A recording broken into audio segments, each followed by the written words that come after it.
and she was reacting to a story, and she was like, "They racist!" Like, and she started like going off, and I was like, "Ugh!" It like kind of cringed, bro, because it was like I don't know, it what the outrage wasn't legitimate, and it was like fake, and you could sense it. So I know if I sensed it, the crowd sensed it. So yeah, Nina Simone. I'm trying to find the bitch. I can't see her.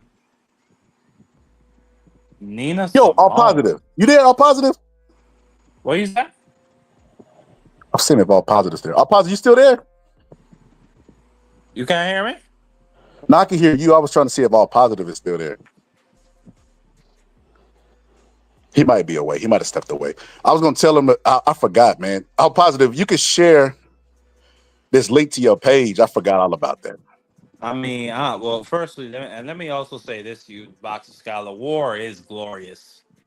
It is glorious to fight for your ideals in the greatest arena known to man since time illusion. World War II was the greatest war that has ever happened. We had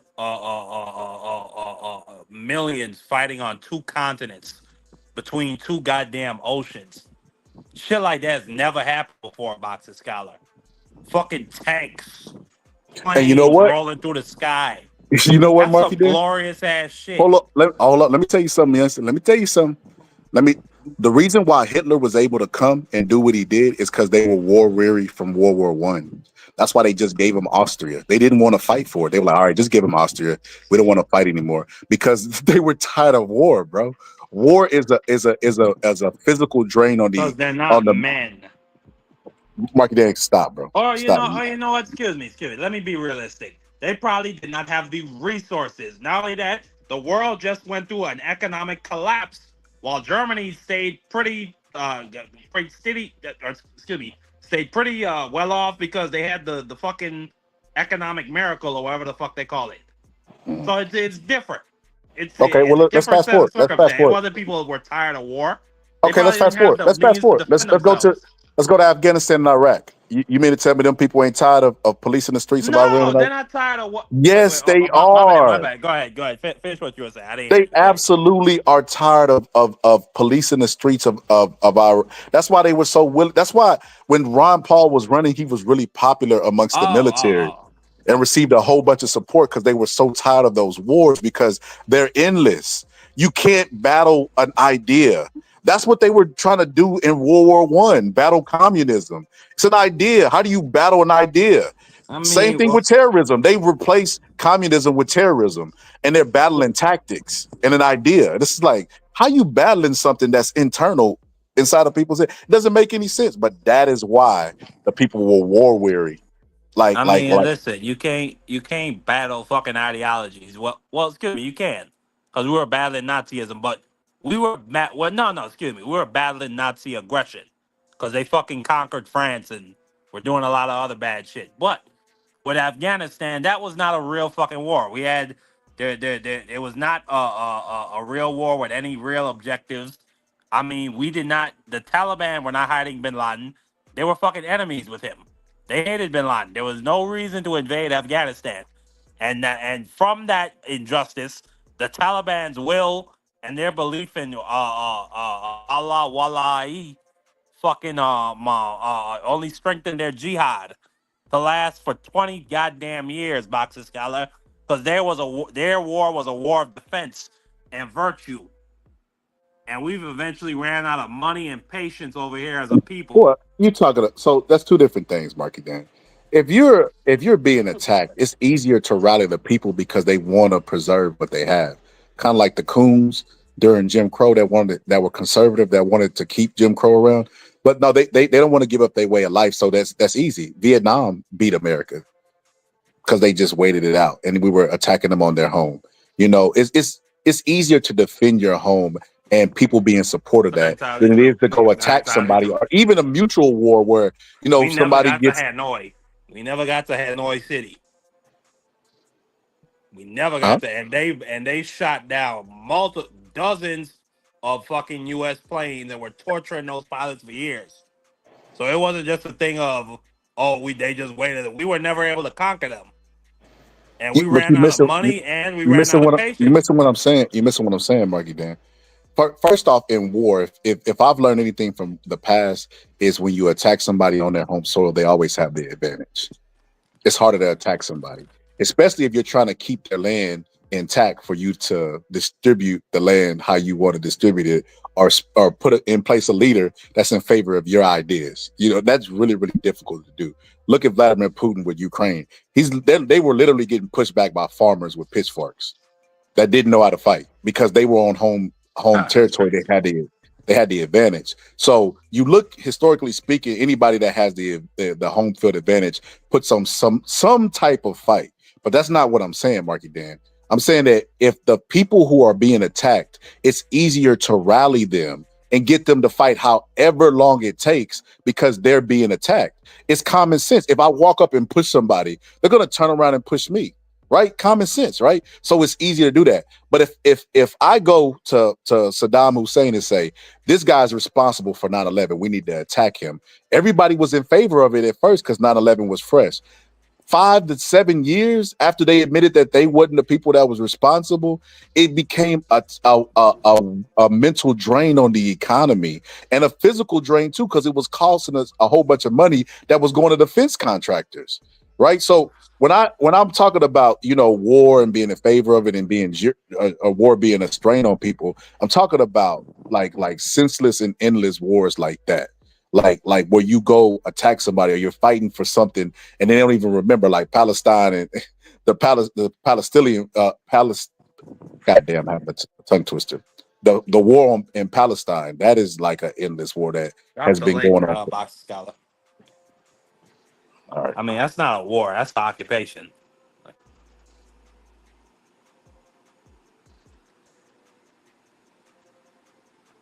I mean, those people have lost the So fucking war. Marky Dan, the link ain't clickable from the chat. You might have to copy paste the link on your YouTube like wall so that Oh, they I could see go what you mean. Yeah. hit it and it'll be clickable from there. But yeah, I mean, like this all I'm gonna say, Marky Dan, about the war stuff, bro. Wars does sound glorious, you know what I mean, for a young person, because I was your age once, Marky Dan. I wanted to die for something. I wanted to fight for something. I wanted to. We're not gonna. I had all the same thoughts that you're thinking right now. But now that I'm older and I've been exposed to like actual death, people dying around me and stuff like that, it's just nothing glorious about it. And if you could be diplomatic to find a solution to it, then just be diplomatic. I don't believe America should have another civil war. I think that's actually insane. Like everybody's vulnerable during the civil war because there's nobody to enforce laws. Like can you imagine, bro? That would be kind of like the closest thing to the purge that we have, because if there's a civil war, you know, you could go to your neighbor and literally do anything you want to them, because who's gonna enforce it? Who they gonna call? 911? Like it breaks down systems, and it's chaotic. And I'm not for chaos, which is why I wasn't in favor of January 6th, where those crybabies stormed the Capitol to protest a fair election that they disagree with. I mean, respectfully, Box Scholar, I'm gonna just disagree with you right here. Um, I believe that this would be a just and glorious fight for our secession from the shithole of the world known as the United States of America. It would be a glorious fight to defend my shores of St. Croix, the same way the Taino Indians did when Columbus came here and they shot 3 arrows at him while they were swimming in the fucking water. I mean, I just think it would be glorious, Boxer Scholar, as a young Afro Carib, to defend these shores and to drive the white invader back to his shore lines, or excuse me, the orange invader. Oh, can I hop in right quick? This AC salute to everybody on the panel. Salute to AC. Salute to AC. Um, I just wanted to comment on something Scholar said. Basically, when it came down to the Iraqi war, if you're talking about what Bush Jr. was starting, that intel was questioned from the get. They barely got House approval, even though 9/11 was right there. I was watching it basically on C-SPAN, those hearings and everything. and it barely got across, and it was bipartisan. That they was like, look, this is what the CIA is saying. This is what the boots on the ground are saying. This intel says there are no weapons of mass destruction, and that's what got Bush, Condoleezza Rice, and and Dick Cheney in trouble because that was all manufactured. So that's why even in Spain till today, Bush, Condoleezza Rice, and Dick Cheney, if he's still alive, they can't leave this country because Spain still has an active warrant for them for that lie, and they Spain really wants to hold them accountable for that. So just that's just my understanding of the situation. If anything happened different since then, I stand to be corrected. But basically, the topic about an American Civil War, I I I'm a person who believes that this is what Donald Trump wants. If you look at the Putin playbook and you look at the authoritarian playbook, once you have that level of civil unrest, then they can start to try to seize power. Putin started because he was the leader of the KGB. He orchestrated the manufactured civil war, which then allowed him to go in to Parliament and just take the shit over and give people an ultimatum. It's basically get down or lay down. So um, when you look at what Donald Trump is doing, everything he's doing, all you have to do is go back and look at how Putin took over Russia. But sadly, Donald Trump is not the natural, real life killer that Putin was. You feel what I'm saying? So for me, at the end of the day, this is what this man is pushing for. This is what he's pushing for, so he can assume that type of power and then use old wartime acts that allowed Roosevelt to have more than the two terms, and this is what Donald Trump is going to try to use that law to enact himself to have multiple terms if the motherfucker survives it.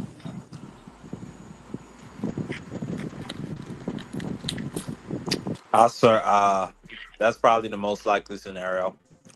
I agree, and I think that that's really just foreshadowing to the third term.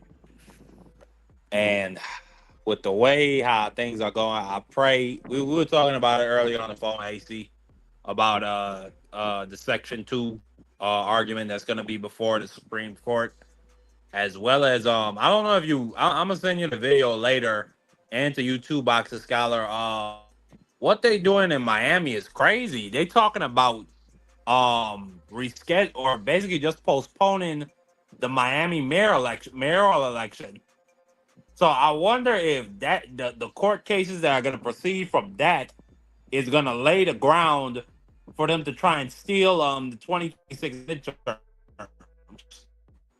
to postpone any fucking election they want. Because it wouldn't be the first time the Supreme Court has, or specifically this Supreme Court, has just pulled precedents out their ass for this guy specifically. Yo, Marky, I think both of y'all not being realistic about the age and health of Donald Trump.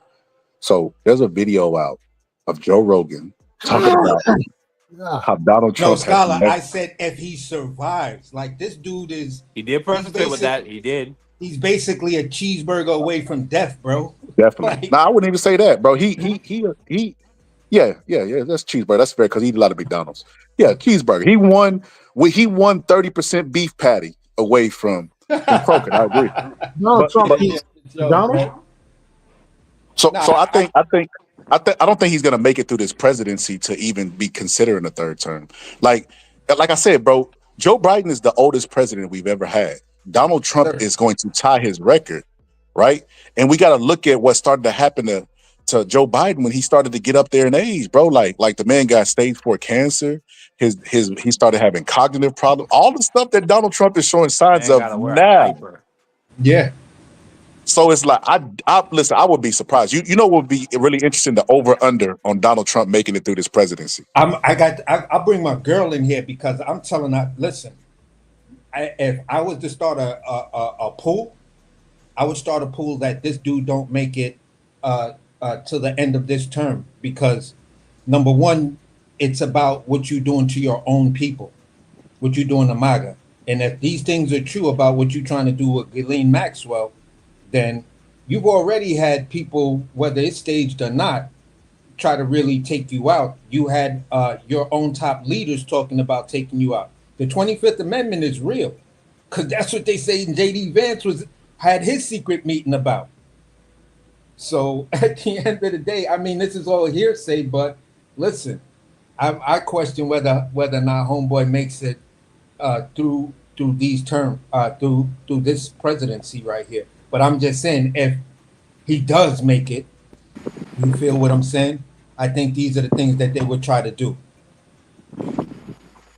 Yeah, and if he does make it, I assume that he gonna be in his. You know how the reports are coming out that Joe Biden was all drugged up at the debates. I imagine Yeah. Donald Trump will be the same way. I mean, come on, man, say 6 foot tall, man. Come on, man, A come on, scholar, come on. scholar, you older? I'm assuming you old enough to remember how Ronald Reagan looked being wheelchaired in for the Iran Contra hearings. Remember that version of Ronald Reagan that came in that had the blanket on his lap and was like Yeah, yeah, looking mad crooked and slumped up in the wheelchair? yeah, Nancy Reagan pushing him in there, sitting there with the doctor and everything. The dude could barely talk, and it looked like they gave him a whole bunch of cocktails just to hear him say, You feel what I'm saying? I was yeah. like, yeah, that's Yo, probably can what I make Donald a Trump But request heard. you right know, now? but man, some of that Hold on. shit, some I of gotta that say shit this. just I be gotta say this, acting. Marky. I gotta say this. I gotta give y'all permission that if Scholar ever in that state, please don't let them wheel me around like a monkey, like a show monkey. They be like, What you and say? we got What you the say? boxing scholar at the basketball game, and I come up to light the torch in the Olympic like they did Ali. That was depressing to me, bro. Like to see this man and what he was and know he's not in his right mind. I even seen an episode of Mike Tyson when he had a show on Fox, and Muhammad Ali was playing chess with him. He like, come on, Yeah, bro. I was leaving. You Yeah, clearly told Muhammad Ali to make this move, and you were gonna act like he won in the chess. It's like, bro, come yeah. on, They did, man. Man, they did it with listen, Stan Lee. listen. Stan Lee before he passed away, like they was just making him go to all these different events to sign stuff. And like the Every dude, movie, every Marvel movie he was in, I mean, listen here. Muhammad Ali, his mind was still sharp until the end. He was man. just If a you don't prisoner. stop, He was a prisoner in his own body. Okay, man, if you don't he was. stop, Marky. Yo, Marky, Yes, check this he out. was I got some homework for absolutely. you. I got some homework for you, Yucks. Check this out. Look up this documentary online called Daddy's Girl. It's with Layla Ali. You'll see two things. Layla Ali get exposed for the fraud that she is, and she talks about her interactions with Ali. And mind you, this came out maybe like 2000, not something crazy like I don't remember the exact year, but it was What's the before name I of the movie? graduated. It's called Daddy's Girl with Layla Ali. It Oh, was it was jeez. a on TV One documentary because I used to watch a lot of TV One. But in that documentary, she talked about how Muhammad Ali is in his right mind sometimes, but the medication like makes him like zone out and she like space out and she drooling on herself and he really wasn't caught. And that was back then. That was what 17, 18 years ago. Like it was a long time ago, right? So before he died, bro, he was not in his right mind. And before we continue this all positive, you want to share this with your audience? Get your watch hours up. You can if you want to. no, I wasn't sharing me. I'm too late into it, man. Oh, you trying to avoid that political Man, stuff. I see you. I see you. It too. You know I don't do the politics, man. You know I don't Hey, do the politics. it's gonna get worse. It's gonna get worse Hey, because what did Michael Jordan say? Republicans buy shoes too. hey, I'm boxing joking. scholar, give me I'm give me a joking. wrench. I'm joking, man. who said that? I don't know who said that. I said that. Who is that? Marky Dan, nigga. Why your voice changed, Marky? I mean, I don't think my voice changed that Yo, much, yo, nigga. say that Calm shit. down. So that's bro. I'd do it if you say that shit in Jamaican. Boxing scholar. You see, give me a fucking wrench, them, boy. I can't talk Jamaican. I'm a Crucian. I'm not Man, Yeah, fucking put that's it country. it. down. That Put was it I'm good. down. not. That was good. I'm not a fucking country bumpkin Jamaican. Okay. Hey, throw that blood of mercy in there. You got yourself a wrench. I mean, blood of your Listen, mother. boy. Give me a wrench, Listen, boy. Yo, respectfully. yo, yo, yo, Marky. How do Jamaicans? So they call what do they call the alternative life people? What do they call them? Batty boys. Bati boy. There it is, the Bati boy. So what do they call trans? They just call them Bati boys too. Yeah, Yep. Boy, them all the Oh Come well. same thing, over, now, boy. Them all the dog. same Yeah. thing. Straight. And in the vault, we got You answer dress there like for them. woman. You dress like We woman. to You're call them body. I we ain't never call heard. them I anti heard of Batty man, Boy, but I never heard the batty other shit. man, fucking saucepan. If you's a fucking, we call you a saucepan. You's a fucking sauce. Yeah, bro. Coming, living out here in Brooklyn, Hey, boy. You that shit is that's wicked, listen. boy. You You know you what's crazy about that? Marky Dan is liberal minded when it comes to the alternative lifestyle, but he know they wouldn't approve of him being in favor of them Bati boys. I ain't got no problem with the Batty Boys, man. What you mean? I speak the same shit down here. No, Marky, you pretty liberal. Now that St. Croix, I ain't against it, St. Marky. Croix, no, St. Croix is nowhere. It's nothing like it was when I was growing up. Like you got nothing's like openly that. gay men walking around. Not Like even that's Jamaica not is a like that that was not a anymore, bro. thing whatsoever when I was a kid growing up. Like niggas was not Everything this is proud. changed, bro. Right, Man, everything is changed. You go to It Jamaica, let them it's the Batty Boys same thing. alone, man. Let No, them over Batty there in Boys. Jamaica, if you no, they got You got to fucking go in the but they hood. got anti man living in the ghetto in Jamaica. And if you walk up to them with that shit, they will shoot you. Yeah, Man, they got like them no, dudes it's is nowhere. riding. They know who they are, and they riding pink ninjas, What? pink and white No, Suzuki's, it's not nothing to play with. bruh. They And will don't shoot talk about you. the ladies. Don't talk about the Jamaican chicks, bruh. Listen, shit is a pandemic. Straight pandemic. Man, y'all wild. Nah, but I done seen some crazy shit. I remember when I was like 7 years old, they brought a cruise ship and they had these two gays. They were riding like I don't know where the hell they got this bike from. You know, one of them bikes where they together, they got the two seats and shit. And like nah, like, I swear to God, my fucking he a good family friend. He was riding this bike. He almost fell off his shit to go home and got a machete. I come back for the two of them. That fuck was crazy. But that's the type of shit you had, but you don't see that no more. That's Yeah, not a thing anymore. If you see two anti man riding a bike, it's just two anti man riding a bike. No, Why would two just men? don't. Why would another man be on straddling another man on a bike?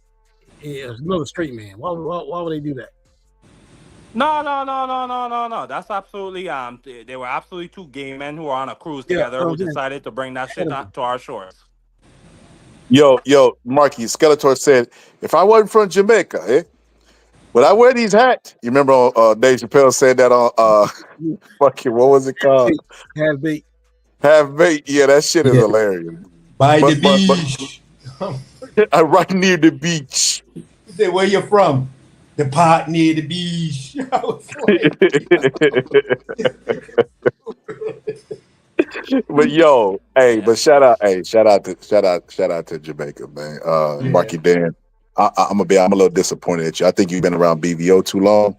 And I think that, because you've been around BVO so long, you don't have pride in being Jamaican, brother. You embrace I'm from that. St. Croix. I'm not Jamaican. he keep calling us See, Jamaican. you see how he don't want to embrace Jamaican. That man give. Sometimes you know how I know that's his real act, because when Marky Dan mad, he go Jamaica, he go straight Jamaican. It come out. You know what I mean? Only I other don't that's why I speak called Jamaican. Marky Dan Markademics, because he like DJ Academic. When DJ Academics get mad, he a fucking butt. Like, bro, he just go off. He turn DJ into Jamaican. Academics is a fake fucking East Coast island man. And matter of fact, he's an island boy. DJ Academics is a revolutionary for Jamaica, brother. DJ Academics is a little fucking You need to put your he's a picture as DJ little Academics instead of Fred Hampton, brother. DJ Academics is a punk who talks crap to women. That's what DJ Academics is. Wait a minute. Jamaicans don't respect women. But when gay men press him, oh, he start to crying. He's a little hoe, if you ask me respectfully. Yo, I'm gonna be honest with y'all. He said he's still jamming the soundtrack from Belly. I'm gonna be honest with y'all. BBO got so much self hate. One day we was behind the scenes and the fight had. We was looking at an illegal stream and the fight had went off and they started playing. What's that movie? I know they can't believe Jamaica. We got the bobsleigh team. And BBO got mad and threw his laptop, bro. He couldn't stand Jamaican progress. That when I first knew that man. That man was different.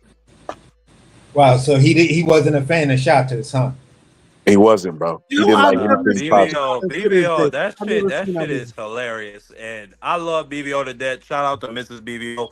BBO is married to somebody is married to an immigrant, and she's a lovely, lovely lady.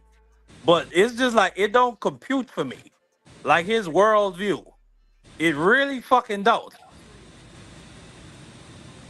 Hmm. He's married to somebody from the islands. Yeah, he's married. His wife is from the Dominican Republic. Hey, that makes a lot of sense now. That makes a lot of sense. That makes a So lot of like sense. it just don't compute for me with the way how he talks about immigrants. It don't compute for me a lot of times. Whoa! You telling me BBO's he has ancestry like his culture is immigrant? He come from immigrant culture? What you saying? He got somebody from the islands, and she's a He lovely just lady, sent me by a the way. text. He just sent me a text and he said, "Scholar, they are eating the cats. They are eating the dogs." And you know the Wow. sad thing, I don't I believe BBO absolutely believe that. like that, man. I don't believe that, man. It can't be. He can't be with somebody from the islands. As much as he talks about immigrants, no way. He is. Hey, it's a cold world. Trump. What do you mean? Trump is with an immigrant. You got a point. You got a point. Hey, listen, Trump has only Up been is married down to and down is up. immigrants. He's only been married to immigrants. All his kids are kids of immigrant women. You got a point. That's facts. And not only that, you know, his grandfather was an immigrant. So they got immigrant running all through their vein. They DNA probably say immigrant. Not For only was real. his grandfather a fucking immigrant, he was a criminal. He was a draft dodging criminal from Bavaria, and they expelled him from their fucking country. So he came here as a 16-year-old, an unaccompanied fucking minor. They would have got him up out of here in today's world. Mm-hmm. He would have went. He would have went straight. If not, he would have went straight into the shelter system. They said, "Oh yeah, you They'd have came put over his here by ass on yourself." expedited removal. He's a criminal. See, that Marky Dan, you don't know the real story about Donald Trump. So Donald Trump's father, the village was being attacked because his people KKK was member? no. His people was the chosen people. So what they did is they wrapped Donald Trump inside of a basket and put him on the river. And because he was Trying a to say chosen, Moses. no, bro, this is a true story. This is factual, bro. Because he was led to lead America and make it a great again. You know, he stumbled up on a doorstep where he was adopted. Where y'all familiar with the story? He had a brother, let my people go, all that good stuff. But Donald Trump is good for America, brother. He's the pharaoh. Donald Trump's a fucking retard. Oh, I agree. And listen, I think it's gonna get worse if he, because he's Joe Biden's age. And like, listen, if you just take all of the evidence around it, he doesn't drink water. He's old. He's at the age where you fall and break hips. He drinks no water. He only drinks soda. He eats McDonald's How you know heavily he because Joe Rogan said he's never seen him drink it, and he asked him, and all the people around him have said they never seen Donald Trump drink water. The close people. He drinks Diet Coke every day. I don't know. That's so funny. Yeah, he drinks Diet Coke every day, Oh my and god! and he Why eats do I McDonald's believe like that crazy. fuck? Yo, I refuse to believe Donald Trump eats Donald Trump much money. He eats McDonald's as much money he has, man. There's no way. Yeah, Bro, he that's what had he he does. You had didn't they see, catered bro. Look they at catered the look at White what he House. brought for I the remember they NFL catered the White players. House for the. I remember they catered for the college guy. I remember that, but Yeah, it ain't no. that college thing. He filled that Yeah, up with McDonald's. Look at what he brought to that fire Yeah. department. dude, Domino's dude, Pizza. I Whenever don't he even. shows up, I bro, don't even it's eat fast McDonald's. food. I don't even eat McDonald's now. I don't have Donald Trump's money. Nah, That is nah. crazy. And Yeah, don't I ever mean, eat McDonald's. They support you got to remember, Israel. sometimes simplicity is good for simple people. Donald Trump's a simple person, so Yeah, he probably don't like all the. I mean, he's been rich his entire life. I mean, That he's a might be exotic retard. to Let's him. call it like it is. It That ain't too. about I mean, that's the same thing as being simple, being retarded, and that's Donald Trump for you. hey, listen, Low but IQ person, Yo, you Obama. know what's really crazy? When he brought in RFK for the health department, him and Elon Musk and RFK were on the plane eating McDonald's, and he was like, "Okay, because he had RFK had railed against McDonald's, so he had to kind of explain himself, and he was like, it was a one-off, and Donald Trump. It's kind of like Donald Trump's peace offering meal to the dude who was going to be responsible for health was McDonald's. Like, bro, you can't make this up, bro. nah, not at all. But the funny part is you put a dude with a worm in his brain in charge of health. That tells you all you need to know about how stupid this motherfucker is. It's like, bro, Agreed. this nigga's got a worm in his brain. Do you really think his brain is really on a medical level? You serious? I mean, Wow. nah, he's a dumb son of a bitch. I mean, this motherfucker, the CDC building gets shot up. A police officer dies, and he's posting pictures about fishing up in Alaska. And it takes him 30 minutes until afterwards to to make a statement about that other shit. I mean, he's just a dumb son of a bitch, and I don't think he cares if those people really die. I think he looks at it like it's weird. They don't He like has no facts. They filter. don't like science. Like what? Do they want people to die? For me, it's Like like he's he does. canceling mRNA vaccine research. No. He's shutting it down. Full stop. He's shutting it down. Yeah. So what I'm saying is, these dudes don't have filters. Like Mhm. you think you're so smart, and that's the problem with uh, a person like these guys. They have no filter, so a person dying doesn't register to them as much as you can tell them and show them. You feel what I'm saying? Because when you stop that funding for AIDS for the AIDS medication over in Africa, the majority of people who have AIDS in Africa got it when they were babies. You feel what I'm saying? They was Yep. born When they with this came shit. out their So mother. you are now, the numbers are looking crazy. It's over 100,000, close to 200,000 people who have died because uh, these clinics are closed because they don't have the medications. 300,000. Then it's And even more than the last time I looked. those were the numbers back in I think in April. Yeah. I haven't checked the numbers in a minute, but I'm just saying. Once you looking at, for me, it's like you did some dumb shit and 100,000 people died. At the end of the day, bro, the world is going to come after you. And for me, it's like somebody need to basically Luigi these dudes because you gonna do that. You gonna do that to other people here in this country where you stopping vaccines. What's gonna happen to all of these babies? You feel what I'm saying? Your information is is uh is not even realistically believable. So when these babies start dying and young people have babies and their babies are dying because they listen to you um, about vaccines being bad, and some of the vaccines that they giving these babies and some of these shots are to help them prevent uh, a sudden death syndrome. So when you're shutting all of this stuff down and these numbers of babies that are gonna die, bro, people are gonna be at your doorstep. Like you told me this. I believed you. Well, that really sounds like a you problem for believing a motherfucker with a worm in his brain. You feel what I'm saying? If you were stupid enough to believe that dude, that's all on you. But your baby dying as a result of that, hold that motherfucker accountable because he shouldn't have opened his mouth. That's just the way I see it. Both parties should be held accountable. Well, I look at it from a more from a different point of view. So, RFK coming in, you know, and first off, like you said, the guy with brain worms, who doctor is on record saying that he he had cognitive decline before he had brain worms, and Donald Trump's like, that guy is perfect for the job. Just shows, bro. Just shows the incompetency of the presidency and the administration right now. Like it speaks to the climate. But more the most absurd thing that I think RFK has done with all the things that he did that's absurd is he promised he was going to have a cure for autism.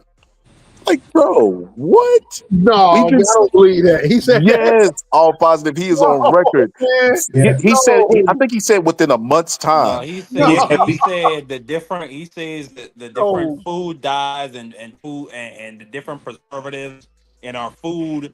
It could be it could be causing autism because look Oh, at the man. numbers before. But the reality is, back then we did not have a better mechanism for testing people who are on the spectrum. So there's a lot of it. So the numbers are not exact, or excuse me, they're not as accurate as they are now. Like these people are fucking retarded. Yeah, Like he I'm gonna blamed. just keep saying, like that's all I can keep saying. They're Bro, fucking retards. yo, he blamed childhood vaccinations as the leading cause for Yep. childhood autism. Well, That's why he's I've trying heard to that get before. rid of. That's why he's trying to get rid of childhood vaccinations I because don't know about all he that. believes. No, he's absolutely trying to do it. They're putting together bills and stuff like that based off his recommendation, and this is why people are protesting and starting to get at this dude like right now. But at the end of the day, um, he basically uh, blames childhood uh, vaccinations for autism. He also blames parents who got in the COVID shot. If your child was born with autism, it's because you had the COVID shot. Word the Oh, mother. You got it, yo, bro. I mean, this Look at guy that. tries Look to at put. that Senate hearing that he had, bro. You gonna be like, get this man can't be that fucking stupid. You had to get the childhood vaccination. And did I say that? Yes, you said that. You dumb son of a bitch. Oh well. Oh well. The before there weren't as many kids with autism. Like I I don't want to keep saying it, but they're retarded. And Yeah. like that's the only like that's the main What? sentiment I have in my heart and my Hold head on, when I Marky think Dan. of these people Before now. you finish, Marky Dan, we have the exact quote of what he said. You know what's really crazy? I seen Bernie Sanders like going like giving RFK the business, and RFK try to do like a like a diversion, the a Which was a projection lie. tactic. Yes, it was and I could not believe Joe Rogan was like, "Yeah, man, what's going on with Bernie? What? What's going on with Bert? What's going on with you?" But check this out. Check this out, Marky Dan. Check this out. This is what he actually said. I'll pause it. Check this out. These epidemics you've asked focusing the press to get them to pay attention to the chronic disease epidemic as you've asked us to. We have now 38% of American youth are pre-diabetic. This was unknown 30 years ago. Every child that becomes diabetic, there should be a headline about them. We have 100 million adults who are pre-diabetic or diabetic. And we have, we have now the autism rates have gone from now most recent numbers we think are going to be about 1 in 31, 1 in 12. So they're going up again from 1 in 10,000 when I was a kid. And we are going at your direction. We are going to know by September. We've launched a massive testing and research effort that's going to involve hundreds of scientists from around the world. By September, we will know what has caused the autism epidemic, and we'll be able to eliminate those exposures. So big. Think of that. So By September. What's wrong with his voice, man? That's That from the the brain worm. worms. No. That's not the brain worms. He had another condition. Oh man, you better make me dig into his history. All positive. Alcoholism is what it is. He was a drunk. I've never heard him speak, so I didn't know. Nah, it was something pure because RFK had the condition that he had. He went more holistic route, and that's why he's so against the government being in our business and lying to us and stuff. Yeah, I could have sworn it was alcoholism because I do know that. But the fucking problem I have with that is that Good he has evening, a and problem with Dr. Fauci. The person who put Fauci and the COVID team together was Donald Trump. Marky Dan, you can save your outrage, brother. Donald Trump talked about how bad the economy was, and the economy that Joe Biden had Donald Trump's tariffs and taxes. Right? And nobody better than I. And then when Donald Trump got into office again, he was like, oh my gosh, whoever did our deal with Canada was horrible. It was him. It was him. So, brother, you can say that outrage, Marky Dan. That goes a long way, bro. Selective outrage and shit. It's not selective. It's just you get numb to it at some point. Not from you. I'm just saying. No, I get it. You just get numb at some point, Piero. No, it's not. It's just you get numb at it, Marky Dan. It's like you know. For instance, I watch satirical shows, right? And the satirical shows say that like they admit they got Trump fatigue. Like they can't even really make a joke and shame Donald Trump for hypocrisy because everything he does is hypocritical. So they can't even shame him into saying or doing the right thing. Like they get fatigued in doing it. The way I kind of look at it is, for me, I don't see fatigue anymore. I actually, what I see when as a big picture thing, I always ask, how did I get here? I'd like to stand back and appreciate the picture and shit like that. When you look at everything that's going on, it's just one continuous thing to try to distract you after another. Meanwhile, the main thing that's going on is going on in absolute silence. You feel what I'm saying? People are outraged at the military being on the street. Okay, you could be outraged at that, but is that piece of noodle that was thrown at the wall that finally fucking stuck to get people to stop talking about the Epstein shit just for a minute? And then when you do start to talk, oh, you still talking about Epstein? That's how this shit works. And the sad part about it is the people, and I'm gonna say it just globally. People have a fucked up view of certain things. They have an inherent belief that you have to be smarter than me to actually fool me. And that's not the case. A stupid motherfucker can fool a person. Maybe not for long, but I did fool you.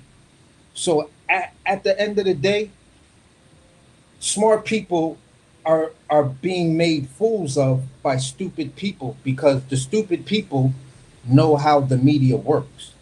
And you get everyone saying the thing that you don't want them to say. Just like on both sides of the aisle.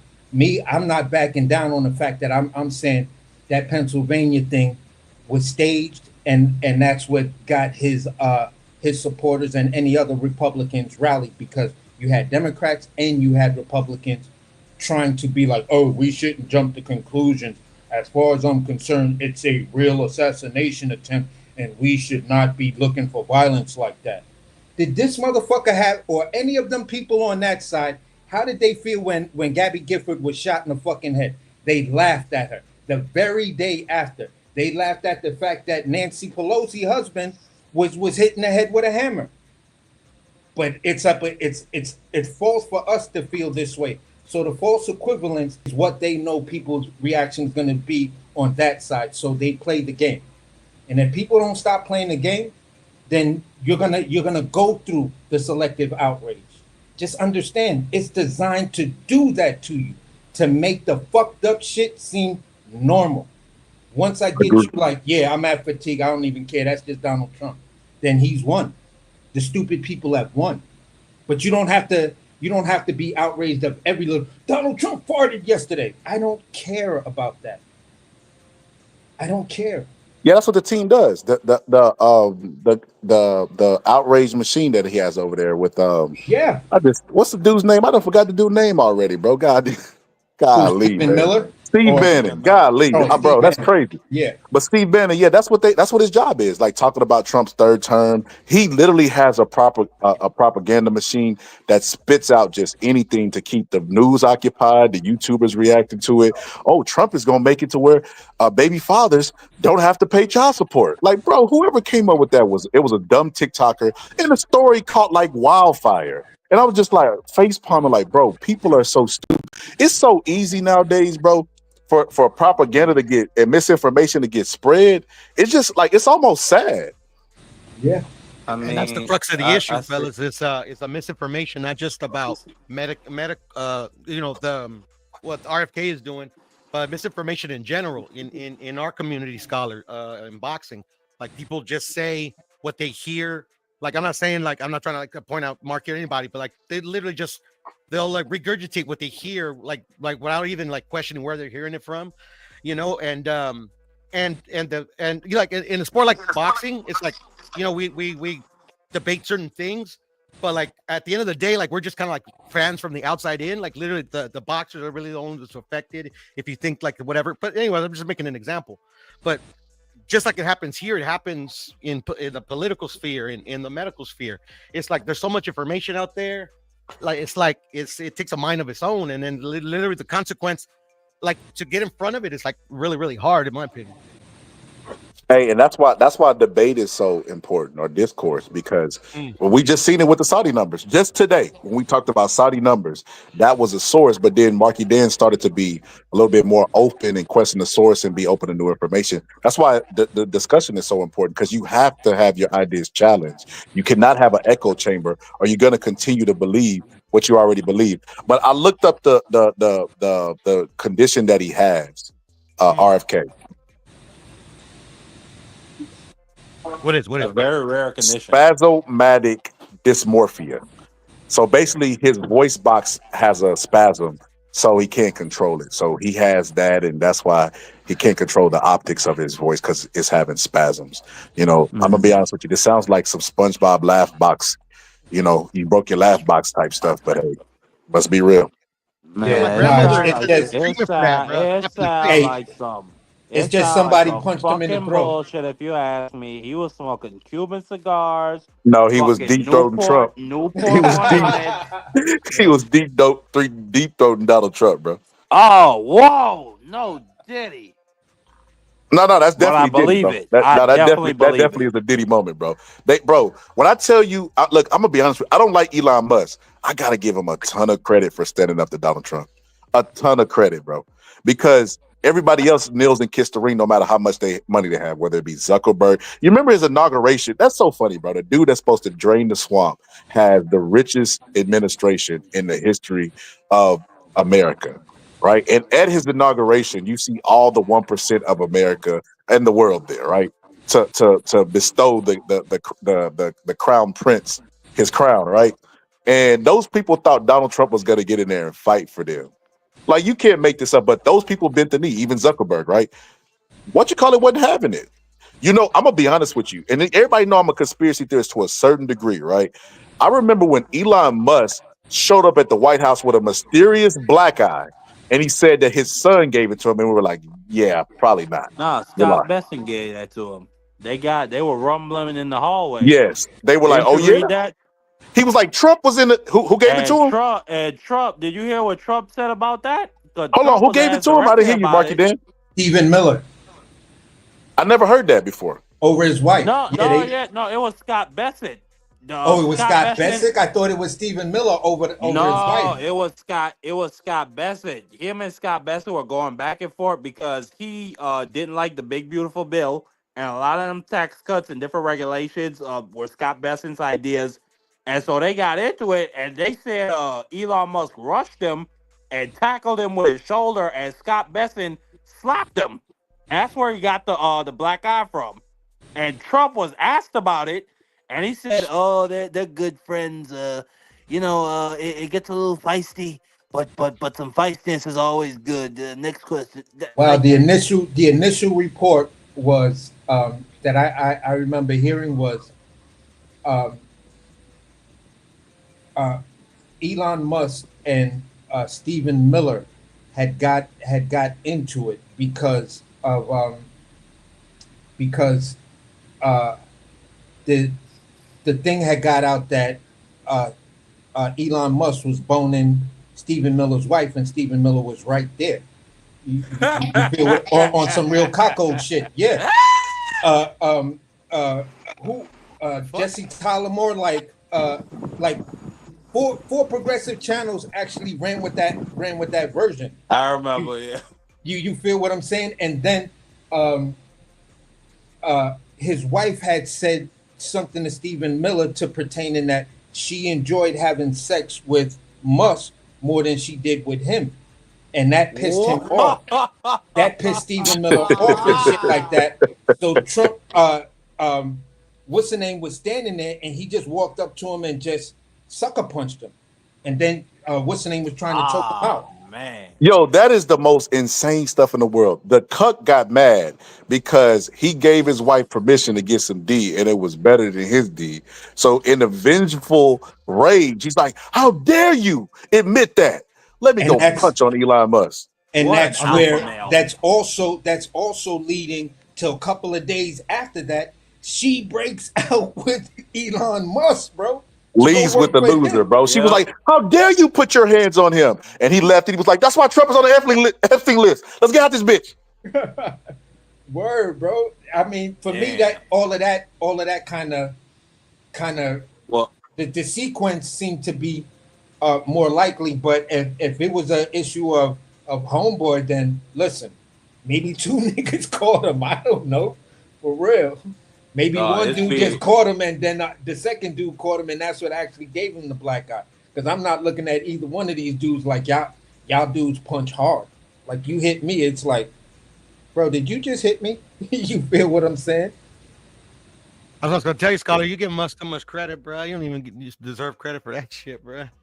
The damage was the more damage was done than the credit. Like you get what I'm trying to say?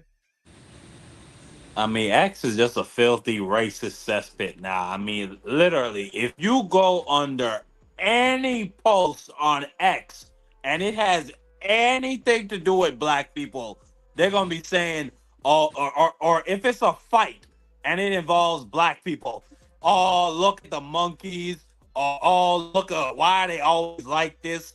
Why are they so violent? Oh, this is what happens when you don't have father. Like any post on Only when X they're that winning. includes Only black when they're people. winning, Marky. If the white person is winning, it's the opposite. Told you we were superior. Yeah, you're right, bro. It's like Exactly. that on the links. It's so funny to me because I guarantee because these people are so bold. They create accounts on the burner sites. Like right, this is an illegal site, and you create to help them track you down. That is the stupidest thing in the world. But anyway, they create profiles, and they're the most racist people you ever want to see. Group of people you want to see in your life, and you're right. They just be saying the most. It doesn't even have relevance to the fight. They're like, look at those nigger hands. You be like, bro, what? Yeah, it's all about owning the libs. You just got to say everything. This is why the little dude that got beat up, that's why he changed his name to Big Balls, because people think it's something else. But he was trying to say, you need big balls to do the job that I'm doing. That's why it was a troll. Oh, look at how this Doge kid is going to come up with the name Big Balls. Now they're trying to say it was a carjacking. First they said it was 10 people that beat him up. Then the real report comes out that you was talking breezy to a dude and his girl or whatever, and they both beat you up. And more so, the girl really was the one that beat you up. Your boy was there. Y'all taking your bloody nose and squeezing it a little bit more so it bleed a little bit more. And you put blood on the car. You put blood all over your body, and it was like, bro, you just had a bloody nose. All of that blood would say that either your nose was broken or something more sinister happened, and there is no medical report for you, which then leaves Donald Trump to try to do what he's doing in D.C. because Big Balls got beat up by a The girl story's named. true, but the opposite way. I think the big balls and some other dudes, they were trying to carjack the guys that beat the shit out of them. It was if it's 10 dudes, if That's it's probably 10 went dudes, down, you talking that the initial joint was 10 people, right? Then it came down to 2 people. If him and his boy was trying to fuck with that young kid and his girl with the car, I can believe that more than y'all ran up on 10 dudes trying to say we gonna take this car. You looked at these 2 little kids. You thought they wasn't about nothing. You thought you was just gonna take their car and have Donald Trump card you and say, "Yo, I'm Big Balls from Twitter and I work for Doge." You feel what I'm saying? And they whipped your ass. Set In tripping the on words Doge. in the words of Cat Williams, you were just gonna take it, wasn't you? For real, bro. That's the way. Yo, listen. All of these people are clowns, and I keep telling. I always tell my girl, the first politician that's sitting right next to Trump and Trump say some outrageous shit, lean up, get to the edge of the seat. You feel what I'm saying? Put your forearms on your lap, lean up, lean into him and say, "Dude, why don't you shut the fuck up? And if you say something else, see, don't I smack the shit out you." Watch that motherfucker just get up and get the fuck up out of Dodge. Cause he ain't never, yo, that dude is pussy. Yo, I to can't the understand people that's why listening, listening to him. hold on. To the people that's listening right now, just know that I'm the coon on the panel. I'm the local coon that they bring in, and we don't want no trouble. You know, if you hear a white Yep. person and they start talking that stuff, I want you to whisper in their ear, "White is right, boss. White is right." So I don't want you to do no stuff. So I got a random question. I don't want to derail the conversation. But AC, this is gonna be kind of random, bro. But did I see you on another channel, bro? And the dude was being kind of crazy, and that's what made you subscribe to me. I subscribed to you a minute ago because of your because you was airing a fight. No, that wasn't you. No, you might be right. You might be right. Because I was on another dude's channel and we was talking about Bud versus Canelo. This might have been like a year ago, right? And dude just lost it, bro. Like, man, if you a real fan of Bud, you like just start going off. I'm like, bro, what? I'm not a real fan because I don't want to see Bud get stretched by Canelo doing something nobody asked him to do. And I remember, I think it was either you or it might have been another person. I think I might be mixing the names up, but it was But Ace it could something. be. It could have been on E Thriller's joint. That's it. That's it. Okay, it is you. It is you then. Okay, Yeah. it was Thriller. Yeah. That- Okay, I was just making sure. I haven't seen you in a while, so I was just making sure if that was you. But yeah. Appreciate you, man. Pulling back up, but back onto this Trump stuff. Y'all, please don't go out there. Hold on. Matter of fact, let me inspire. So y'all know to the coons out there, you know what I mean? That scratching and surviving or scrambling and scraping just to survive, because we got these revolutionary Negroes on the panel filling our head with the truth. I want y'all to just stay strong. Stay strong, brothers and sisters. Stay strong. One day we gonna coon and we gonna get our white privilege card. You know, and we ain't gonna have to worry about nothing. So here's our theme song. man.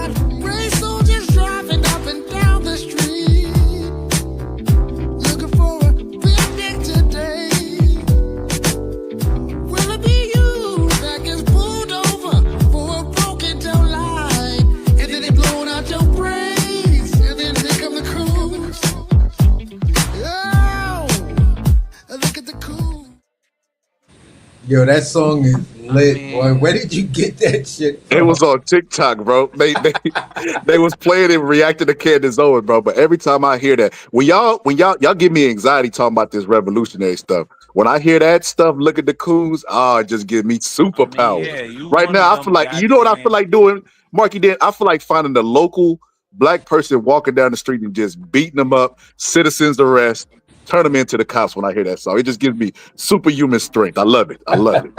Don't get your ass I kicked, Scholar. mean Come on, bro. that definitely tells me that you are definitely the coon that they are talking about in that goddamn song. Thank you. That's a I mean, it compliment, brother. sounds That's a like you're compliment. being trained. Yo, I He want the I type mean, of it Scholar. let, sounds like you're being trained to be a good boy I don't have to be boxer trained. scholar. I'm already whipped into condition. Let me tell you a story, Marky Dan. You remember when that video came out where Eminem was like in at Burger King spitting on your onion rings? If that's a white person Whoa, spitting on the onion rings, brother, I'm eating them. Hey, bro. Especially if it's a white lady. My credit score will go up from that DNA just merging with mine. that's You the know, most people racist, outrageous Yo, crap I've hold not, on. ever but it's heard Hold on. somebody Hold, utter. Fucking gross, see, bro. y'all got a problem with the truth. See y'all sitting up hold here on. Hold on. trying to take away white I people's. see the play I gotta now. say this to Scholar. I That gotta shit say went this to south. Scholar. I see the play, scholar. I apologize. I forgot the name of the movie, but Scholar's the dude with the colorful plaid shorts, the teal colored polo shirt with the yellow cashmere over his shoulder, and you coming in kind of beat up, got the bandages and everything, and dude just look at you like, damn man, what happened to you? Fucking police, man. They beat me up. I'm from the hood. And he was like, what did you do to the police? Yup, fucking goddamn coon. Yeah, that's me. Yeah, that's Terrible. definitely me. That's definitely me. I'm definitely a victim blamer when it comes to black people. You know, I want to know what they was wearing, what they said to the white people. You know what I mean? I'm Exactly. MAGA. Yup. I got MAGA tattooed in the inside of my lip. That's my initiation. I feel like it'll help the words come out and flow, so I Oh, can do you the did a weed more blade effectively. thing. You did a Yup. blade thing and got it on the Yeah, inside of your that's it. lips so That's it, nobody bro. knew. Bro, you Yup. Oh, You smart think, man. yep, You a smart man. You okay. think Emmett Till's accuser had a right to voice her concern. Whoa, whoa, That's all whoa! I'm No, I hearing. wouldn't. You're No, a no, no, I ain't goddamn going that. No, coon. no, whoa, brother. We ain't going there. You wear that No, coon we ain't label. going there. Wear it around I your will neck, say this, boy. Marky. Dan, I will say this. BVO being 6'5", sometimes I wish I could be a police in his state just to pull him over, bro. Because his head is made for a baton, bro. Like when I look at BVO head, I just say it fits a baton, bro. I would just love to bro, I would get creative with it. You know how in high school they had them people that throw the batons up and that was their profession? I would do some stuff like that on BVO.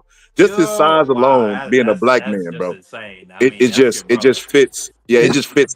His wrists are made for handcuffs and his head is made for a baton, bro. That's crazy That's work, bro. wow. You can't even put him in handcuffs. You got to get some special shits for that big, large sized person. What's up, Rob G? Megatron said, "Oh man, I love Ali. I just bought a photo album of him. Ali is the goat, man. Ali is the goat, bro. There's no doubt about it, bro. I kind of wish Ali would have been like. I wish reincarnation was real. So Ali, you know what's really crazy? I was just having this conversation, bro. Boxing gyms are closing down left and right, and the younger people that could participate in the sport and keep it alive are talking about the sport. Like they rather talk about it than participate in it. It's Yeah. really weird. I'd rather them do that too, to be honest. I mean, that's Yo, why what? I said we Bro, need because a the people that talk goddamn about it now, Scholar, apocalypse. bro, you get them in the ring, bro. Like literally, like it's the worst product that we get now. That's what I'm No, feeling. that's not true, Pio. So when you go to boxing gyms and you ask them their take on fights, they will give you the worst take you've ever heard in your life. And a lot of them Hmm. be good fighters, so you think that they have a great understanding of the sport, and you be like, how could somebody that's so good at the sport say something so stupid? So that doesn't always translate over to like good boxing knowledge. I Yeah, would say the a lot of opposite. them just trained. They No, they don't I even hear you, watch but fights. I'm just saying, like before all this existed, the platforms, like I've been debating boxing since I was a little kid, bro. Like insane boxing takes, like ain't nothing new. Yeah, People have a I bigger agree. platform. What's up? Yeah, you had a Brian, whatever the fuck his name is, talking shit to the pound for pound number one money fighter in the world, the A Who side what are you himself, talking about? Floyd You gotta say Mayweather. the names. Who's talking stuff to Floyd Floyd May? Mayweather. You remember when Floyd, what's the name? Brian Callahan or whatever the fuck his Oh, name Brian was? Kenny. They, But hold up, Brian yeah, hold up. Kenny. Brian You Kenny. hold Brian up. Kenny. Brian Kenny Yeah. was doing his job, bro. No, man, No, he Floyd hate. was. He was Floyd being a hate. fucking prick. Bro, first off, Floyd Why Mayweather. did he have to ask him Hold about on. We got his listen. We got to kids? be honest. I know Pure gonna remember this. I know all positive might gonna remember this, and I know AC Marky Dan. You ain't gonna remember this because you know you might have been in Babyland. Not just playing. Just playing. Let me not do the ages and stuff. But check this out. Floyd Mayweather wanted Brian Kenny to be his version of Howard Cosell. He said it on numerous occasions, right? And Muhammad Ali and Howard Cosell had like not a love-hate relationship, but they were just anytime they were must-see TV, anytime they got together. No matter what the scenario was or whatever the case may be, they just had good chemistry. And it was not fake. It wasn't no like Hollywood stuff. It was genuine. You know, Muhammad Ali, Howard Cosell, how you gonna sit up here and talk about me like this? And I'm the only reason you traveling from state to state and going out of the country and making all this money that you make. Like that was real talk. Howard Cosell could do nothing but laugh and criticize Ali, but it was genuine their back and forth. Floyd Mayweather wanted that out of Brian Kenny. So you can't get mad when Brian Kenny gives you pushback because that's what Howard Cosell would have did to Muhammad Ali. But Howard Cosell and Ali's relationship, they actually hated each other in the beginning.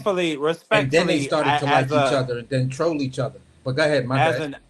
No, you good. As an audience member, I am a goddamn allowed to react to the characters that are a part of the goddamn show. So respectfully, Brian Kenny being the aggravator, or at least the adversary to Floyd Mayweather within the interview and dialogue, I can say that he is a dumb, potentially racist son of a bitch, based on what I saw in said interviews and in said show. Yeah, Brian Kenny was not. I don't know. Brian Kenny wasn't doing the job, in my opinion, but if he was bad at it. That's my opinion. Yeah, he's a dumb son of a bitch. The more genuine back and forth was probably I'm not gonna say the fight doctor. What was the old dude that not Mills, not damn, what the fuck is this dude's name? It's not Jim Lamprey. The old dude from Harold Letterman. Al Letterman? No, because he used Harold Letterman was he used to give the unofficial scorecards. But he would be the guy that said he was gonna kick his ass if he was younger. Yeah, him. Oh yeah. The old. Why can't I not remember his name? Larry Merchant. Yeah, Larry Merchant. Basically, Larry Merchant and Floyd Mayweather's thing was early Ali, and to me that was early Ali and what's his name? Damn, not Angelo Dundee. Why am I brain farting like a motherfucker right now?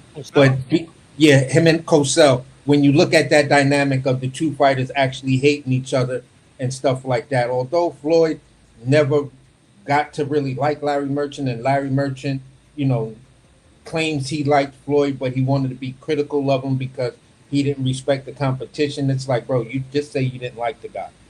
We would think you were more genuine if you just said you didn't like him.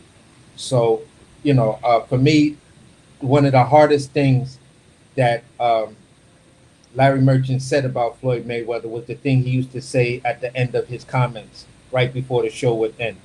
What is going to happen to boxing after the Floyd Mayweather era? So, and the thing with like Larry Merchant, for me, is like a love-hate guy. Like he would make me laugh sometimes with his interviews and stuff. But like to me, Larry Merchant was like a hired hater, bruh. Like it wasn't just Floyd that like he was like overly critical of. It was B-Hop. It was like certain fighters that they have him go after, bruh. But like the ones that they were, I'm sorry. He had to apologize for talking about De La Hoya's music one time. He talked about but see, actually, I'm glad that Larry Merchant talked about his music. It was trash, whatever. I'm not talking about De La Hoya. I'm talking like I think mariachi band Mark came out to the ring with him. He had to apologize for that. I think he called the music junk or something like that. I don't remember that, to be honest. Okay, I get that. But I'm talking about like just kind of like because he would overly criticize the careers of certain fighters, bro. Yeah, and he would, and certain fighters would do the same thing at time, and like literally because they were the HBO fighters, like glazing, constant glazing. So for me, Larry Merchant, like he was there for like color commentary and to like ask her like a crazy question here and now and then. So it's kind of like a love and hate relationship. But he was a hater, bro. He's like a paid hater to me, bro. Hey, I got nothing against him, man. Remember when Roy got knocked out against Glenn Johnson? He's like, Roy Jones may have been knocked out of boxing. I like that was unnecessary, man. That was so you gotta remember this too. You gotta remember this. Mayor Stewart kind of like brought this to light. The HBO had a system there And the system was Emmanuel Stewart was the person that was high boxing knowledge, you know, the analyst. Then you had Larry Merchant, that was the controversial person. Then you had Jim Lampley, that was the good articulator. Well, Emmanuel Stewart, how do you know he was really good with the voice and everything, how he Yeah, you know, articulated. I like Jim Lampley. Yeah. So they had a formula there. So, but with in regards to what's it, Brian Kenny is from the Customato school. That's the craziest part about it. He was staying at the houses with Kevin Rooney and them. I don't know if he had an inspired career in broadcasting or if he was just a boxer that never made it, but he's from that Customato school. But Brian Kenny, Floyd Mayweather used to invite. There's a video of him at ESPN, and he's teaching Brian Kenny how to throw the right hand and he got Floyd Mayweather's face on it, and he wanted that out of Floyd Mayweather understood the dynamic that Howard Cosell brought to Muhammad Ali's career, and he wanted that for himself. And I feel like, you know, you can't really ask for that, and then when they give you exactly what you're asking for, get mad. Don't make any sense. But it didn't work though, Scholar, because there's literally one interview in particular that they always play back and forth between him and that. Maybe he wanted that, but that's something like I was trying to say before, where like Cosell and Ali, that's banter. That's like literally you have chemistry or you don't. Like literally, maybe he was trying to force that, but it never really took. Like Brian Kenny gets brought up like with Floyd because of that one like ESPN thing, but it like literally it's not like it was constant interviews with him and Brian Kenny. Because like it wasn't. Yeah, I thought Floyd and Brian Kenny were trying too hard to be the Howard Ali. I thought they were trying too hard to be that of that era. But I get what you're saying, though, Scholar. Like I agree, but I don't think it took. I think it just wasn't that because it wasn't natural and genuine. It was manufactured. Manufacturer hate never really works. So you know. Well, I mean, I can't say that though, because like literally it did work with Brian Kenny, but like literally like Floyd like literally made all that money because of that manufactured, like all that stuff they used to like when it turned into as money, that was all manufactured in my opinion. It worked. Yeah, but it was manufactured to a certain degree because at the end of the day, everybody lives vicariously inside of the fighter inside the ring. It made people want to see Floyd lose, so that's where it worked. But as far as the outside of the ring stuff, that stuff don't really work. Like we've seen fighters try to remember Tyson Fury and Deontay Wilder. Like remember the first go around, like. They was trying to manufacture the hate, and it was like, yeah, we don't really believe you type stuff. But then after when Tyson Fury, when he got up after the first fight, that's when because it appeared to be real. You know what I mean? I did like you, but now I don't like you, son of a bitch, and all that shit that Tyson Fury was talking about. Like it became real then, and then the glove gate, it kind of started off manufactured, but then became real towards the end. So. None of it was real, Scholar. Fuck all that. Nah, that was real, bro. Nothing was nothing. Nothing was proven, bro. It was debunked actually. And Fury and Wilder was cool because remember there was a phone. Remember that there was they called into somebody's it's not a panel, but it was an interview, and they called because both of them hated Anthony Joshua. So when Wilder was on the phone with him, and then Tyson Fury called in, he's like, please, Deontay, don't get to him before I get to him. All three of them was undefeated at that time, and none of them like Wilder because he was being, because Hearn, whoever his promoter was, they was hiding him out. It was hiding Anthony Joshua, and they was keeping him away from fighting both of them. And both of those guys, they was on. You probably can find it on YouTube, but both of them, Wilder and Fury was talking about Joshua. Both of them were gonna knock him out. I remember whether they were friends. I remember. So all of the stuff started after the glove gate thing. I remember when Deontay Wilder was like, to me, a different type of person. Like, I don't know him personally, but like, I remember before, like, I don't know, like, I can't pinpoint when he changed, but like literally, the way he like carried himself, like, as his like public persona, like it was like night and day, bro. It is day. That was cool. That was cool. I mean, everybody close. That was actually pretty. I don't know if that was manufactured or whatever, but that stuck pretty good. I like that shit. That's just pretty funny.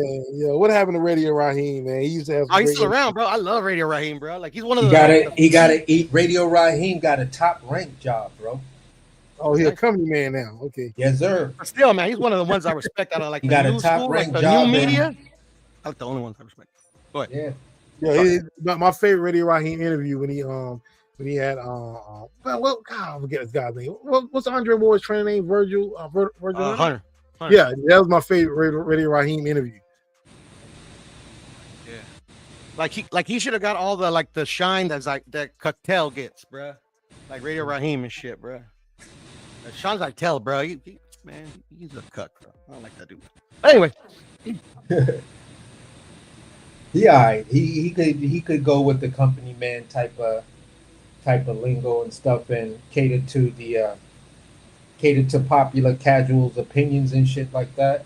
Um, Sean Patel, but every once in a while you'll get a genuine, true, honest opinion of him. That's like, oh, okay, you're not doing the company man shit. I'm waiting for that day. Nah, I've Waiting seen for it. that. I've seen it. I've actually seen it on like a couple of videos. The ones where he's just sitting down and stuff like that. You may not get it, but the ones where he's kind of walking around and it looked like he's doing it on his cell phone, or involved in something. I think for me that's when I've seen it happen a couple of times. You feel what I'm saying? And it was Nah, it was I it was don't, but I mean, genuinely that's what you see. That's what you see. It's cool. it was genuinely about a Boots situation and some other stuff. Like it might have been about Boots and something about Shakur where he was being genuine about it. All right, bro. Excuse me. I'll be right back though.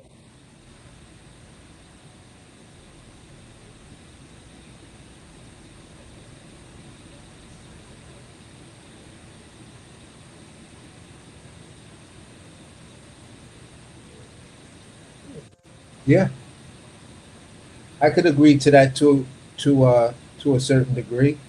You know what I'm saying? Because that's kind of like what you just posted there. Because that's something I was explaining to my girl.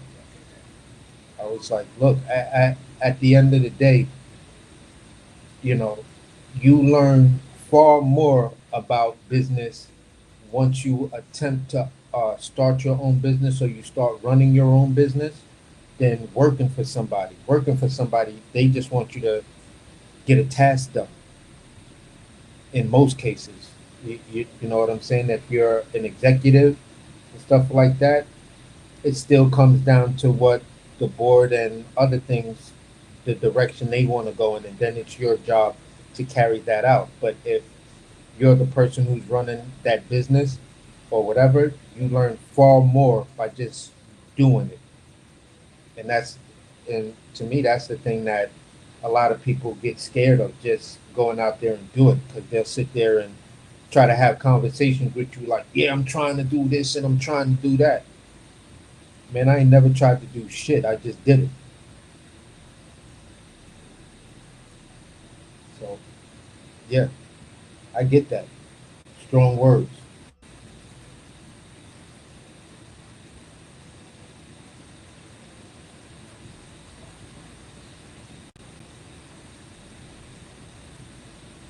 What do you mean, TX? What's not always true?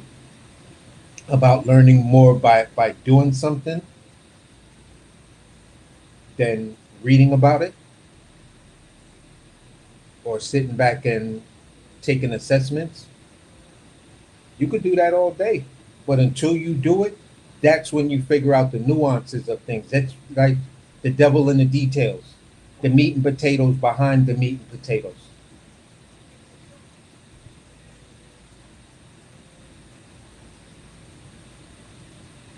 Yeah, all day a good company will invest in their people and they'll send you to get higher education. But sometimes some smaller companies just don't have that kind of budget. So once you get to a certain level, like for me, I was a chef. I Because of my skin color and where I lived and things like that, I just felt in the level of restaurants that I was working in, my rise was going to be a lot slower than other chefs, even new guys walking through the door. So what I did, I learned as much as I could learn, and then I started to do consulting work, which then that taught me the business side of everything. Now I'm doing it instead of just following the order sheet that was given to me. Now it's my job to create the order sheet, create everything that's needed, and make sure it's working right and make sure the business is profitable. And then when it is, now that's a notch in my bag. So I have a reference. The money wasn't the issue for me. It was the references that was more important, because that's what'll keep me working. If I got paid a lot of money for one job and one job only, when that money's gone, everything else is gone. All day knowledge is useless without application. If you can't apply it, then why are you learning it? Just to sit around and talk uh, recklessly about stuff? That gets a little weird. What up, Scholar? I don't know where everybody else went, bro. I'm here. I'm right here. I'm listening here. Oh, Oh, what's up? What's up? Hey, what's up? This is Texas G. all right, Texas. You was just commenting. All right, I feel you. Yeah. No, the only thing I was saying is what I said I didn't agree with is just the comment where it says folks are always, when you work at some places, they just want you to do a task, and I think in a lot of cases, well, I wouldn't say a lot, but in some cases that is the case. Yeah. And I think that you always gotta see what your vision is and see if that company culture aligns, because there's going to be companies that are also going to want to see you succeed, and they're going to want to push you, and it just depends. And I'm a business owner myself. I have a video production company. I'm in the Chamber of Commerce, and I work a lot in economic development. Done political stuff, shot with the mayor, all that type of stuff. So I'm familiar with business, and I agree that you learn by doing 1,000%. So that's not what I was saying. But what I was saying is that not every situation is going to be from an employee standpoint. Oh, we just want you to do this task. Now, maybe in some cases, maybe like corporations, maybe you might see that. But then again, it all depends on the people. More small businesses, just to piggyback off of what you're saying. Go ahead, my bad. It depends on the people, because sometimes, like I said, I'm in economic development. Sometimes you see, larger corporations where the people are very in tune with the local chamber of commerce. They're very in tune with local business, local municipalities, and they have like systems set in place to see people grow, because they know that, hey, you ain't gonna be here forever. You want to do that? Hey, we're gonna invest into you. We're gonna invest into the people in our community. So that's what I was saying. I don't think not every situation is like that, but yeah, there's definitely situations to where that you're just a number at the end of the day. I agree with that. We on just the want flip to do side, this task, and then we're gonna, if you don't do it, we'll find someone else to do it for cheaper. If we got to cut budget, we'll do it for cheaper. I just saw that happen with the whole team. So I mean, yeah, but that's all I got. But basically, I was going to piggyback off of what you're saying by saying, look, a catchphrase in businesses when they're putting out ads for hiring staff and things like that. And I'm gonna speak from the one business sector that I'm most familiar with. I made the majority of my money with, and things like that, and my success has come from. That's the restaurant business. We use words like self-starter. I could easily have someone come in and I can show you the 3 or 4 salads that might be on the menu until the season changes and things like that, and that a couple of those ingredients are no longer available, so we're going to substitute it out. I can easily go ahead and do that. But I'm also looking for the self-starter, the guy who's has great situation awareness, is also looking at his supplies or mise en place to say, chef, I remember last year I was working here, and this ingredient was only 2 weeks or 3 weeks tops. Just to give me a heads up, so I can start to learn the flavor profile of the new ingredients instead of them getting here and me trying to figure it out then. Are there any ingredients that you might be looking at? That tells me that young cook is actually making steps to becoming a chef and trainer. And that's when I may take you under my wing and say, listen, I'm going to move you from there. I'm going to have you plate with me. And then I'm going to have you, I want to see your aesthetic eye when it comes down to plating at the pass. and then I'm gonna have you work with the sous chef, because now I may move you to tournage, which means the one guy that can work every station. So it all depends on the, again, like what Texas G was saying, it all depends on the nature of the business. When you're talking about factory workers, and things like that, some of the large businesses that just keep the economy going, you know what I'm saying, meat packers, things like that, those jobs are so vital to our food chain, but the tasks themselves are very, very simple. So when you're looking at those type of dynamics and have that complete understanding of your sector, you may make comments that I had made because I know my sector, and those comments that I made were more in tune with my sector. Now, looking at Texas G sector, it's different when you go into the economic and or not economic, when you go into the office spaces and other things like that. They're not looking for the robot. They want the guy who's again the self starter. You come in, you see issues, you're going to bring them to our attention. You can run the numbers and put the things together yourself, and that's what may promote you rapidly because people are like, he's really looking out for the company. Yeah, I And like that. So you said situational awareness. I use a different word. I mean, we mean the same thing, but I like to yeah, use a with different just word. So different like, jargon for our sectors. yeah, yeah. So whenever I hire people, hire people onto my production crew, and depending on who stays or not, what I like to look for, the qualities is I don't necessarily look for the skill factor. The number Yeah, me one neither. thing, the number one thing I look for is attitude. Yes. Is this a good person to be around? Next, what you said about situational awareness, what I look at, I like to call it is attention to detail. Are you Thank. meticulous? Or, Uh-huh. and then another thing is, and like you said, being a self starter, are you going to take ownership? Or are you going to be able to own your task? And basically, yeah, just take ownership of what you do, and that's that self starterness. So I agree with all that. Yeah, yeah. So we're both like-minded business people.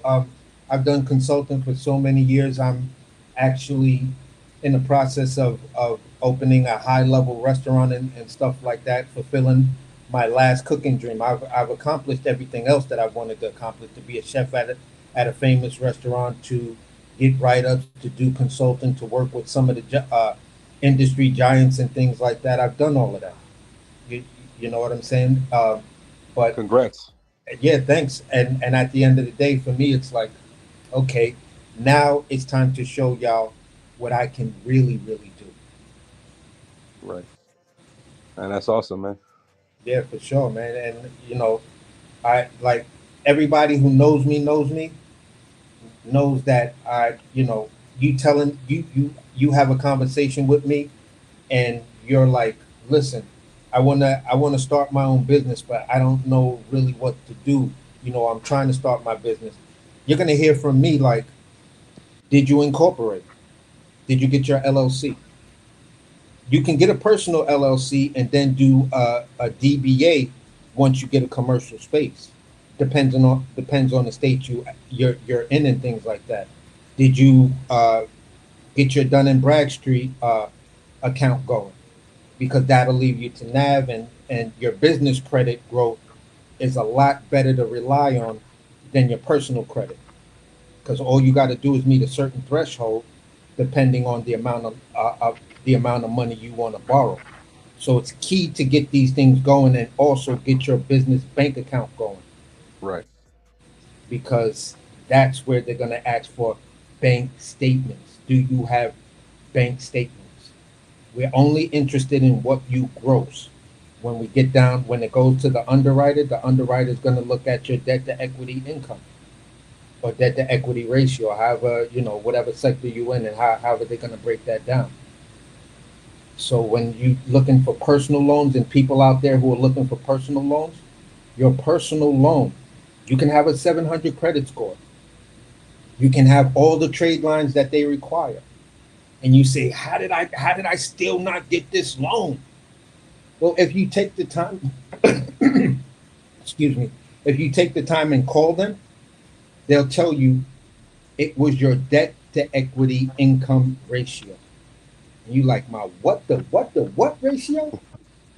No, it's your debt to income ratio. You have all the trade lines and everything, but your free income doesn't support you being able to deal with this loan, because even though you got this good credit score, even though you do have some savings, you're just a couple of missed paychecks away from being paycheck to paycheck, or shit falling apart. That's what that number says. So understand these type of things when you out here trying to do things, and really talk to some people that really know about business and are gonna put you on to the things that will get you financially secure, or get you in a place to where you can start that path to become financially secure. You know what I'm saying? It's not always about just going out and saying, you know what, I'm making money, or I got a bunch of money and I want to start a business. Okay, number one, if you don't know your numbers, you don't know the business you're trying to open. Do a business proposal, regardless if you think you mastered the business. I've been a chef for over 40 years. I've done consulting work for over 20 of those years. So even for me, I still write business proposals for my own projects, because I need to know clearly what I'm spending, what my Right. numbers look like. Yes, So, sir. and this is solid information. You go to any financial person, if they tell you something different, you know, I don't know. I don't know. This is personal experience and a bunch of other shit on top of it. Because I was a guy who had a really good, strong credit score, and I felt I didn't have any debt, but I still couldn't get the initial loans that I was looking for, because they was talking about my personal debt to equity income ratio. Then once I said, you know what, I'm gonna go hard body with this business thing, and I'm just gonna bank everything I make. So when those numbers came back, and my FCC score was still a company that's at an A. I've never gone through anything, no government probes or anything like that.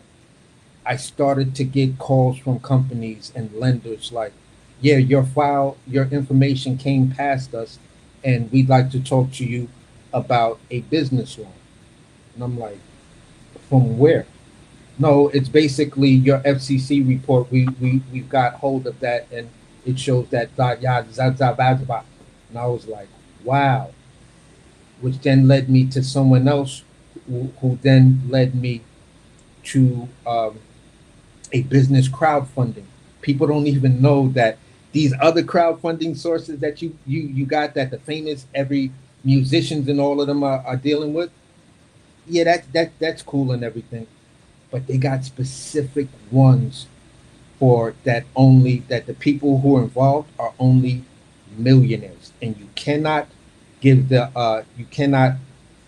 like describe the thing as it is. So you can't tell them it's a restaurant. They want to see if you know how to describe your business without actually talking directly about the business.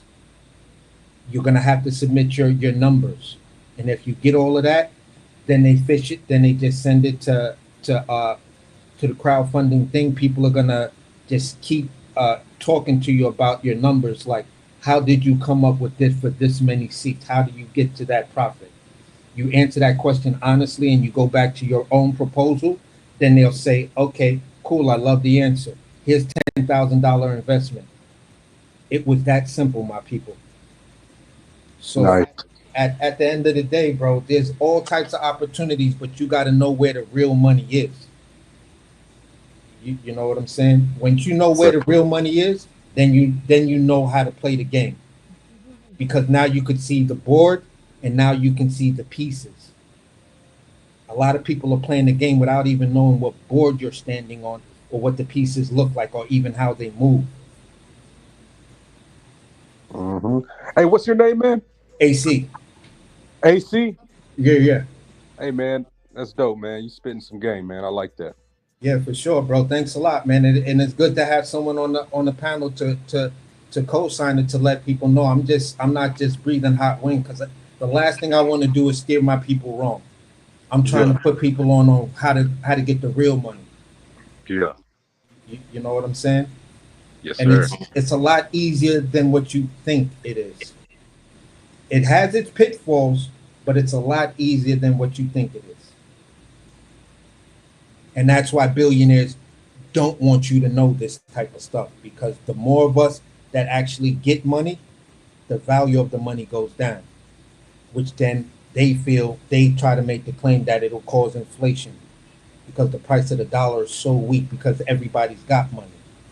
And it's like, bro, come on, man. Then you are not the person that built your career on the thoughts of capitalism, because that's exactly what capitalism is. I can still make money off a motherfucker who's making money, because I capitalize off of what you do right and I capitalize off of what you do wrong. No matter what you do, there's an opportunity for me to capitalize off of it, as long as that's my sector. So that's why I just be laughing at times, bro, and just be trying to put people on like, yo, just rock with me, bro. We gonna get there. Yes, And sir. this wasn't a journey I knew in my 20s. This wasn't a journey I knew in my 30s. I started to get hint of it in my 40s. You feel me? Because I was running around playing the game that everybody else, all my elders and OGs was telling me, this is how you do it. And then I had to pause and I was like, wait a minute. That's how the fuck they did it in their time. You could just literally walk into a bank and say, this is what I want to do. I got an old raggedy ass house out here. Can you give me some money? You feel what I'm saying? Nowadays, you got people making money off of sitting online talking shit all day, of visiting restaurants and just eating for free. That's true. You know, you got people making money off of reacting off of other people's videos. Yeah, they're making more money Yo, off the people hey, that Look at the hold on, show hey, ridiculousness. yo, I take it a step further, bro. You got people out here tapping on stuff around their house, and 1,000 people watching them tap on stuff because they like the soothing sound that it make, bro. That is, Yeah. bro. That's wild, bro. What they Yo, doing is Yes. they selling I've attention. seen now the craziest thing I've seen is these women. They get in these skimpy clothes and they clean their houses, their homes. And they Whoa, got whoa, whoa, whoa, whoa, whoa! Hold up, all positive. We ain't gonna shame that. no, No, no, no, no, no, no. no, Let's make America great again. Y'all keep doing that. no. These women are getting in. They're basically cleaning their homes, but they're not promoting it as what it is. They're promoting, oh, I'm cleaning my home. And they're cleaning their kitchen, cleaning their bathroom, but they're wearing like skimpy clothing, and people are actually watching them clean their kitchen, and they get paid. That's crazy. Hold up, all positive. Would you happen to be one of them people that's watching? Oh, I definitely am. I sure am. All positive is hilarious. He remind me of the dude that show up and shame something that he participated in. Hey, Hey, what's up with these people, OnlyFans models? and you know one of the people watching. Why would you even ask that? Yeah, man. Listen, we all got our hidden vices, man. We all got our hidden vices and weird shit that we watch. You feel me? I'm a sucker for a video with a chicken in pants. I'm like, who the fuck puts a chicken in pants? Like, why do that? But watching a chicken walk, it makes me laugh so hard that I'm tearing, my cheeks hurt, and everything else. So I'm a sucker for videos with chickens in pants. It's the funniest thing I've ever seen. For real, bro. So, I mean, I watch Ridiculousness. That's a TV show on cable about a guy reacting to someone else's pain or whatever. A reactionary TV show. Much like what Josh 2.0, but Ridiculousness, because it has Tosh 2.0, but because Ridiculousness has Rod Deerdeck, the skateboarder, MTV decided to pick him up and just say, you, Stilo, and the giggly white chick, y'all got a hit. Yeah. Chanel West Coast. Yeah, He yeah. looked thick as hell these days. Like as a baby, I'm like, okay, Oh, that for kind of real? aged well. Yeah, Dang, I gotta Google. I gotta see that. yo, yo, she looked mad different. She don't look like the one from the first few seasons. She got a couple of babies. She done blossomed out. Like I'm from New York, so we like thick chicks. Yeah, yeah. You know what I'm saying? So I could just say probably the East Coast. You feel what I'm saying? But Yes, sir. at the end of the day, bro, you know, between between all this crazy shit with Donald Trump and everything, people focus on what you got to focus on because you can't fight a war or stage a war, wage a war when you broke. So at the end of the day, get your money up, get everything right, start buying up a lot of this property. You feel what I'm saying? 40 acres and a mule is actually for sale if you know where to look or on the proper websites.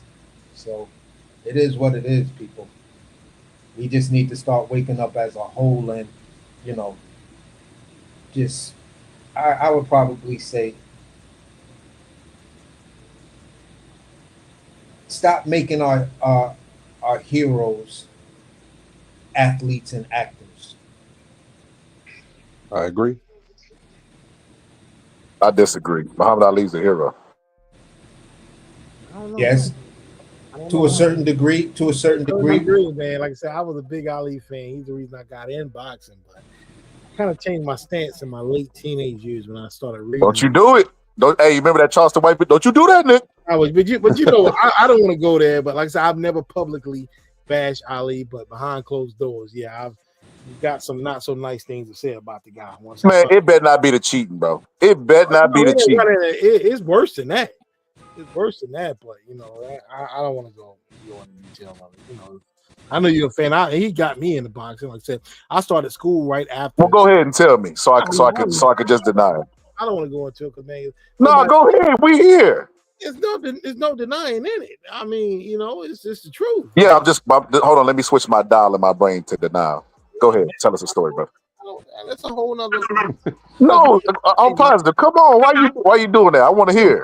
those are my reasons, and I've expressed it to different people, but it's the truth. You know, it's the truth, and I don't want to, you know, bring any negativity to your channel, and you know, those are just my opinions. I just thought he was a crappy human being, and, you know what I'm saying? But that I understand he's done a lot of things that people praise, man. That's fine, you know, but it is what it is. I get it. Sometimes when I look at it, All positive. Can you start speaking code and just say it, man? There's nothing really, man. There's nothing. You up here shaming the OnlyFans models that you watch. You might as well shame Ali. I'm not into the whole. It's just like you know who my favorite rapper is all time. Are you gonna say something about Muslim? You know who my favorite rapper is all time, Rakim. But the Yeah. more I learned about Rakim, he was not. He was screwing over a lot of up and coming guys to the point that I like. Yo, I couldn't believe he was doing it. And it's more than one person he was doing this to. Like he was stealing their production credits, wasn't paying these young guys he was bringing in, doing beats for Bro, these teenagers. let me just say this real quick. Yeah. When I said I've done a lot of different things. I was an artist and a dancer. Appeared in Michael Jackson's "Remember the Time" video. Danced for Are you Jody in that? yeah, bro. Danced for Jody Watley. I love Jody Bro, they Watley. gonna start saying I'm in the Illuminati because you're on my panel. But go ahead. But basically, I could say this: when I was doing artwork in that hip hop era, I came into the game thinking that this is all black folks. Yeah, we all they was all running down. You know, I'm saying, you know, we doing this for the cause. We got to get the message out. We got to get people, you know, get these artists their money and stuff. And we want you to do this artwork for the sleeve of the record. Okay, cool. So they like, how much you want? So I'm telling them what I'm charging and everything.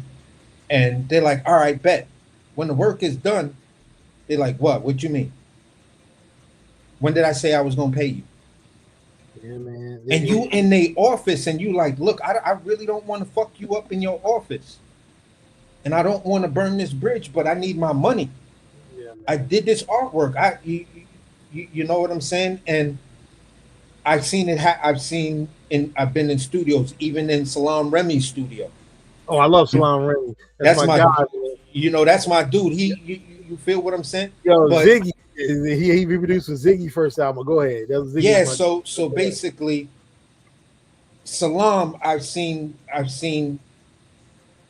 and been a part of being ripped off coming out of that studio. That's crazy. I've seen it when I was dealing with Def Jam. Oh man, we know Def Jam was ripping people off. You feel what I'm saying?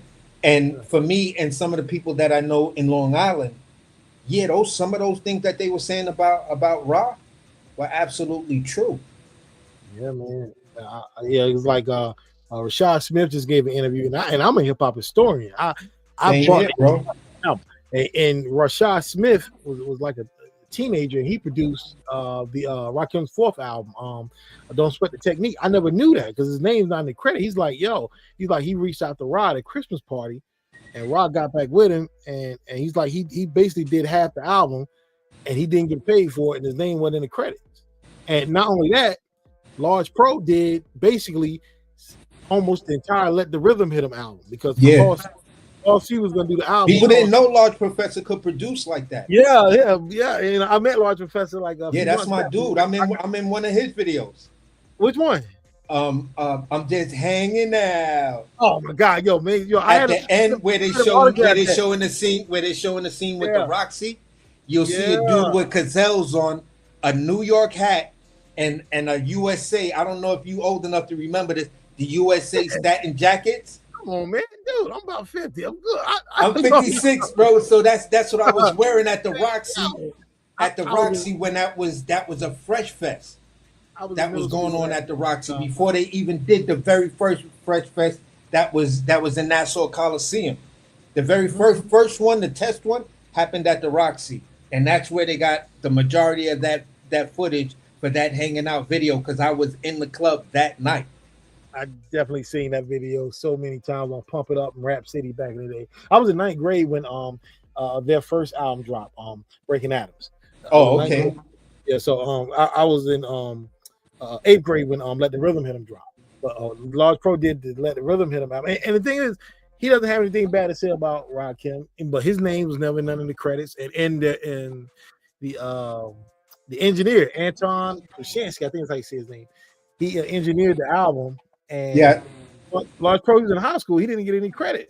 And the same thing happened for the same year Cool G Rap recorded Wanted Dead or Alive. They were recording at the same time. So he did that album. Eric B got most of the credit that Large Pro did in that. Yeah. So like, you know who's another dude that didn't get a lot of credit for work he did? Who's that? Easy Mo. Oh man, yeah, definitely. Him and Large Pro the same day, man. I got to kick it with him. Ask some guys a lot of questions. They signed all my albums and all this stuff, man. I used to go over Easy Mo crib, bro. Out here in BK or for Herkimer when his people used to live over there. Yeah, you feel what I'm saying? Near Brownsville. He gave me some tips. I asked him, like, how did you get your snare drum to sound like gunshots? And he actually gave me the tip what he was doing back then, because I never knew for almost 30 years how his snare sounded so hard. Yeah, man, it's a shady game, man. It's a shady game. Like people doing dirt. And like I said, I don't have a problem with Ali. I don't have a problem with Rakim and guys, but it's a lot of dirty people out there that are doing people wrong. And like I said, Ali's a cultural figure. He did a lot of great things. I don't want the bad things to overshadow good things he's done. So that's why I really don't speak on it too much publicly. I speak on people behind closed doors that was, involved in the situations. Definitely. Because when you bring up Black Murderers Row, it puts a frown on people's face when you mention Ali with that whole Black Murderers Row thing when he was still Cassius Clay. Mm-hmm. So it's like, why do you think young Cassius made it and people like Sam Langford and other dudes didn't? Ali got a little bit of luck, bro. he got a luck. He got luck because he came at a time where boxing was like on a decline. Yeah, yeah. I mean, it was so heavily controlled by the mafia, and so many fights were being fixed. You feel what I'm saying? You know, Ali having that Olympic pedigree and stuff like that. And you got to It also was something you can kind of build on. The young Cassius Clay, brass with his mouth. You feel what I'm saying? look Not who afraid Ali to speak signed it. with too. When Ali first became pro, look at the company that he signed with, his investors. You know, there's the all white investors that he signed with in Kentucky. You know what I'm saying? Yeah, And he went that route. He went that route Well, because he before he knew went to the nation. But yeah, they was his basically his promoters / managers, whatever. they looked at that man from the Olympics and said he's got that it quality. Look at that footwork, look at that jab, look at his stance. He's iconic. And they saw that in that man, and this is what music producers do when they stumble on somebody. Yeah. You feel what I'm saying? You snatch him up before anybody else could get to him. They see these young, hungry guys coming in, and they ready to sign and take advantage of them, man. I see Yeah. so many people get taken advantage of in this whole music game, period, man. It's like, even now, man, like people are trying to get signed. I'm like, why would you want to sign? It's basically, I look at the music industry as an indentured servants. That's what they are. You're signing willingly signing into slavery because it is a record label's job to keep you broke. That's their job. Yeah. Because some of these dudes think that signing bonus was free. Nah. And then you Bingo. find out that it was like, wait a minute, what you mean I had to pay that back? You if you sign $1 million deal, you got to make them back almost 40 million before you break even. Exactly. So And they don't understand that. A lot of them don't even understand, you know, where music has come to when you're talking about streaming. Like, listen, man, a lot of you guys, this is not the Too Short era where, you know, you could print all your joints up and put them in the back of a truck and go ahead and do it. They've locked that type of stuff down. yes. You feel what I'm saying? Yo, even when you buy a car now, you don't even have CD players in cars no more or auxiliary jacks. Yeah. I'm like, yo, I still listen to CDs and my iPod and whatnot in my older vehicle. I'm positive. Supposed to listen to I got a white woman that I just make her rap the music back to me because you know I'm a pimp like that. She'd be like, from the window to the wall. I'd be like, oh, awful. Change the station. She'd be like, young nigga, move that. I'm like, what you just say? Bah! But they're really trying to make it so you, because I don't stream any music, but they're trying to make it so like you gotta stream music. Like I'm a physical. I still got turntables and all that. I don't do the streaming music. You seen what Apple just did? I've been a long subscriber to Apple, and on my iPhone, after I think it was a couple of updates ago, I can no longer type in a song that I wanna buy if I'm doing it through iTunes. I gotta go to Apple Music, to where you just rendered iTunes completely useless, because now everything is moved to Apple Music. What is that? Word up, bro. On all my, I got 2 laptops and 2 desktops in my home office, bro. And I can't download any more music going straight through iTunes. There is no more link that links me to the song I'm looking for and going to iTunes and getting the song I'm looking for. No, it takes me straight into Apple Music. iTunes is now gone. Wow. Damn. Word up, bro. That's how much they're trying to, you know, put the whole music industry in a thimble, and everyone else capitalizes off of the music except the artist. Yeah. And that's the sad part about it. And then you only get like a fraction of a penny per stream. Like, It'd be sad, man. You've got to get almost like if you get 1 million streams, I think it's like only like $5,000 for 1 million streams, something like that. Like that's insane. Yeah, you got it's. I think I think I heard a young rapper dude who mastered that whole streaming thing. This young dude. He can do R&B. He can rap. Russ, Whatever. Huh? Russ.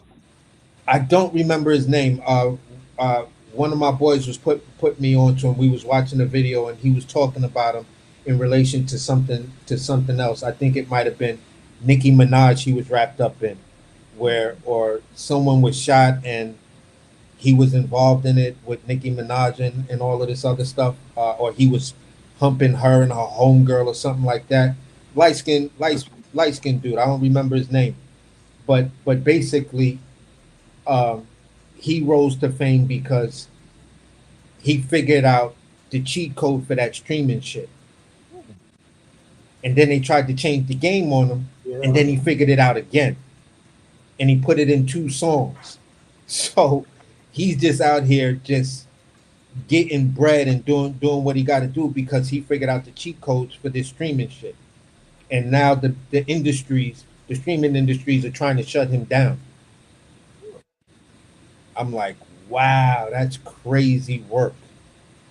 Dang. I could try to text my boy and see what the dude name is, but all I remember him saying is the dude was a R&B singer and he could also rap, and he's good at both. I ain't even gonna lie, he's actually good at both. So I was just like, wow. So Yeah, I'd like to check that out. he broke the record, but so at the end of the day, it's just people just got figure shit out. There's all types of pitfalls, man. The music industry ain't what it used to be. Everybody, look at Homegirl, what she was going through with Jim Jones. Yo, Look at Homegirl of I what gotta she was take going through advantage of with this. Fat I Joe. gotta take advantage of this, bro. I got 3 people that's actually been involved in the music industry, and all of them is older than me. So y'all let me know what y'all think, because when I had these conversations with the YN, you know who the YN is, right? Yeah, yeah, You know yeah. who the YN Uh-huh. is. When I had a conversation with him, I tell him, about Drake, and the moment I say Drake, he stopped listening, right? But I was trying to tell him, I was like, Yahoo sent me a notification, right? And it said that Drake's song has been replaced #1. I'm like, okay, that happens all the time. By Kendrick Lamar's song that was released 3 or 4 months ago. I'm like, bro, UMG is definitely blackballing Drake. There is no way. Okay, I will agree with you on that, 100%. But at the same time, Drake benefited from them doing that to other artists too.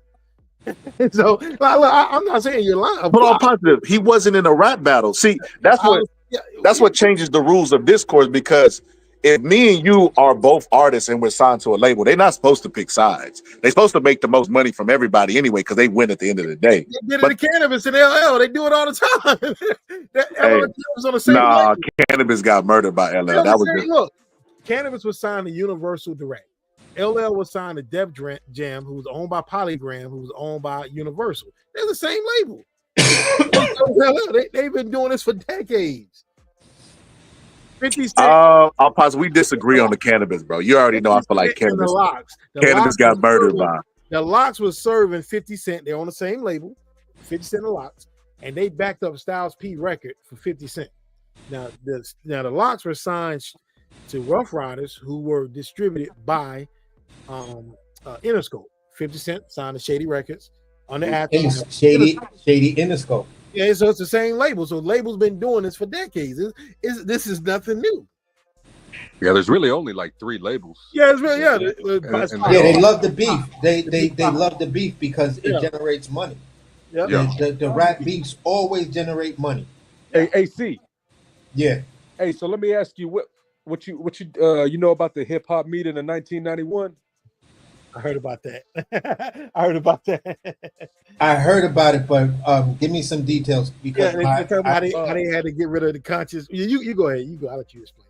I mean, I heard about it. I don't know if I don't know the validity, but I've definitely heard about it. It's basically whenever there was a meeting and they want, just like All Positive said, they want to get rid of the consciousness and they want to turn it more into promoting a gangster lifestyle and basically turn this stuff into like genocide music or what you like this drill stuff you see today. I mean, dude, because you got to think about it. In 1990, Public Enemy, Fear Black Planet went platinum. I mean, even Nation of Music before that went platinum. And like from 1990 to 92, like even 91, you saw still conscious music was selling.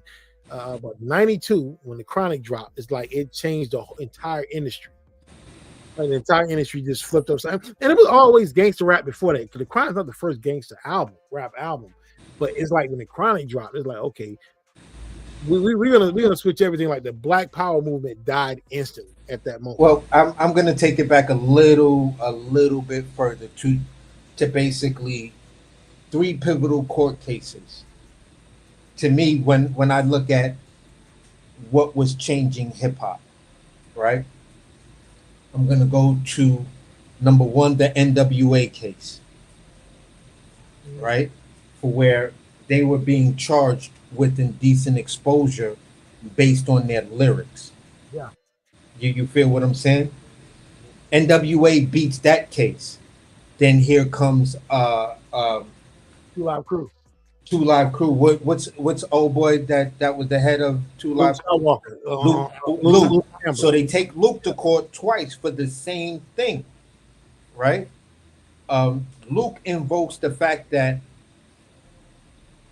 just like elements of rock and roll that speak of racist things, just like elements of Western music that support the Confederacy and things like that, things tend to fall under freedom of speech. And when he made that argument, you could no longer go after them for indecent exposure. That was the gateway to, whereas you look at NWA's record sales when they came in, when you look at Luke's record sales, you feel what I'm saying? Before the court case, during the court case, and after the court case, and you look at NWA's jump off, bro, the industry saw, if you're wrapped in controversy or you're saying controversial shit, that shit sells. Yeah, it does. So when you're looking at rappers like the Original Roots, what's the dudes that was like with the red, the black, and that's X-Clan.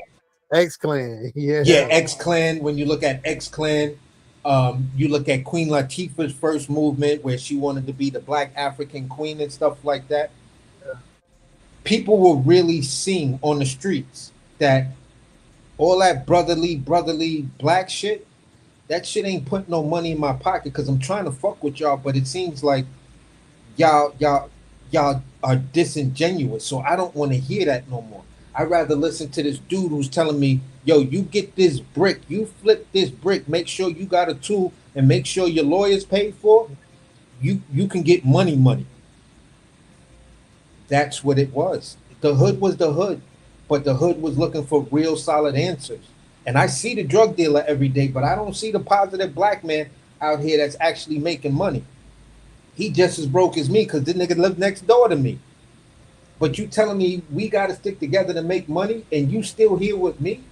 Meanwhile, this nigga over here talking about, flipping bricks and fucking pretty bitches and he up out the hood? I think that's where I'm going to go. So if there was a hip hop meeting to try to understand that, I would probably say, and I'm gonna get on my scholar jump off and bring out my inner coon and be like, yeah, it was for the money. But that positive pro-black shit, that shit don't sell. It don't. Look at Black Thought. Dudes was trying to argue with me that Black Thought is a much, much better rapper than Jay-Z. And I was like, it could be, but Black Thought was more like a last poet than a rapper. Like, yeah. I couldn't identify with much of what Black Thought was talking about. But I could identify what Jay-Z was talking about all day. Every day. The streets is watching and dudes is like, no, but Jay-Z, he was commercial. So the streets is watching is a commercial hip hop song. When you tell me about commercial hip hop, the first person I'm gonna bring to mind is Will Smith. That's a commercial hip hop artist. Will Smith was dope back in the day, though. Will Smith Yeah, was he was dope. dope, but he was commercial as fuck. He was commercial, but he was dope. Yeah. Gotta give him props. Yo, I heard that all positive battled Will Smith at a house party and he beat him. Who? Nah, I ain't no rapper, man. All positive on the dude on the panel. I mean, I'm not a rapper, man. I ain't no rapper. They said all positive did like cannabis and pulled out the sheet and started reading from. Y'all want to hear the shit or not? No, but these guys like Will Smith and Young MC, I've always respected Young MC. Now I hate it.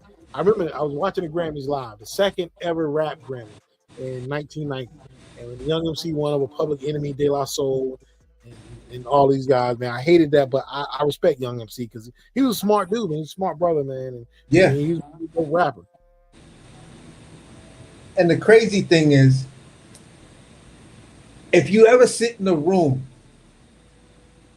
and talk to Little John, you'd be like, "What the mother? What?" Oh yeah, Lil Jon. He seemed like he's an intelligent guy as well. It's the same Yo, thing the with- dude is highly intelligent, bro. That's why I'm saying you sit in the room and talk to him. When I was down in Atlanta and I was doing some kitchen work down there, I was in such a high level restaurant that Jermaine Dupri used to come through in a white rose. I'm standing in the back of the restaurant, you know what I'm saying? And he would come close to closing because he was like a megastar like that, and he didn't want to disrupt everything. So me and this other dude, we sitting out back taking a couple of pulls, and we see the Rose pull up in the back, like in the back of the restaurant. We like, yo, what the fuck going on? The nigga Jermaine Dupri come out. He was like, yo, that smell mad good. You know what I'm saying? He was like, yo, here's my card. I'm hosting a party. Come through. It was just that easy. Yo, didn't Dave Chappelle do a skit based on Little John's intelligence? Yeah. What? Yeah. Yeah. Sometimes I feel like I'm alone in the world. That's exactly how he is, bro. That's why I'm saying what I'm saying. The dude don't like you. You be like, wait a minute, hold up, wait a minute. Yo, I'll tell you This is not Little John that's like, yeah. What? Another dude that's highly intelligent, and I did not know it until I actually heard him speak, and then he stopped doing the commercial music. But Trinidad James, you remember Trinidad James came out looking like Jerome from Martin, and then when all that died down, and he came out with a song called All Black Everything. I'm like, hold up, man, this dude can actually spit, and you listen to him speak. I'm like, yo, you're not as dumb as you portrayed when you first came out. You got to these dudes knew that. Some of these dudes knew that if I take on a persona, that persona that I'm taking on will get me where I want to be. Little John took on a persona. I'm trying to think of Ludacris kind of took on a persona. It's like two more people that I'm trying to think of that took on these personas and stuff like that. That when you sit down and you just talking to them, you sit there and you looking at them like, you actually have how many degrees? Yo, What? Plies is one of them. Plies is another dude with college degrees. Yeah. A lot of crazy. these dudes went to college and got college degrees and stuff like that, and they're taking on these personas, making you think that they're young dudes, and they're not. Just because I look young, I'm 30 years old, bro. I just know this game. So, for the most part, I the hip hop game was like, wow. It was culture shock for me at times because I came in with a certain perception. And then when I'm starting to meet these guys, talk to them and this and that and that and this, I'm just like, what? Like KRS has always had that, that's why he was almost for the longest has always been my favorite rapper of all time. Yeah. Because he's always never denied his intelligence. He was like, yeah, when I was homeless, instead of being a homeless kid running around robbing everybody, I would spend my time in the library reading books. Man. I was like, oh. Man, let us begin. What, where, why, or when? Exactly. Like, Shoot, a Black Youngster was the same way. It's an artist that was signed by Yo Gotti. yeah, I shot over 100 music videos, and he was a guy that I toured with. Mhm. And he would be on the gram. Hey, hold on, yeah, little bit, bitch. But then you talk to him in a hotel room, and it'd be completely different. Dude was intelligent. It was all a marketing scheme, all an act, just like you yeah, said, taking on a persona, just doing what you do to get on. And yeah. He'll make a point and then say, you know what? Put a hemp low. So basically, and then you're like, per the what low? For real? So it's like, man, listen, bro, I didn't know you was like that, man. He was like, listen, you got to do what you got to do, man. Actors, people believe, you know, that dude who plays Leonardo DiCaprio, that Leonardo DiCaprio is his actually real name. That's still an acting name. You Yep. hear what I'm saying? His real name is something totally different. I didn't know that. a lot Yeah, of bro. yeah, Like they all got him. They all got him. It's been a Hollywood thing. yep. Clark Gable was not that man's name. Well, I know Jamie Foxx isn't his real name. I know that. Yeah. You know, same thing with Clark Gable, same thing with Jerry Lewis. You know, unless you came from like the music industry or something else, you know, like Madonna, she's an actress, that's her real name. Jennifer Lopez, she was a musician, that's her real name. But a lot of these other ones, Tom Cruise and a lot, nah, that's not your real name. Do you feel what I'm saying? Mm-mm. Right. And it just used to boggle me because you watch these videos of where they're telling you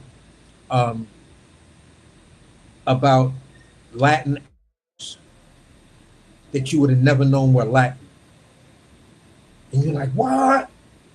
She was Spanish? No, not him. He was Spanish too. Yo, yeah, I found that out about because when I was like 5 years old, I used to look at the reruns of Wonder Woman. I found out Linda Carter was Mexican. I'm like, what?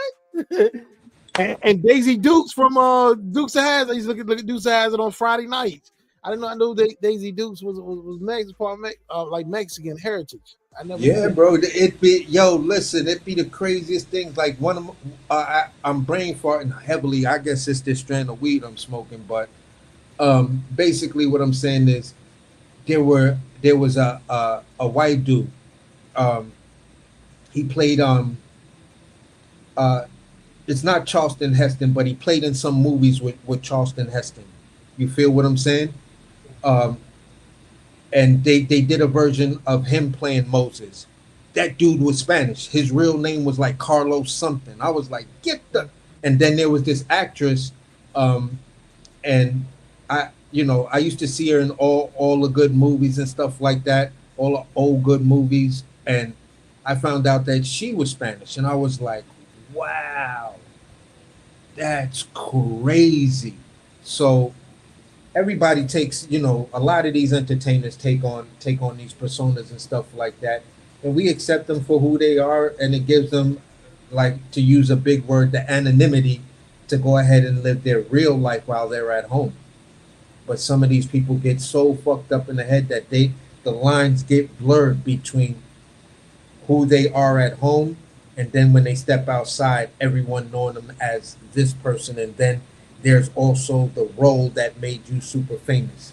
You feel what I'm saying? Like Eddie Murphy used to clown about Ron Howard, and he's like, "Look at Opie Cunningham. Look at Opie Cunningham. Opie Cunningham. Opie got rid of that shit for real." So, dang, I never thought about the 3 layers to it. Yeah, that's true. Yeah, and it's for me, it's just like, wow. Because film and study is what I went to college for. Film and animation. I said film and study. Film and animation is what I went to college for. So when I was saying I was doing artwork for these record labels, I could draw my ass off. That's a gift I inherited from my pops. All my father's kids, all of us could draw our asses off. Like sit there and look at you or look at a group of people and draw that shit right fast. Yeah. Be like, you drew that shit that fast? Like, yeah, it's nothing. and I guess that's what translated to make me rise real fast as a chef and consultant chef, because that creativity, I get that side from my pops. Mm-hmm. What are you doing, bro? Yo, did y'all hear that Keith Thurman and Fandora was supposed to fight? Yeah, I heard it today on YouTube, and I saw some channels reporting it. Yeah, Who you got in there? KP got Thurman. I think that's a winnable fight for Thurman. yeah, it is a winnable fight because, like I said, just like you said before, Fundora is always a knockout waiting to happen. But I'm gonna have to pick Fundora because Keith Thurman doesn't like them body shots. You know what I'm saying? And Keith Thurman's a little up there. Fandora ain't finna be throwing no body shot. His big ass can't get down there with throw no body shots. Probably not. But at the same time, Keith Thurman is a little bit up there in age, and he's been very inactive. He's had one fight in the past 5 years, and that was recently. But so have Fandora though. The last time he fought, he's been way more active than Keith Thurman. Who did Fandora fight before this last fight? Last fight though, he did look sharp as hell. He fought God, I forgot his name, but he's fought at least 3 times the past year. Let me look this up. Cause y'all already know I don't like that giraffe face height hat having that. Thurman, man, Keith Thurman had one fight the past 5 years or so, man. I'm like, nah, man, he's very inactive. And after he fight Fandora, he might not fight again in 2030. Hey, y'all know it's boxing out right now, huh? No, I didn't. What is it, Golden Boy? OTX, that overtime boxing. Pull it up. It's on YouTube. Yeah, I know you do. Yeah, I'm gonna pull it up. I got that on the TV right now. Yeah, I ain't gonna lie, Rob G. They made me a little paranoid when they took my momentum and blackballed me when I showed. Because I was thinking about the other day, I seen a little local event. I was thinking about. I'm like, no, I don't want to risk it, bro. Philippines. Yeah. Yo, I'm gonna say it like this, man. Fundora is at a point where you can start to see him putting it together and understand his dimensions and starting to fight to his dimensions. Yes, he's still making mistakes. That's why you could say he's putting it together. For me, a lot of those dudes at 54, if they don't hop on Fundora right now, it's gonna be hard to beat that man in about 3 fights. What you said, it makes perfect sense. Because I've always said that about when a guy is green. That's what Felix Trinidad used to do. Felix Trinidad, he fought David Reed and Vargas. If he would have fought those guys a few years later, they would have beat him because they gave him all he could handle, and they're like their 4 years of pro, 3 years of pro. So I'm looking right now. Fandora fought. I don't know if it's the exact same year, but it says he fought Tim Tszyu March 24th, and then the 25th he fought. There's no way he had a fight right after. So I'm guessing that this is in 2025. He fought in March. 24, 25. Yeah, and then that's whenever he fought Tim Tszyu in a rematch. But I'm gonna just be honest with you, man. I'm not the biggest component or believer in Fandora.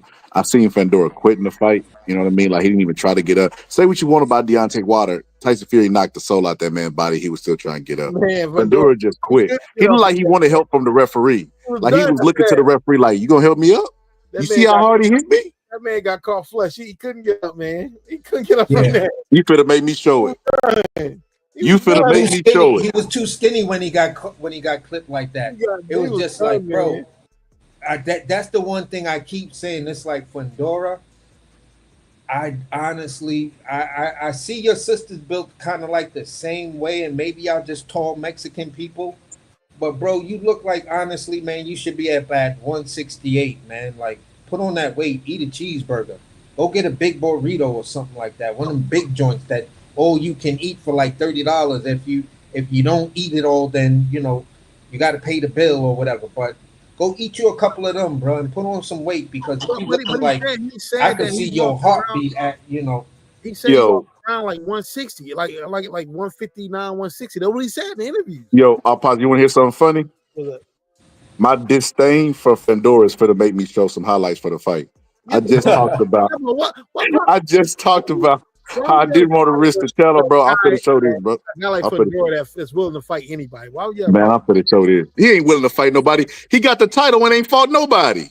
He fought twice this year so far. He fought January. But he had the February. title for an entire year, and he didn't defend it against nobody. As a matter of fact, I don't know if y'all remember this. He was in talks to fight Bud, and that never materialized. Yeah, and a dude was arguing me, told me I was lying that wasn't gonna happen. I was like, yo, bruh, when Bud was going up to 54, he used the WBO status to try to make that fight. But he was supposed to fight Errol Spence. I said, yeah, but the WBO told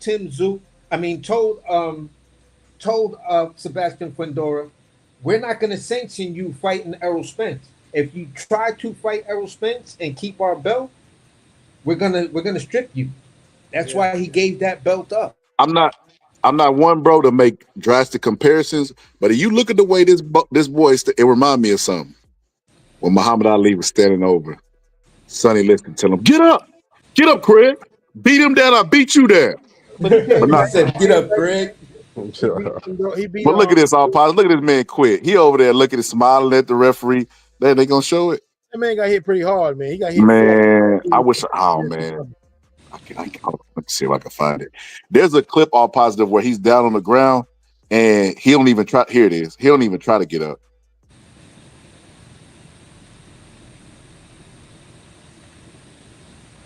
Man, don't even try to get up. Look at him, stretched out. He probably chilling.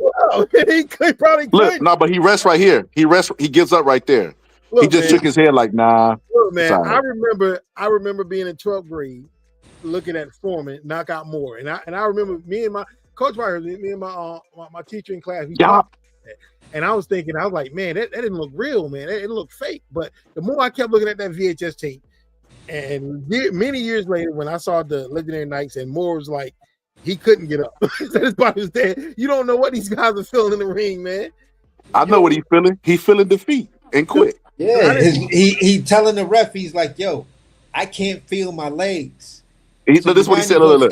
He's trying to get up now. Look, right here, he battling gravity. You could tell. Like, you know, remember that gravity machine at the carnival? Yeah, look at him. To push you up against the wall. So he battling gravity right here. But watch this. When he get up right there, now watch this, all positive. Watch this. Now watch. He gonna tell the referee, I tried my best. See that little glove notion right there? That's submission, bro. Are you implying that shot didn't hurt him and he just quit? No. Every shot hurt is boxing, but people get up when that's the thing. It's a sport where quitting isn't permissible, dude. And we judge. He got rocked. He got rocked bad. I'm glad you said that. All positive. I'm glad you said that. Yeah, all right. Well, let's go to another example. I'm going to show you something. I was going to show this earlier, but this is the perfect timing right here. Because boxing is not a game, right? So you know, I think we would all agree to that, right? But check this out. I'm gonna show you this. Andre Ward was telling the story about him getting knocked out.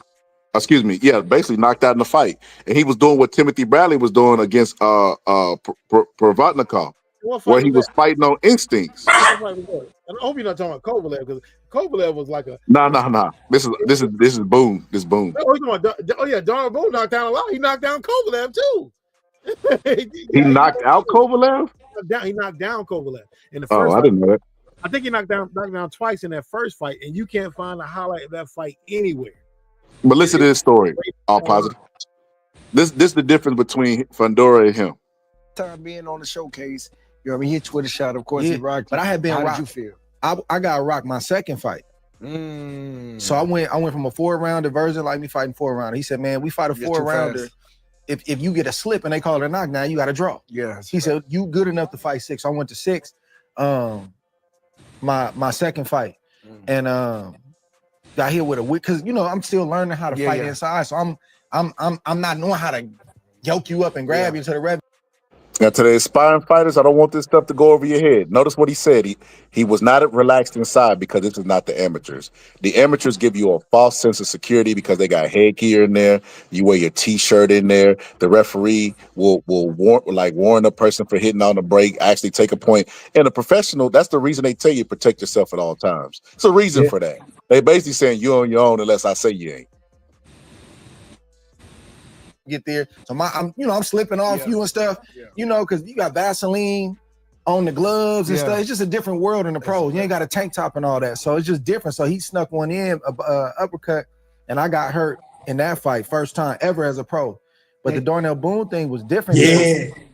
Dude, I never seen the shot, but it was in the clinch again. Yep. Birds kept saying, stop relaxing in the clinch. I remember that. Referee say break. All right, ref. I remember. That's what we do in the amateurs. Yeah. He said, Is he lying out positive? AC, is he lying? Rob G? Yo, bro. They do that all the time. I'ma And they be tell y'all having something. whole conversations with referees in the amateurs.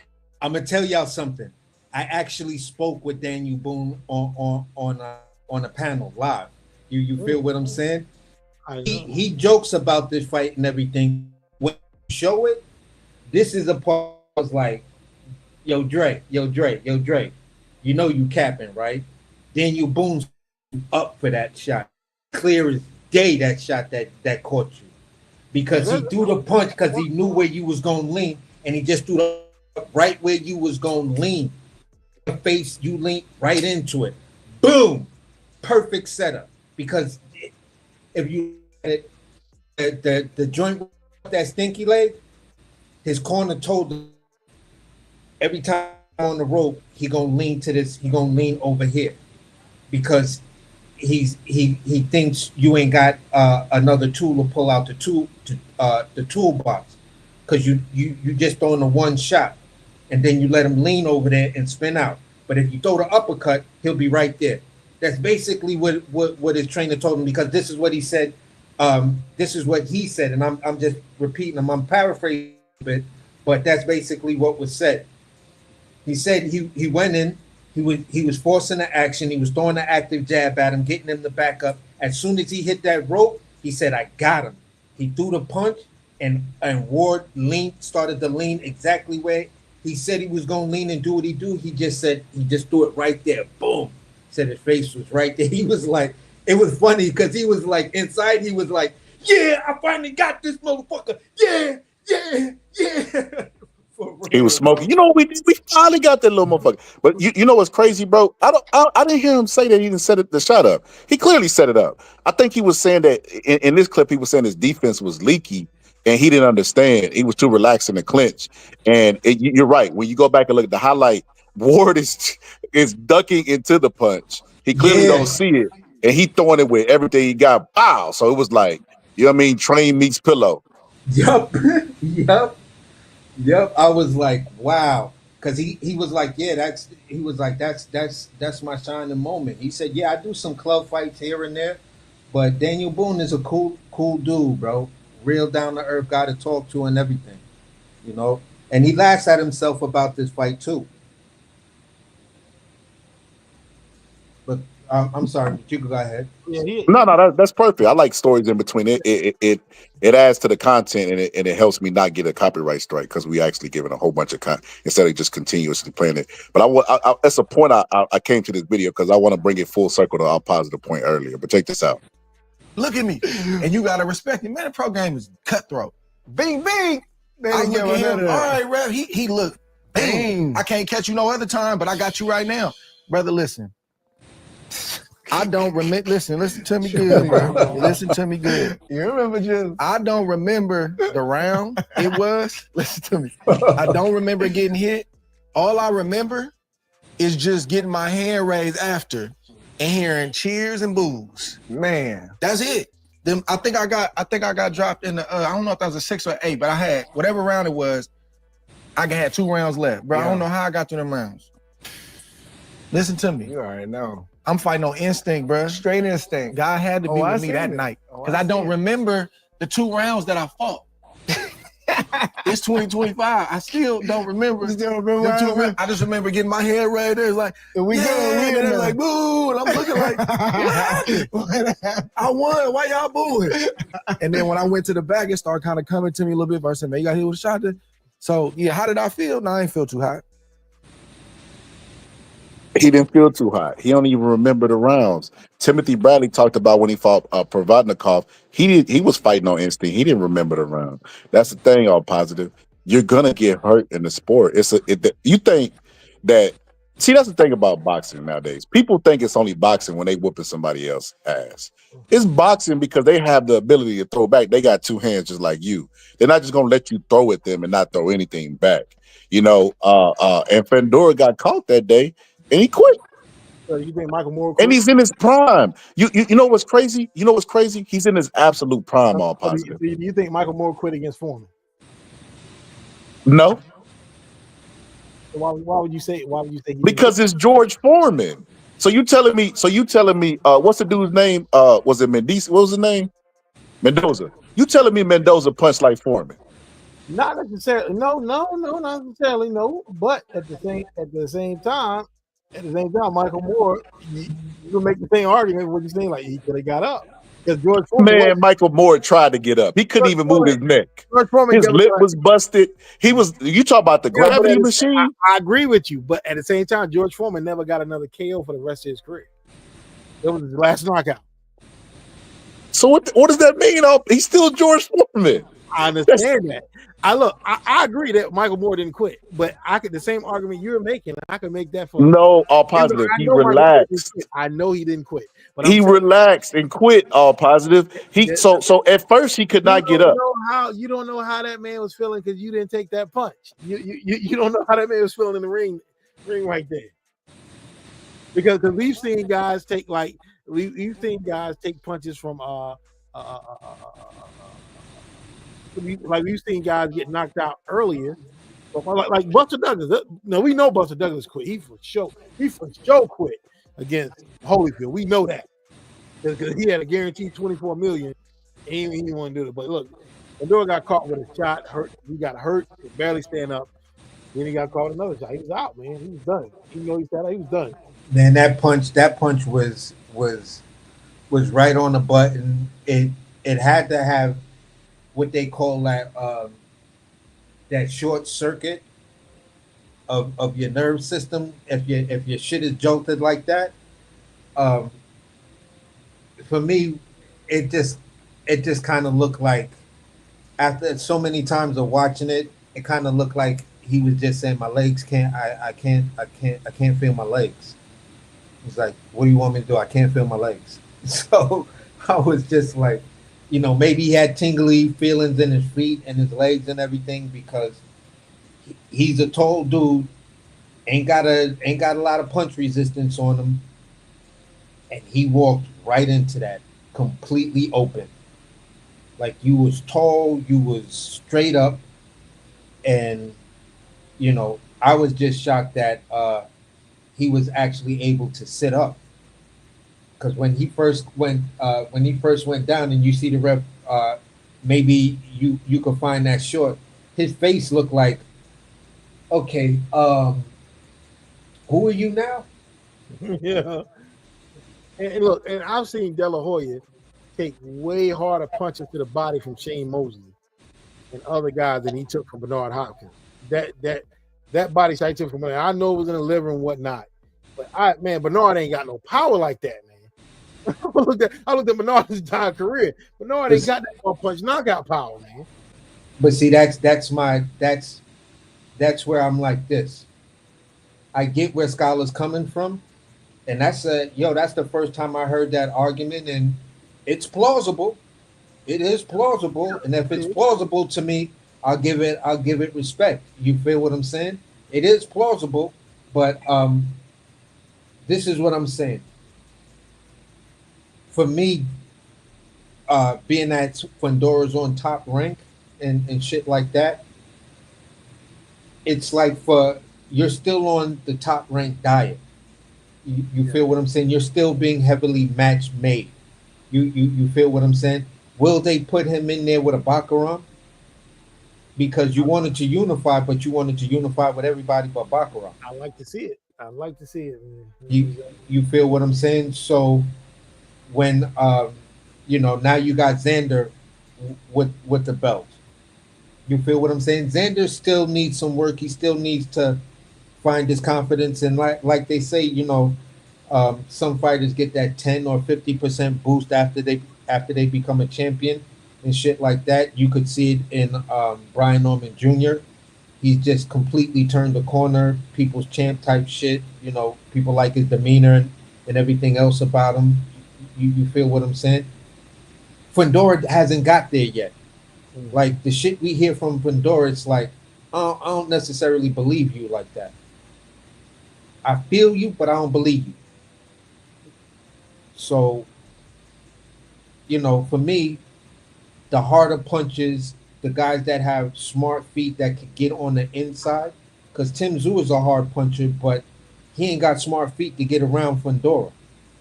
He don't know. He don't got enough ring IQ to bring the tall man to you and try to counter punch off of him. Throw something that looks a certain way, and then you following it up with the shot that's really meant to do something. Maybe Fundora needs an old school trainer that you feel what I'm saying, but I don't know. I think he's trying to get there. I could see elements of things are starting to come together, but it's still like you'll learn how to use that length and everything. But guys that got smart feet and got power, I don't think you beat them. Yeah, I don't like his chin being up in there, and I'm always criticizing for that for years. Like he got to tuck that chin, not necessarily tuck it, but don't have it too far from him. Yeah, and he's got to learn to stop backing straight out. Yeah. But Tim Like Tszyu, you're still backing straight out with your head straight up in the air. Tim Tszyu caught him with some shots in the last fight because I was like, man, if there was a power punch, like there was Bakram, he probably would have been out. Like the round that Tim Tszyu quit in, he caught Fundora with some shots, and I'm like, dang, that was another harder punch. He probably would have put him out. Yeah, it was the round. It was for me. I was like, okay, Tim, you starting to see it. You starting to see it, and you starting to get him to, because give him the false sense of security that you fighting off the back foot. That's what Tim Tszyu was doing, and as Fundora was punching, he would step in and punch with him. That's how you caught him. But you didn't have no confidence. It's like you still shell shocked to a certain degree. So for me, it's like, again, a Bakaram is not going to be that shell shock. He going to see that opening. They going to study film on you, and they going to put you out. That's the only guy that right now that I think beats Fundora at 54. There's a lot of other young guys that are coming up, but they got to develop. You feel what I'm saying? Well, who do you have in Bakram versus Boots? Who you got in that fight? Who do I have with Bakram versus Boots? Boots, I know it'll never happen, but who would you have in that fight? Honestly, I think I would probably still go with Bakram because the thing for me is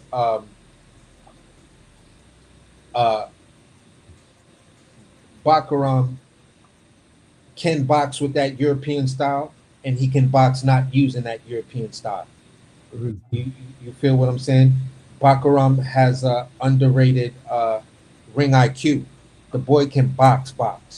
You feel what I'm saying? And he can crack.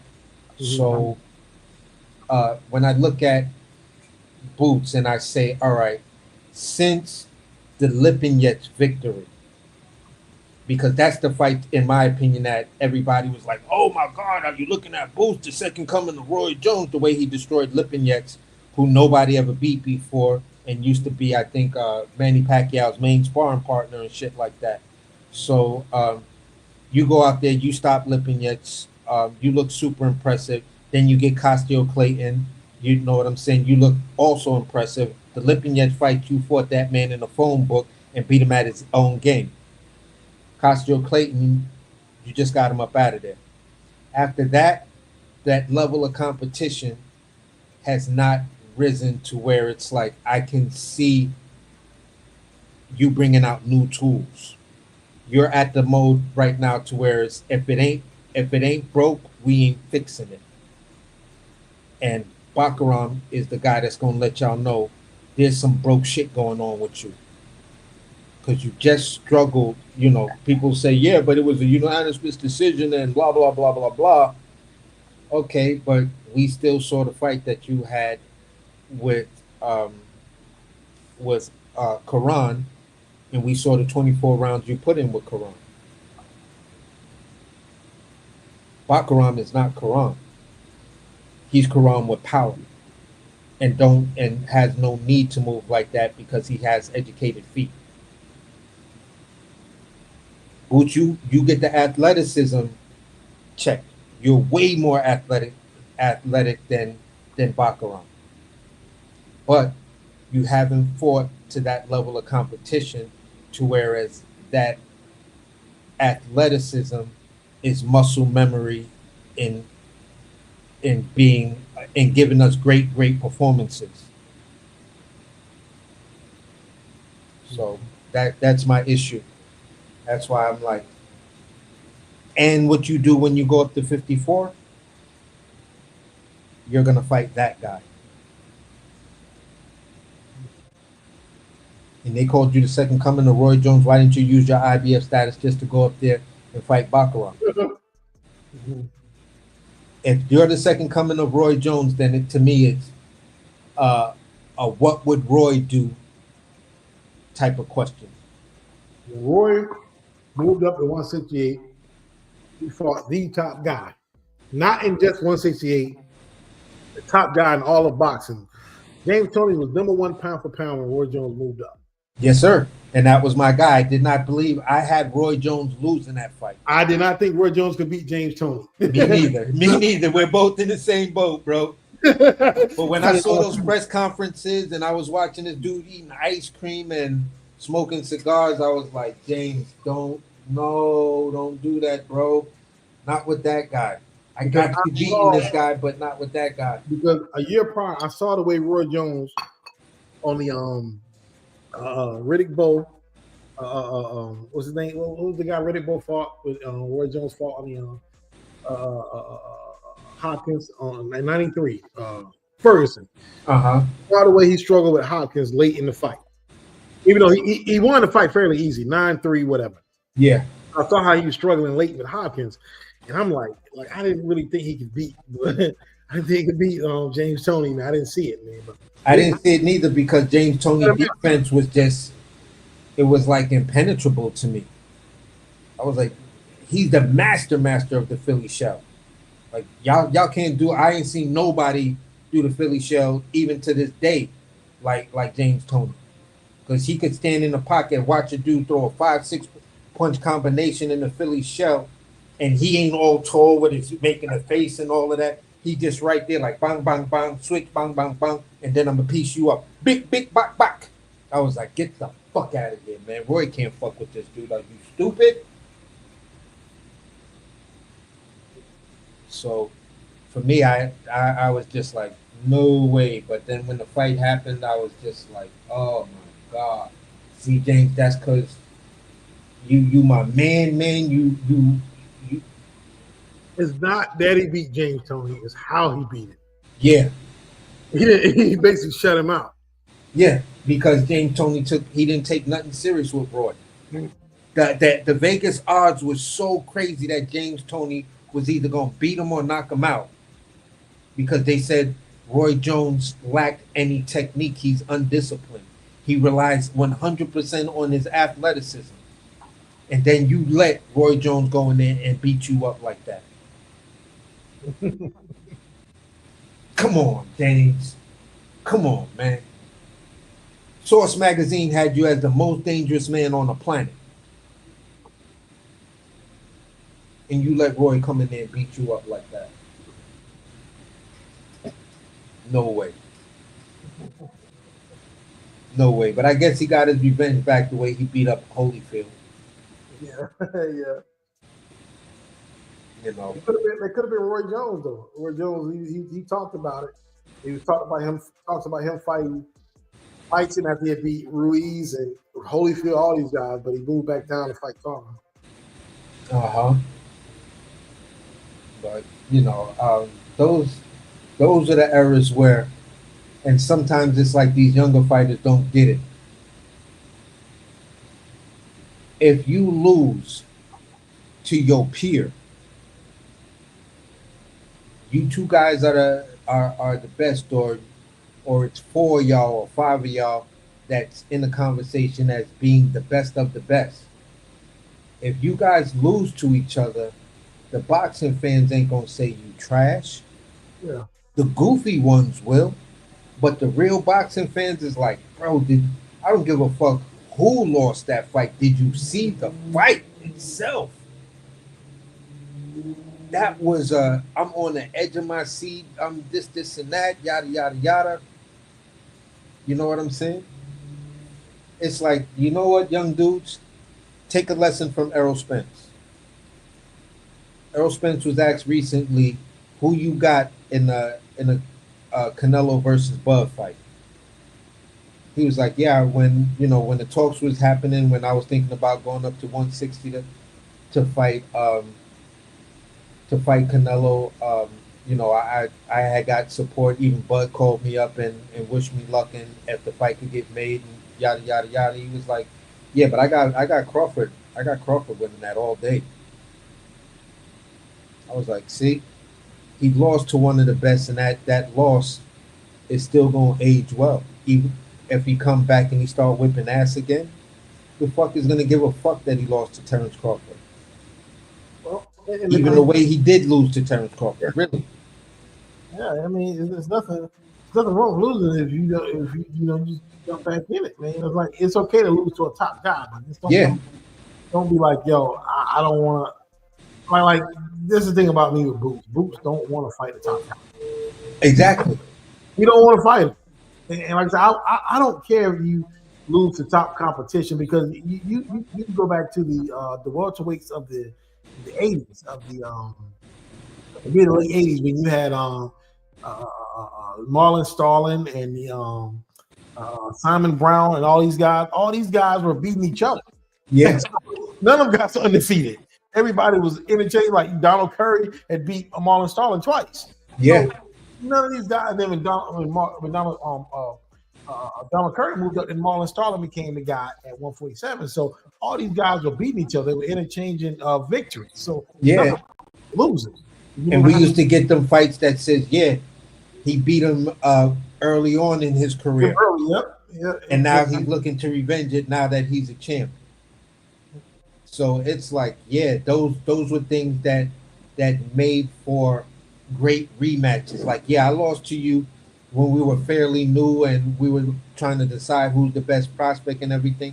Yeah, you got that push, but then you took your loss a little bit later in your career, which then allowed me to rise to the top and become the man of the division. And I got my belt first, and now you're my mandatory or whatever.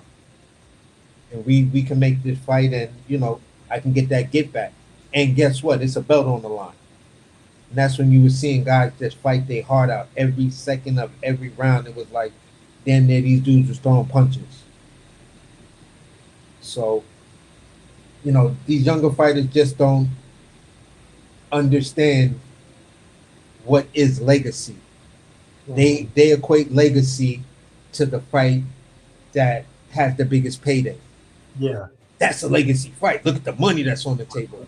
No, a legacy fight doesn't have to do that. I'm gonna tell, and I'd be like, listen, I'm gonna tell you a fight that's a legacy fight that that people might not think so, but when you look at the repercussions of it, Brian Norman versus Jin Sasaki over in Japan. Yeah. That knockout, look at what it's doing to Brian Norman's career. Mm-hmm. He's got Japanese fans. There's people talking about, yeah, I was at Atlanta when he was doing the school drive, and there were so many Asians out there wanting to talk and take pictures up with Brian Norman. That's what legacy does for you. It wasn't about the bag. It wasn't the biggest fight. It wasn't the fight that, everybody's talking about, like a Canelo versus David Benavidez, or a Canelo versus Terrence Crawford, or Shakur versus Tank. No. It's far under. But the ramifications of that fight would dictate this kid getting that extra boost with being the guy that says, listen, Boots, you got a lot of local fights. Your best numbers are in Philly. Always in Philly. Guess what? I went to Japan. Fought the number one guy in Japan and knocked him smooth the fuck out. This motherfucker lost a couple of months of his memory. When I get back to the U.S., everything's on the table. And then look at his next move. Now he's going after Devin Haney, another legacy fight for him. I like both of them. I like Haney and Norman, but I just think Norman's gonna be too much for Haney, man. I mean, if I'm wrong, think so too. I'm a huge Devin Haney fan. I like Many channels I'm on, they like AC, the only Devin Haney fan. You know, and they don't say it like I'm a weird only fan type of dude of him. But I keep it. I criticize him where he needs to be criticized, and I praise him where he needs to be praised. And it's just like, Dev, you took a year off for no fucking reason. You didn't lose anything, and you still retained your own. You still pretty much had your belt. You didn't want to fight the guy that was sitting in your seat. You feel what I'm saying? At 140. If you took that time off to try to acclimate yourself to 147, saying, I'm going to make that move. And for me, it was my thing with Dev. I was like, I hope he goes up to 140, snatch a belt, and then try to settle in at 47 so he can acclimate himself to that. Because I think that's where we're going to see the best Devin Haney when he's at 147 pounds. He's there now. You feel what I'm saying? But his path there, don't make me think you could take on Brian Norman Jr., who's owning his championship. He's owning, his skill set, and he believes in himself. And the kid can fight and box. Because if Brian Norman catches him with those left hooks like Oscarine Garcia, he might not get up. I don't think he's gonna get up. If he gets up, I could see his pops throwing in the towel. Like, nah, I'm not about to watch you steal 2 months of my son's memory. I don't want to go through that as a father. So I think at the minute Brian Norman drops him, and it's a bad drop, like he gets dropped and his head hits the canvas, and he's trying to sit there for the standing 8. The minute that man stand up, I believe his pop's gonna throw in the towel. Possibly. I just can't see Bill saying, I'm gonna let my son go out on this shield. Yeah. You know what I'm saying? Not with a hard puncher, and just looking at, Oscarine, Ryan Garcia, Devin kept on getting up. Yeah. Do you feel what I'm saying? And then he went on like a 3-4 round winning. He won the next 3-4 rounds.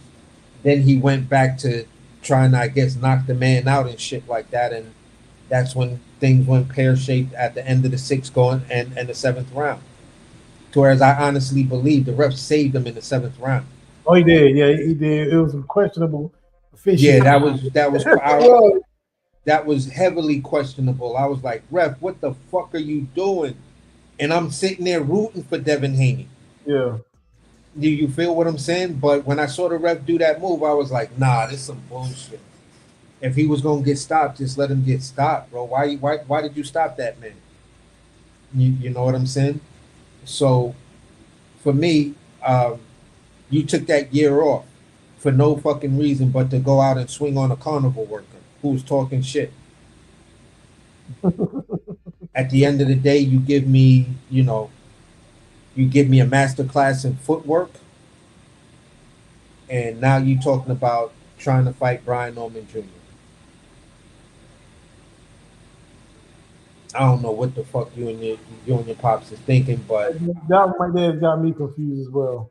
I'd have probably tried to make the Barrios fight, because he, many people. That would have been easier. You feel what I'm saying? Because you was right there for Barrios. I think he can actually beat Barrios the way Barrios can. In his state right now, yes, he can beat Barrios. But in his state right now, do I think he can beat Brian Norman Jr.? No, I believe Brian Norman Jr. is going to beat him, knock his ass the fuck out. This is my belief. I think I got Brian Norman Jr. for the KO, man. I don't think Haney has enough pop to keep Norman off of him. Yeah. And he's going to try to rely on that footwork, and where people are saying no, smaller ring and no running rule. Bro, the rule is already there. It's called engaging. If you're running, you're not engaging. The ref can tell you, I'll take a point for non-engagement, just like they do in the UFC. If you're not engaging in the fight, that's what people came here to see. I can take a point away from you for not engaging. I can't take a point of you for running unless you turn your back, completely turn your back on your opponent. So there are the rules in place, and if the ref just does their fucking job, you feel what I'm saying? Then you got something. Because I've seen refs tell guys, come on, guys, people paid to see here. Let's fight. Fight. I've seen refs threaten dudes, listen, if you're not going to engage and fight and give the people a fight of what they paid for, I'm going to take a point away from you. I think it was that dude I believe the ref said it in that first full heavyweight Riyadh card, where it had all the heavyweights on it. One of those fights, some dude came in, and I think the dude might have threw 3 punches in all 12 rounds. Otherwise, he just stayed in a high guard and kept on trying to move, and the ref kept on threatening to take a point from the dude, but the ref never did. So there is that rule. So at the end of the day, if the ref does his job, Devin Haney's going to have to fight. At some point, you're going to have to fight Brian Norman Jr.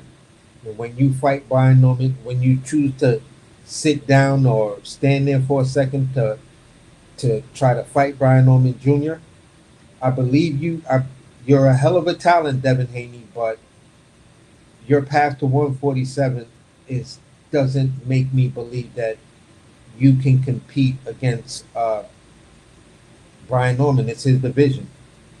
This is his division now. If he made that dude, if the B Norm Storm made people grab their boots and run, then Devin Haney, like, bruh, when you get smacked with that brick, and I'm just gonna be like, I don't want to see it. I don't want to see it. I'm gonna be covering my eyes and then, try to peek out to see what's going on in the fight. Because me being a fan of yours like that, I don't know if I want to see you get stretched like that.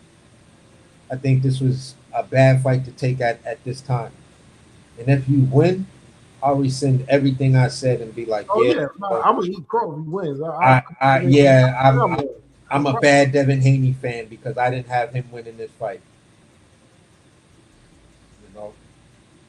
So that's the way I see it, bro. I just don't see it. I just don't see it. And dudes is like, what?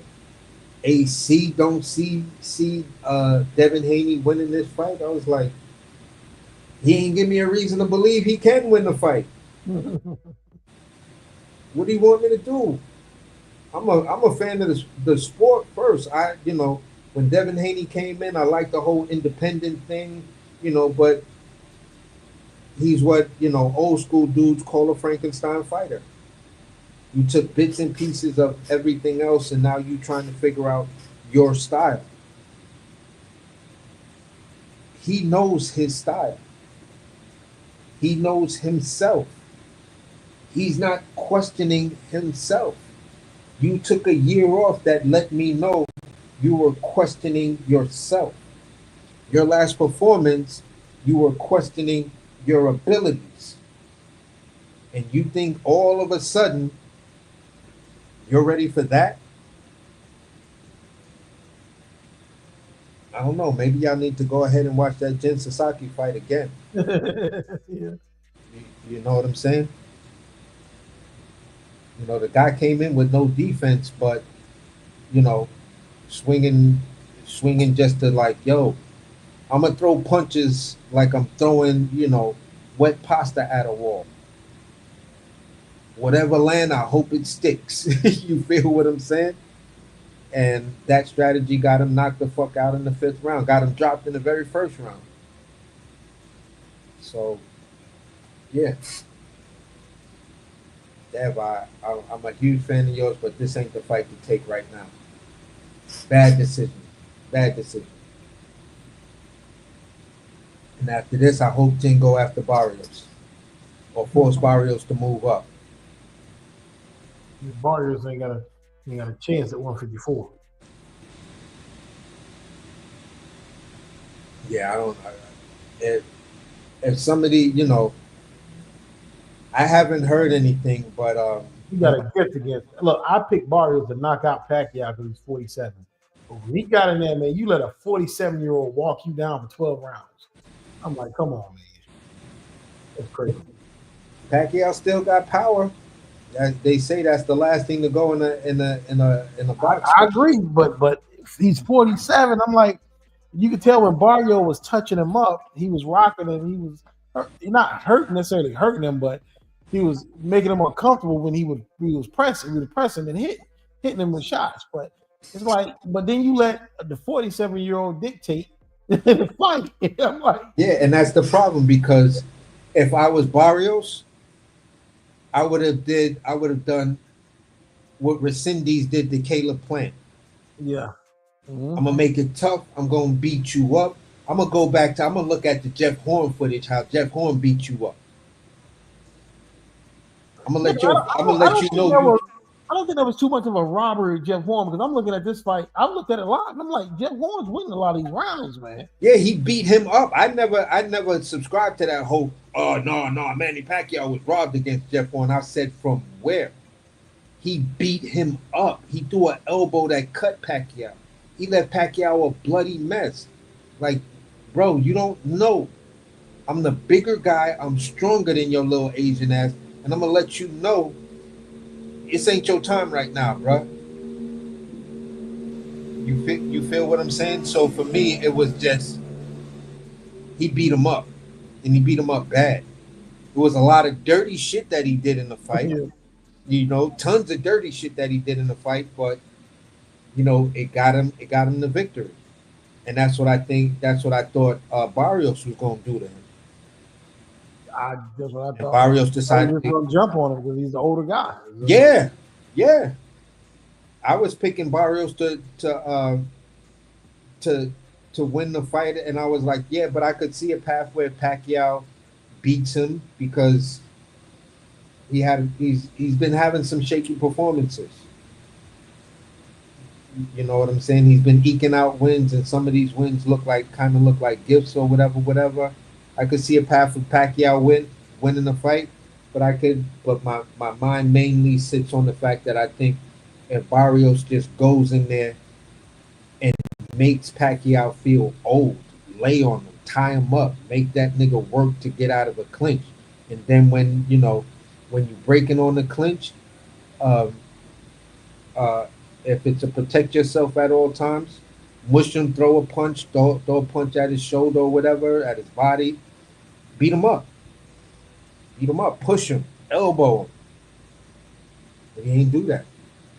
So I don't know why these guys that are not boxers, you get in there to want to fight a boxer, and you decide that I'm gonna try and box this guy. If you're not a boxer, your best bet when you're facing a pure boxer is to be disruptive.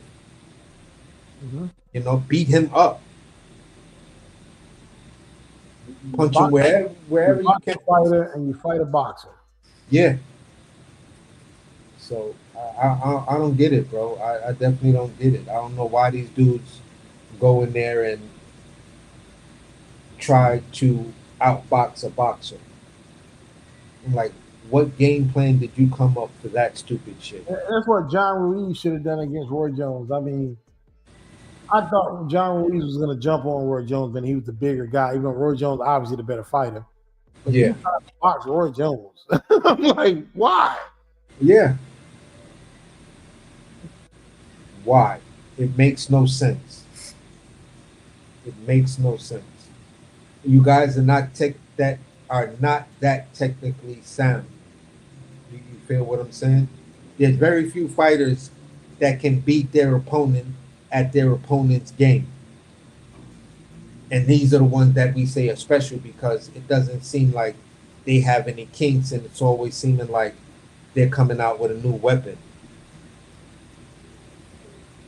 So at the end of the day, bro, I'm just like, I'm a huge fan of a lot of people. I used to be a huge fan of Boots, but my fandom has peeled back because what I was expecting to see from him by the time he got 30 fights or whatever, I was asking after his 20 something, 25th fight or whatever, I was asking, all right, when are we going to get a 50-50 fight?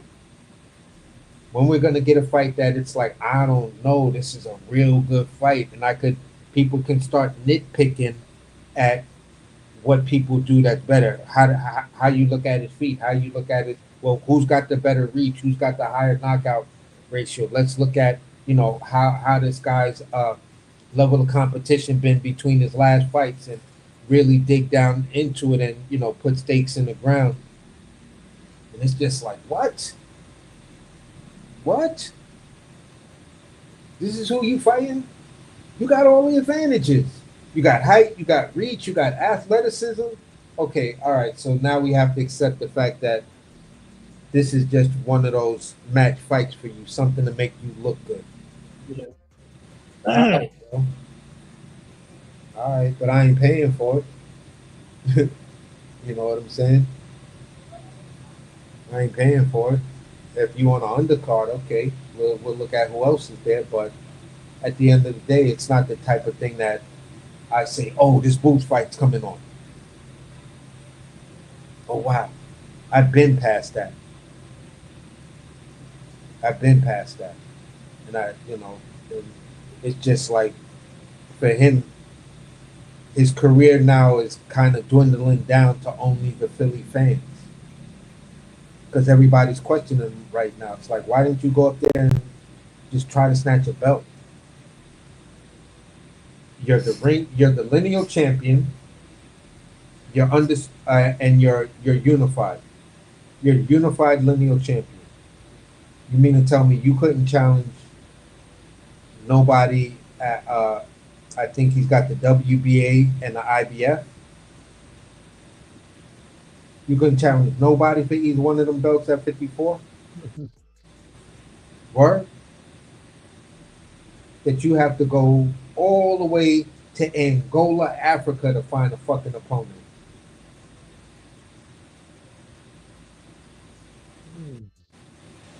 Wow. Okay. Let's just see if this shit turns out to be, a Munguia moment. Let's just see if this shit turns out to be a Munguia moment with this guy. Yeah. You feel what I'm saying? Because if you keep the Munguia, that was a cherry pick going wrong. Oh, horribly wrong. Then in the rematch, you beat him in a rematch, and then the win gets erased because you was caught cheating. Yeah. So you rematch the dude, and the only way you feel you could beat this level of competition, a guy with only 4 knockouts, 5 now with you on his record, you had to drug cheat that dude.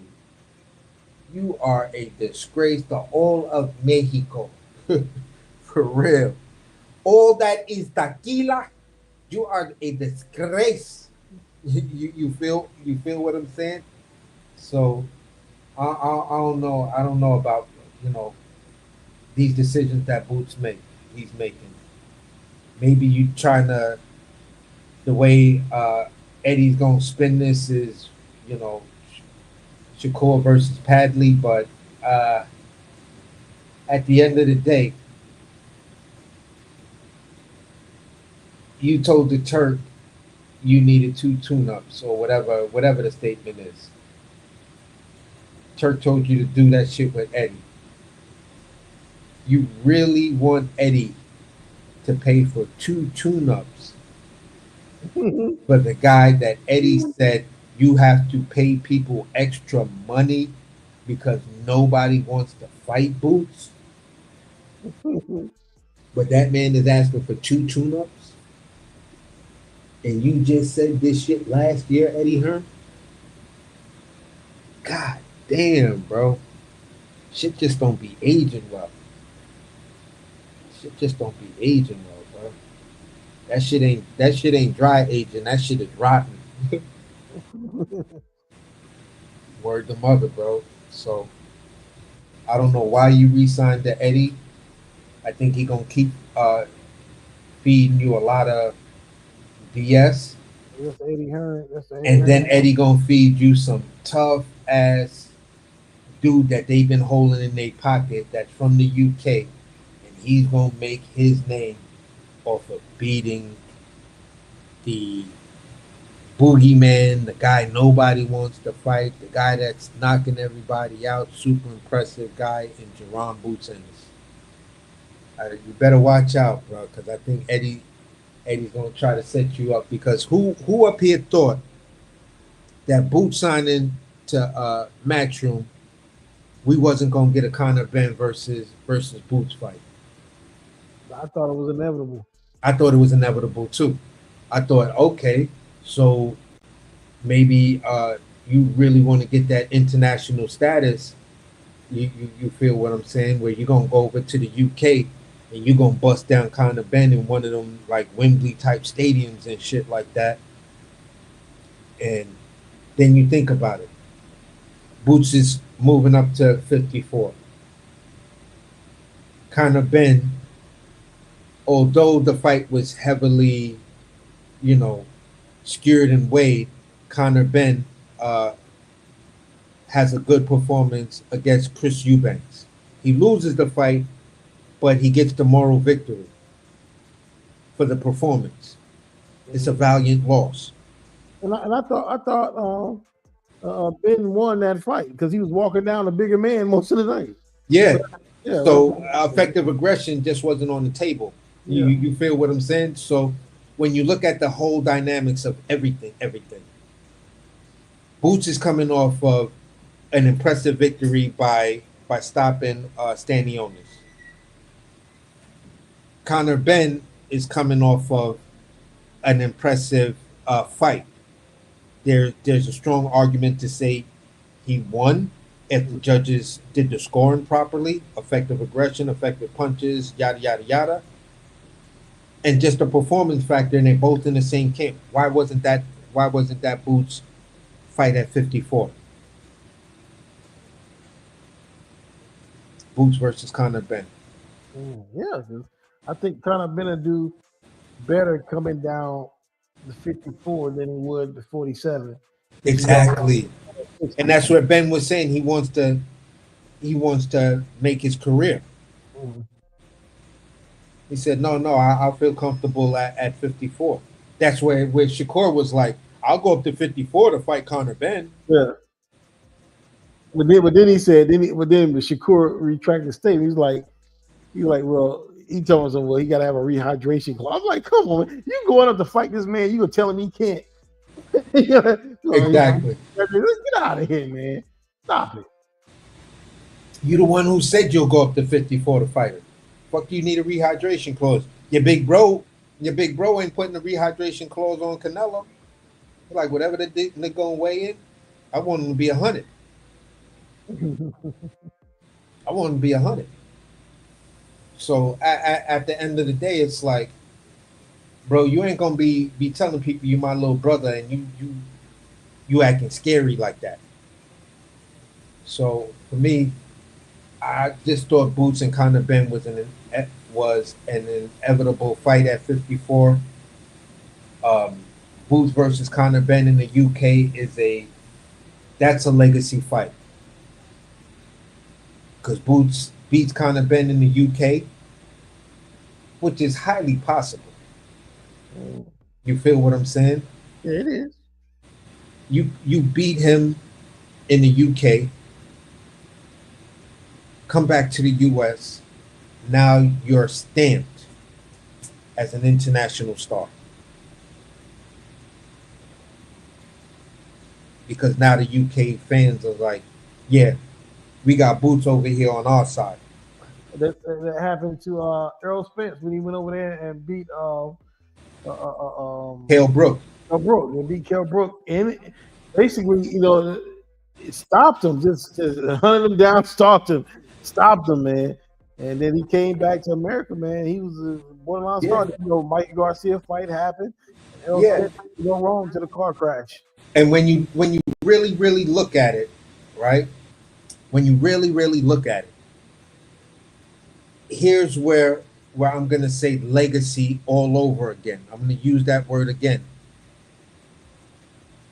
Triple G versus Kell Brook. Great fight, solid fight.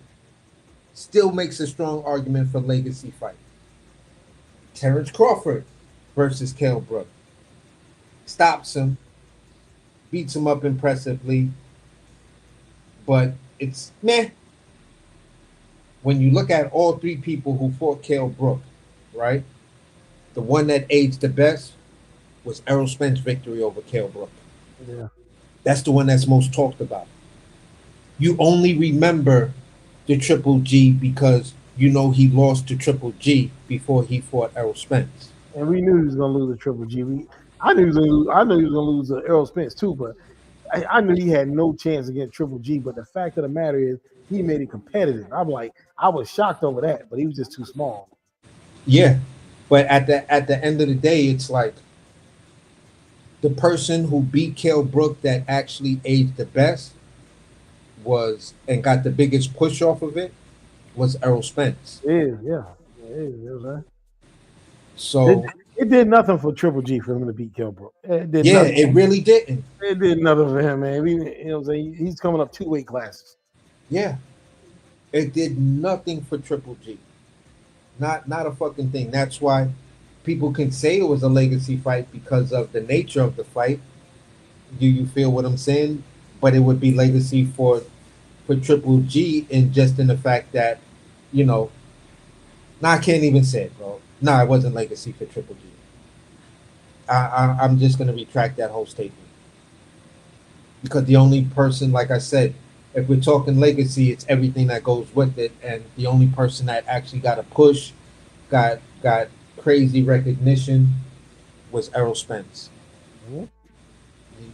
You feel what I'm saying? Bud's performance was meh, and people only remember Triple G because, again, it was because it was before Errol fought him, and he went up to 2 weight classes. But other than that, bro, you know, I gotta go walk my dog because this dude is acting crazy. Keep fucking with my other female dogs. So I'm about to put this thing on. Look at this thing tonight, man. yeah, man, great show, bro. Skylar, I'll pull up on the next one, man. All right, man, no problem.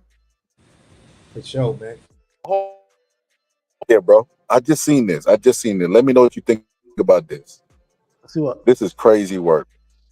You know, everybody find religion when they get what they want. Yeah. Yo, check this out, bro. So you remember the girl that sued Uncle Shay Shay? Yeah. Watch this. Don't tell me she done found some religion.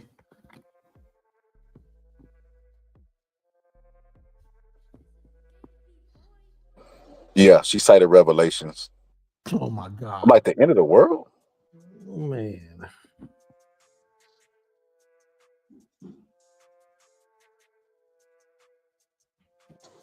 That's crazy. But she retired. $50 million, I ain't gonna lie. I don't think that's enough money to retire when you're an OnlyFans model, because they lifestyle be a lot. I thought she got 23. Nah, I think it's 50. Man, that's ridiculous. You don't think she earned it? Man, no, man. Not from You don't think she worth 25 a cheek? Man, not for no conversations.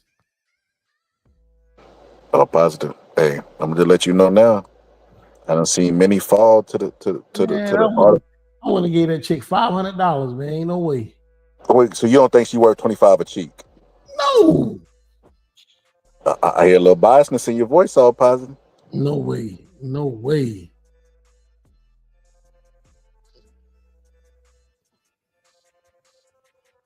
Okay, here we go. Yeah, the other lawsuit got dropped though. Hold on. Golly, why is it taking so long to upload? Yeah, this chick was suing for $20 million because Shannon Sharp and Ocho Cinco said she was married and she's not. I'm Oh no, like, they threw the lawsuit out, so he they got to threw it win out. on that That's one. why they got dropped. I'm like, that's silly, man. So look, there she go, taking a picture of the scripture with a heart on it, getting really deep about nothing. With her decision to retire from OnlyFans. This is crazy, man. And you know what?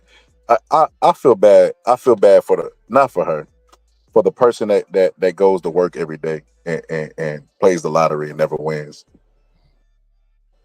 Because she literally, all she had to do was pretend like Shannon Sharp was abusing her.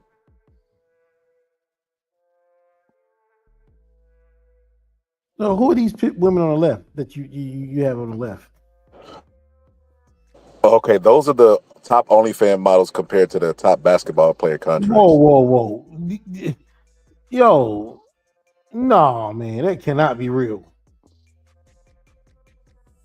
There's no way a chick is making $43 million off pictures and videos. Yeah, that's the alleged. No, man. All positive. No. Hey, it's the oldest profession in the world, brother. Man, do you know how many pictures and videos you got to sell for that much? Like subscriptions, you got to sell for $43 million. Hey, all positive. They got men out there that ain't as smart as you. They ain't got the plug on them sites to get them chicks. Man, you look, man. There is a plug out there, man. It really is, but that is crazy.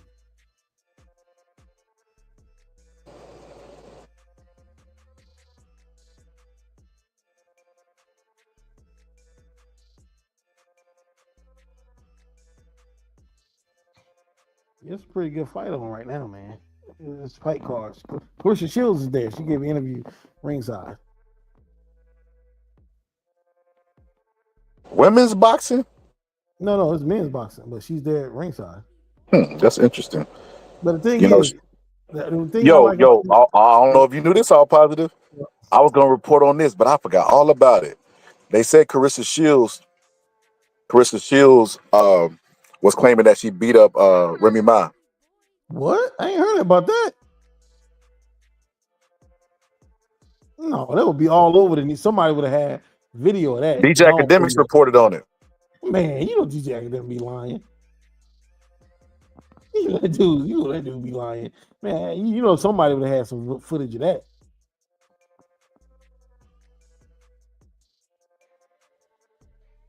I haven't heard anything about that. And anyway, I don't think that's true either. I don't think Christian Shields could beat Remy Ma up in a street fight for the simple fact that she'll probably get shot or stabbed. Well, I say she's from Michigan, and that's a risk that you take. They don't even got clean drinking water. No offense. Remy don't do the street fight thing. She don't do that. you know why she went to prison. Yeah, everybody know that. And then her sister shot someone here in Raleigh, like on New Bern Ave, near the Church's Chicken. That's where Church's Chicken at in Raleigh. I know exactly where it is, and the check cashing place. But her sister shot someone over there. I'm like, yo, isn't her son in prison for murder? I mean, about to go to prison for murder. I'm like, yo, the whole family, they're not the fighting types. Now we know Clarissa Shields can beat Remy Ma in a fight, but it's just not likely. Not likely Remy Ma gonna be throwing punches.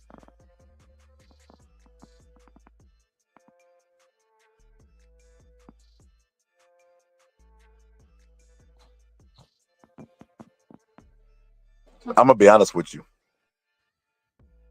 I believe it. You do? Yeah. I haven't heard anything about it. I haven't heard anything or seen anything about it. At least TMZ will be reporting it to somebody. You know, they try to get them stories first. I actually looked at a little snippet of TMZ. That's their whole thing, is try to break stories first. I looked at the thing when they had the cameras rolling when they announced Hulk Hogan's death. It's like that was a big thing for them. Like, it's like that room full of people. It's like, okay, like, you ready to send it out? You ready to send it out? I'm like, it's crazy. Like, the whole thing is just to break stories first and be the first one to report it. I'm gonna be honest with y'all, Possum.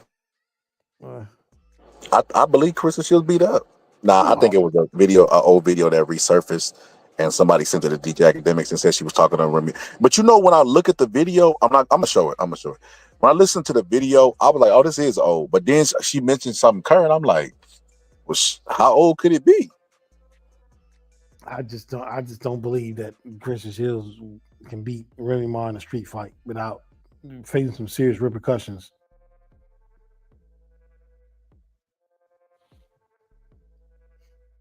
Because I think after the first combo, when she puts her down, somebody in Remy's camp is gonna grab a knife. Man, Remy washed up. She ain't got no camp. You see the terror squad, it's just Fat Joe and these hypothetical 100 niggas that be in every story. Man, well, I don't know, man. Fat Joe, man, he did rob 70 people one time without a gun. So, there's that. Fat Joe is a habitual liar. That dude he literally can't help himself, man. He can't help himself. I mean, I can't look, dude. I don't care how bad you are. Mike Tyson is not robbing me and 69 of my friends. Like, in fact, it was like, a few of the guys helped me carry the bags out. I'm like, no way, man. No way. So I'm not gonna lie. I used to believe Fat Joe's stories because nobody would ever come out and call him a lie. And they didn't seem that far-fetched. Like with the Roy Jones story, it's like, okay. Even though the 100 guys was definitely hyperbole, but I get what you're saying. Like, we street dudes with official Roy Jones, you're a boxer, you out of your element, it can get real. I get that, right? But when he got his podcast, the stories got worse and worse. And more hyperbole and more stretching the truth and more this guy didn't want it with me. And I remember I punched one of Boy Gorgeous goons in the face, and I found out who he was. I said, I don't even care who you is. And they said, yo, Fat Joe, don't do it. That's Boy George, and then I was like, oh, Boy George, please don't kill me. And then Boy George comes out and says he never even met Fat Joe. Yo, even worse, man. It's like he was talking about he had a news story, and I'm trying to figure out who it is, man. But this news story about him and his boys, they encountered and he said it's a Puerto Rican boxer, and nobody had beat him. So apparently it was an undefeated Puerto Rican fighter, and he's like him and his boys they encountered him, and the Puerto Rican fighter knocked two of his boys out. And Fat Joe's like, well, he didn't knock me out because I grabbed a bottle and hit him with a champagne bottle. I'm like, yo, man, how Fat Joe never lose any of these battles. All of his stories end up with him coming out on top. Because he got 100 guys with him. He's like, this is a Puerto Rican boxer. He said, and I'm like, he can't be talking about Hector Camacho, because Hector Camacho was like 130 pounds. I mean, back in his prime when he was undefeated. Like, couldn't be talking about John Ruiz, because John Ruiz wasn't undefeated at the point when he became known. John Ruiz ain't Puerto Rican, is he? I thought he was from Spain. No, I think John Ruiz is Puerto Rican. Well, Mexican is one of them. No, I don't think he's Puerto Rican. Okay, well, he could have been talking about Lou Delval. I thought it was him, but you know what I'm saying, he was the only undefeated guy I knew, because Roy Jones was like, maybe he talk about what's Felix Trinidad. No, he wasn't talking about Trinidad, because Fat Joe and Big Pun actually walked Trinidad to the ring in a fight. They wrapped him coming against the only guy I could think of that was in the streets was Camacho. But Camacho in the 80s, Fat Joe was like a teenager. You know what I'm saying? I mean, trying to figure out a liar's story all positive is kind of like, we might as well go searching for OJ's extra glove. I was looking on Boxer. I'm like, he's like, well, this fighter right here was undefeated. He's like, nobody had beat him. Like, so you out there doing the Inspector Gadget thing for a known liar all positive? I'm trying to find it, because I like that story didn't make any sense, man. Because he could have. Somebody said Berlanga. That's hilarious. Well, it could have been a Berlanga. He walked Berlanga to the ring. Berlanga would have bit him. Berlanga would, Berlanga a bite. All positive going back. I could not believe I allowed myself, knowing what I know about the sport, to be suckered into the Berlanga stuff, bro. Like, because Look, especially because I said on numerous occasions that I he had was picked hype. Shiraz to win the fight first, but I changed my pick on a fight day. I should have never changed my pick, man.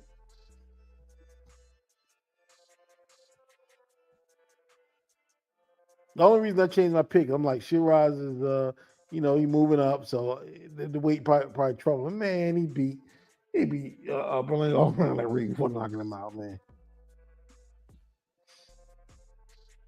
When you think about it, Berlanga kept saying he was the greatest, the greatest one round fighter of all time. Like, who the hell goes around telling people that? And then on top of that, saying he was the greatest, he actually bit somebody in a fight, bro. That to me shows like not only is he weak mentally, with the first round stuff, never been in deep waters, but he's also weak when stuff ain't going his way. And he did that consciously because he knew about the Mike Tyson Holyfield fight. And he knows you can get famous.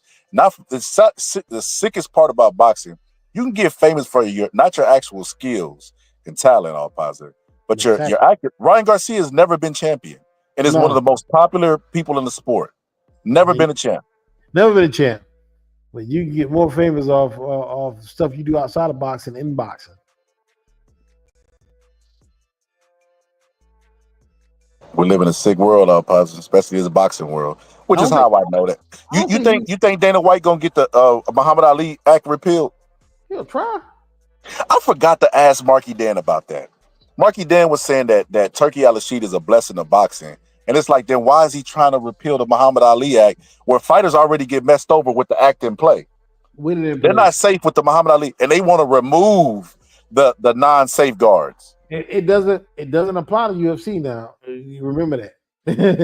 It doesn't apply to UFC. The Muhammad Ali Act. You said it doesn't apply to who? It doesn't apply to the UFC fighters. Oh yeah, they doomed, but they're trying to move into boxing with that TKO league. Yeah. Mm-hmm. And do I still got that clip of Mark Zuckerberg and them doing a merger? I think I do. I think I do have that clip. Let me see.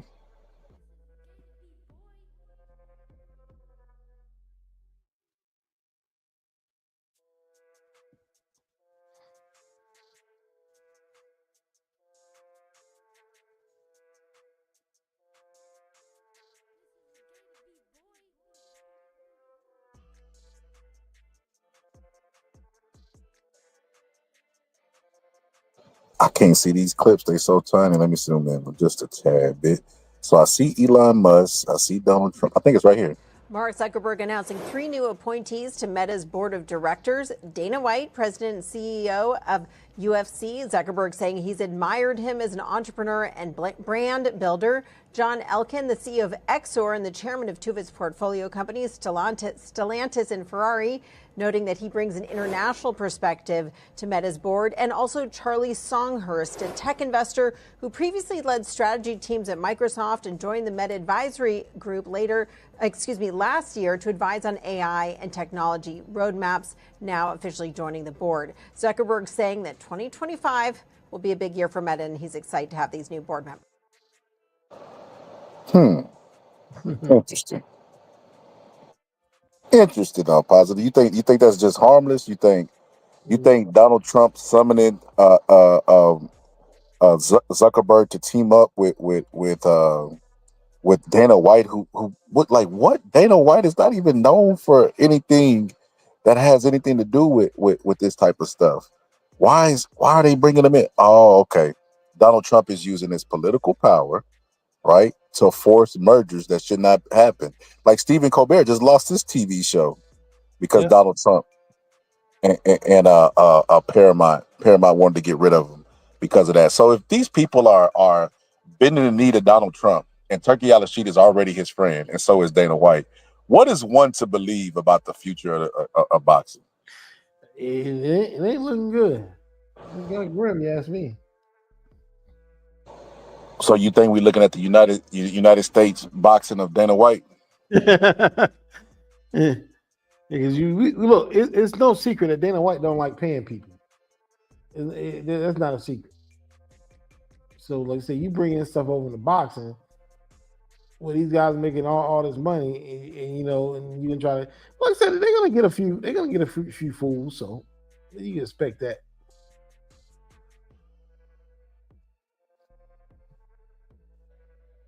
Now I can understand them getting tricking the younger guys, the prospects, because these guys they come in, they don't have money. But there's no way, there's no guy that's been a pro 5-6 years that they should be tricking into signing contracts with them. Because writing's on the wall. Angie said, "Are they broadcasting UFC to Facebook exclusives?" No, it's just Donald Trump flexing. Donald Trump threatened Mark Zuckerberg, because Mark Zuckerberg has been publicly critical of Donald Trump in the past, has endorsed Joe Biden, went through a lot of censorship with COVID vaccine stuff after Donald Trump, and he held a grudge against them. And he basically made them bend the knee and offer Dana White a position on their board, or they could deal with the raft of the lawsuits and the U.S. Army that backs him. He basically did some dictators, or what, as in the words of Marky Dan, some fascist stuff. So he's flexing his power, and it's just like, why does anybody think that America's safe? Boxing is safe in America's arms when they wouldn't even pass legislation to protect boxers? They're mad about the Muhammad Ali Act. Yeah. Teddy Atlas went to Capitol Hill, right, and fought for a bill with John McCain. And it was to protect boxers. It was the Muhammad Ali Act and more. And Congress wouldn't pass it. They would not pass it. That's insane. It is.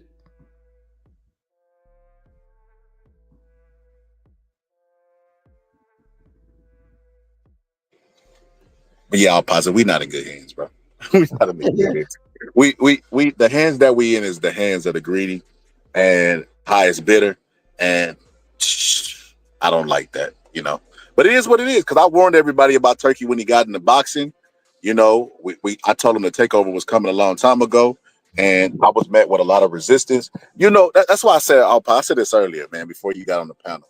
I said that's why I really, really enjoy, because it be a bunch of people that's knowledgeable, and even if they're not knowledgeable, they make you defend your talking points, right? And your stuff has to be really, really well thought out or articulated. And I love that on this I was 100% right. I haven't been wrong so far about Turkey, about nothing. Even him being an amateur coming into the sport, putting on these cards. Now he's learning because he's not doing fights late night no more. Last fight he did, did we get the fight at 10:30? So he's learning, he's listening. He's not saying anything, but he's listening. It was early. The fight started early, and no 12:30 fight. So yeah, that did start at 10:30. The one thing I hate a 12:30 fight that starts. A main event that starts at past midnight, man. That's ridiculous.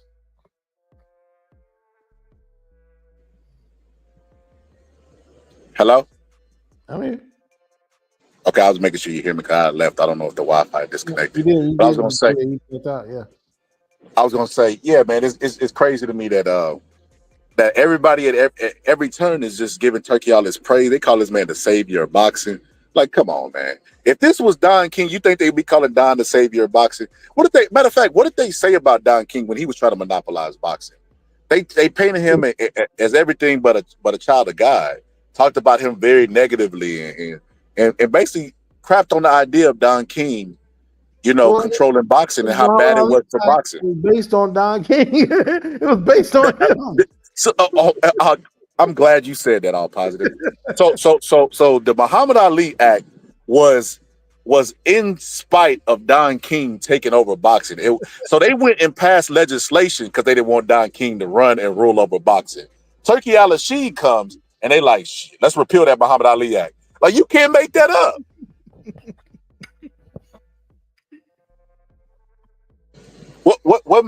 What makes Turkey al-Rashid, who ain't even American? Somebody gotta say it, right? He's not even American. What makes him different than Don King? When Don King did the Only in America movie, as many people that said that they didn't like Don King, that story was much more relatable than the Saudi Arabian dude with a rich baby daddy. Yeah, it is. And the thing about Turkey, man, I tell you, I was mind-boggling. I've never seen this. I I know when a fight starts, you play the national anthem of both fighters' countries, home country. I've never seen them play the national anthem of a promoter's country until Turkey Al came in. I've never in my life seen that. They put this man as an honorary member in the Hall of Fame before he ever promoted, and all he did was give somebody a payday. They acted how Lisa's daddy did on Coming to America when he found out Hakeem was rich. When I tell you that boy got his own money, he got his own money, baby. They started throwing the rose petals, doing all this dancing and twerking for Turkey, and it's just like, dang, bro, like dang. You seen whose skirt came up when Turkey started pouring and making money, making it rain on boxing. What's up, W? You ain't got to mute up, brother. We ain't got that many people up here. We just free flowing. You can get in where you fit in. No. I'm just trying to be in order. But shout out to my brother Scholar in the building. Shout out to All Positive in the building. Who my other brother? Who else we got? It's just me, you, and All Positive. All right, hey man, shout out to both of y'all, man. I disagree. Hey, look. Turkey out of order now. We first things first. We got to call a spade a spade. Turkey out of order. He all the way out of order.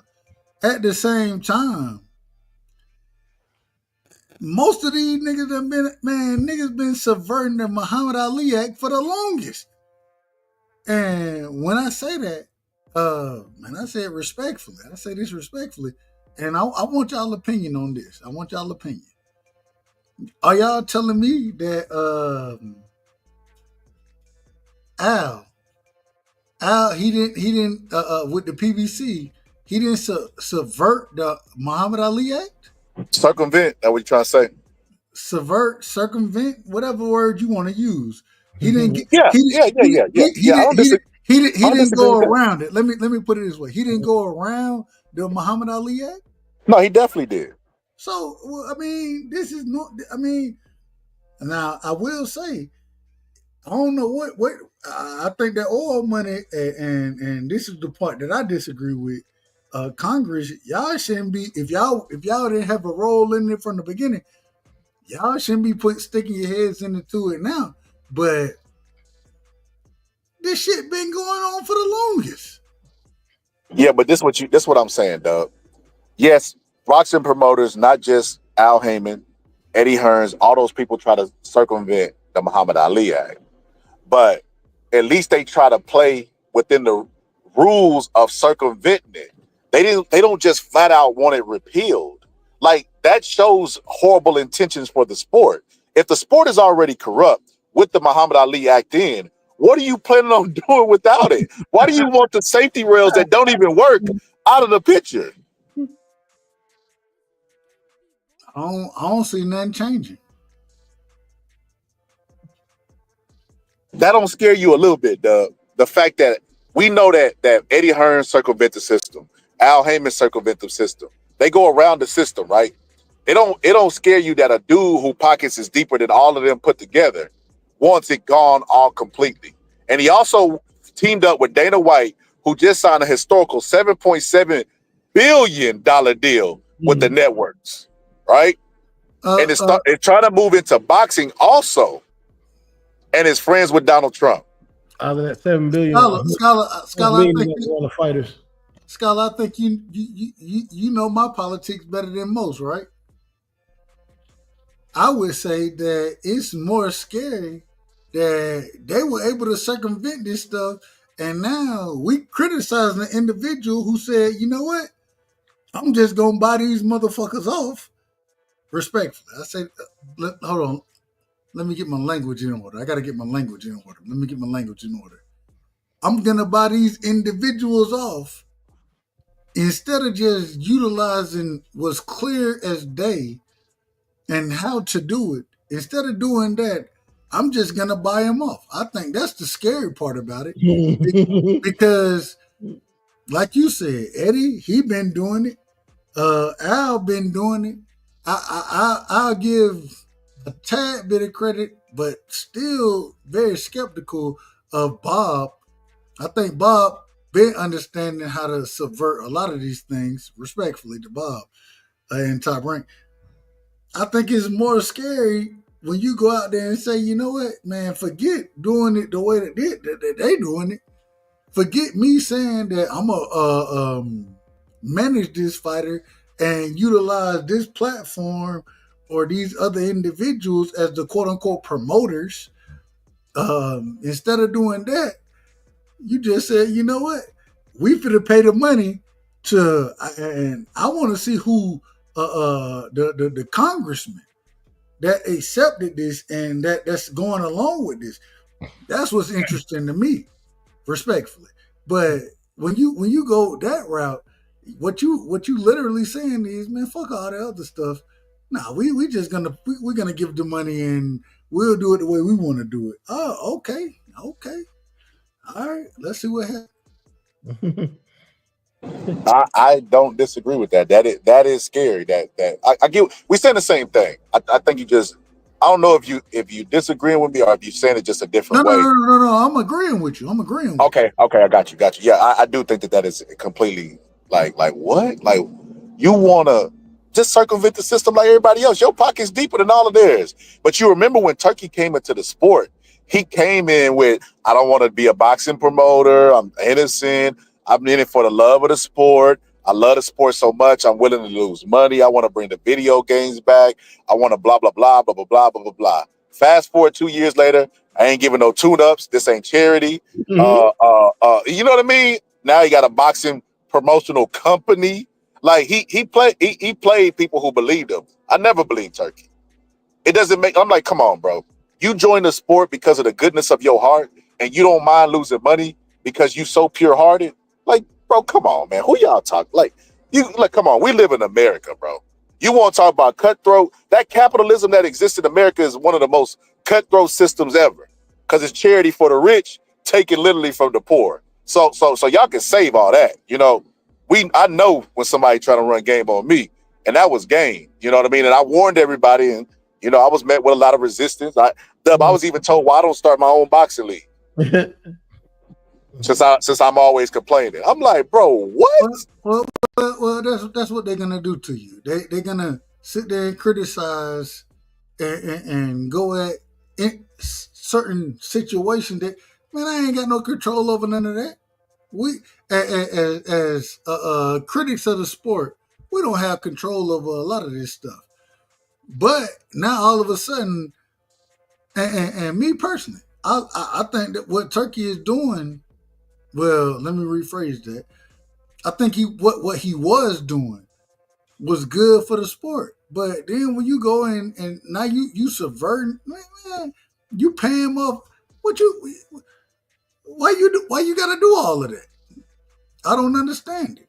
And so I gotta criticize you now, which is fine. I think it's cool to criticize any promotional brand, any fighter.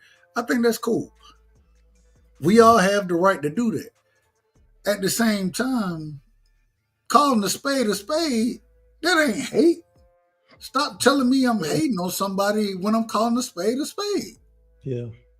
Dub, let me tell you the funniest part about these boxing fans. And this is how I know, boxing fans is who Prince was talking about in the Doves Cry. They just like their mother, they never satisfied, right? So check this out. When Larry Merchant and those guys was being biased and trying to sell us Triple G's opponents when we knew they didn't have a chance, they said HBO sucks. They was on that Floyd Mayweather. You should lose your damn job because you don't know shit about. But they was on that type of energy, right? Now that we had the internet and people can criticize people when they trying to pull these stunts, they call you haters. You can't make it up. Which is it? Do you want us to be company men that approve of every single thing that happens in boxing, or do you want us to criticize it? You can't have both. I was a hater when Al Heyman was doing it, and I criticized the PBC. I was a hater when Eddie Hearn was doing it, and I criticized Matchroom, Eddie Hearn, what they had. I was a hater. Now that Turkey doing it, and I'm criticizing that, guess what I am? A hater. I'm like, oh, I can't hate everybody. At some point in time, I'm calling a spade a spade. When do we get to the point that calling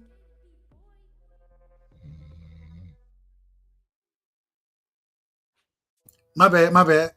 No. No, I muted myself. I hit the damn space bar. When do we get to the point that calling a spade isn't hate? It's just you saying what you see.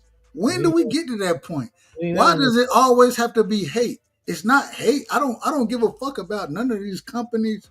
I don't really care. When does it get to the point that just saying the truth? How is that hate? Hey, Doug, I might have to get that drop of Will Smith and concussion. Tell the truth. Tell the truth.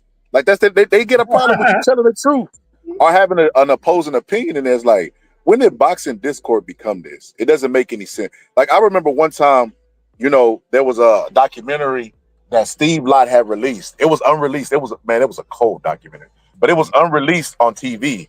But he released it on YouTube, and it was Tyson versus Ali. And when I tell you this is one of the greatest documentaries I've ever saw in my life, bro, it was one of the greatest documentaries I've ever saw in my life. It had like Eddie Fudge, Kevin Rooney, like all the Teddy Allen, all the like good boxing minds, Burt Sugar, right? And they was talking about how they thought the fight would break down. They were showing clips, and Tyson in his fights, why they think this would happen. And it was beautiful, right? Beautiful.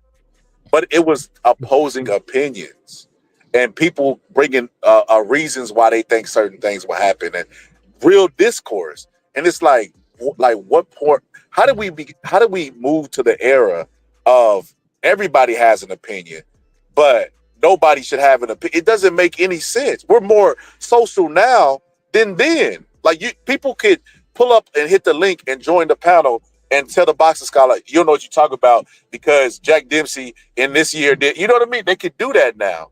But now, when you're supposed to have free discourse, that's what they just you know why they label you a hater, Dub? Because it's dismissive. They don't have to explain anything past saying, oh, he a hater. They put you in a category and you just stay there. They don't have to acknowledge what they said was BS or any of that. It's dismissive. They just get soft, bro. They talk about the fighters getting soft. The fans have gotten extremely soft. Scholar, you done been on my panel before. Anytime I run a show, right, I want to hear everybody's opinion. I ain't got to agree with your opinion, but I want to hear it, right? I don't have to agree with you. But at the same time, now it got to the point where if you say certain things, man, you just hating on it. Nah, wait a minute. Everything hate now when you criticize someone's favorite fighter or promotion. What are we doing? What are we doing? If y'all were to sit here and criticize Devin right now, Scholar, no, I love Devin. I ain't got no problem with you criticizing the man. If you criticize Brian Norman Jr., I have no problem with the criticism. That ain't my thing is when did it get to the point that when you criticize a fighter, when you criticize a promotional company, it's hate. It ain't hate. I have two eyes. I have two of them. I got 2 ears as well. I try my best to listen more than I actually say shit. So, I mean, man, stop it, man. We got to stop the nonsense. Hey, in the words of Kenny Porter, before he slapped a barbershop conversation, my hands work too. No, I just play. But yeah, I get exactly what you're saying, Dub. Yeah, you're right. Like they don't like opposing opinions. They think when somebody who says something, listen, Dub. This is the most justifying thing about YouTube is that your opinion lasts forever, right? And everybody's allowed to change their mind with new information. But I can remember arguing with everybody about Shakur having dog. They was telling me he was going to be better than Mayweather.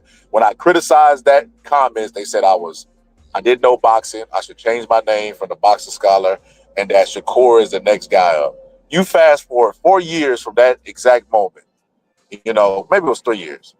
And you look at Shakur and how they doubt him. They call him a runner. They even invented a term for him, Tom and Jerry. Right? Same thing with Boots. Boots, 10-year professional. I'll pause. You remember all that slack we was getting for criticizing Boots? I know. Fast forward now, everybody done jumped on the train. Now it's the same thing with Turkey Al-Sheikh. Warned everybody about him. They criticized us, told us, why don't you open up your own league and start fights since you want to criticize everything? Fast forward now, it looks like boxing is for to head to a dark place because this is what's going to happen, Doug. I've seen it happen before. These European fighters, right? Their fans are racist. You know what I mean? Paulie might be one of the best commentators in the game outside of Teddy Atlas. You know, and I'm not exaggerating. When it comes to the science of boxing, that dude knows his stuff. His weakness, whiteness, because he attaches himself to whiteness. So when he talk about these European fighters, he talks in a sense of them being the greatest or the greatest of all time type talk. And it's like, come on, Paulie. What? Usyk is the greatest, one of the greatest heavyweights with 5 fights. Paulie, what are you talking about? Like, come on, man. Like, Michael Moore did it by skipping the cruiserweight division. You know, and we see what happened when he stepped up and fought David Tua. The group of guys back then, Usyk would Ike Beabuchi would have beat the shit out of Usyk. But that's neither here nor there. But when these fans, these group of fans that want so badly the great white hype to arise and take his rightful place amongst the sport as beating up everybody has existed since the Jack Johnson days and it's not going anywhere. But the only thing is, when they get exactly what they want, the sport dies. That is the catch-22 of that. When those people who make those arguments get exactly what they want, they get a European fighter that dominates, boxing suffers because they normally don't speak good English and they don't support the fighters like they'll show up to see a black fighter lose. Exactly. That's why Turkey Al-Rashid made the comment that the sport is the most popular when there's a black heavyweight champion. That's the exact quote from Turkey Al-Rashid with an outside viewpoint. You know, so, and he wasn't lying. It like the East. I'll give you a prime example of that, right? Better Beef had 100% knockout ratio. Everybody he stepped in the ring with did not make it until still nobody knew him. Nobody knew him. They wasn't buying tickets, they buying the pay-per-views. Triple G, what's the dude's name? Kovalev. Before he fought Canelo. Nobody like these guys, his first pay-per-view, Kovalev, was with Andre Ward, a black fighter who didn't even do a lot of talking, wasn't even that braggadocious. It still was outselling Kovalev. These so what's finna happen? They finna get exactly what they want. They finna usher in an era where the Eastern European fighter is ruling and he's boring and he doesn't speak any English and boxing is gonna die.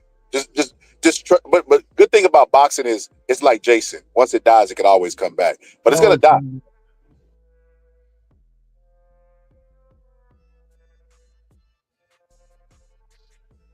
Go ahead, positive. Go ahead. I just repeated sentiment. Like I said, I remember boxing hit a rough patch around the late 2000s, around 2007, 2000. Around that time when Mayweather had that was the Klitschko, wasn't it?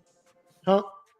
Talk about the Klitschko era. It was definitely the Klitschko era, but it was around the time Mayweather had retired for those 2.5 years when Paul Williams and all those guys were heating up the division welterweight, and he took a little break and before he came back and fought Marquez. But but you know the Klitschko was still reigning and fighting. Yo, that's a good example that you just gave off positive. The fact that the heavyweight division had somebody there that was dominant, and they was looking to Floyd Mayweather, the welterweight division, just let you know the state of the heavyweight division was awful when those guys was ruling the division. It was terrible. I remember Samuel Peters knocking them down was a highlight. All positive. Let me say this before you go. Let me say this. I see the documentary and I wish I could find it. I cannot find it anywhere. Chris Areola was being compared to Riddick Bowe. They were saying he was They said that's how desperate they was for an American champion. HBO was reporting on Chris Areola and said that he is the next big guy up. He's going to be the first Mexican heavyweight champion, and that he's comparable to the likes of a Riddick Bowe. No, man. No, man. I'm glad. I mean, that's what they said, though. They did say that. I'd have lost my mind if I seen that. No, I mean, I came up in that era, and they definitely made those comparisons. But even when the Klitschko's was reigning, nobody wasn't checking out heavyweight boxing like that. You know what I'm saying? We had after, and I say this respectfully, it went Tyson, it went Holyfield, Lennox Lewis. When the Klitschko's started to actually be a part and terrain, heavyweight boxing fell off. It fell off terribly. It fell off terribly. Their jab and grab technique. So, but I mean, even with Usyk right now, and I'm a fan of Usyk. I'm a fan. I like the guy. He's cool. I like the guy. He can box. He can box. Yeah. But at the same time, he all right. He all right. I don't know what you want me to say about him. Yeah. I don't look. I think Usyk's an all-time great fighter.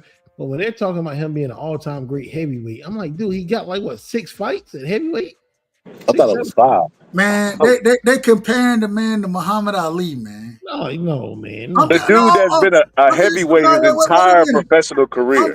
I'm telling you what they're doing. I'm not saying this right. I'm just telling you. I know they're doing it. I'm just saying, no, I don't see it. I know they're doing it because, like, it's a lot of people lists that they're making lists and they're saying Usyk is all-time great. He's an all-time great fighter from undisputed, being undisputed at cruiserweight and heavyweight, but he's not an all-time great heavyweight. He ain't even got 10 fights there.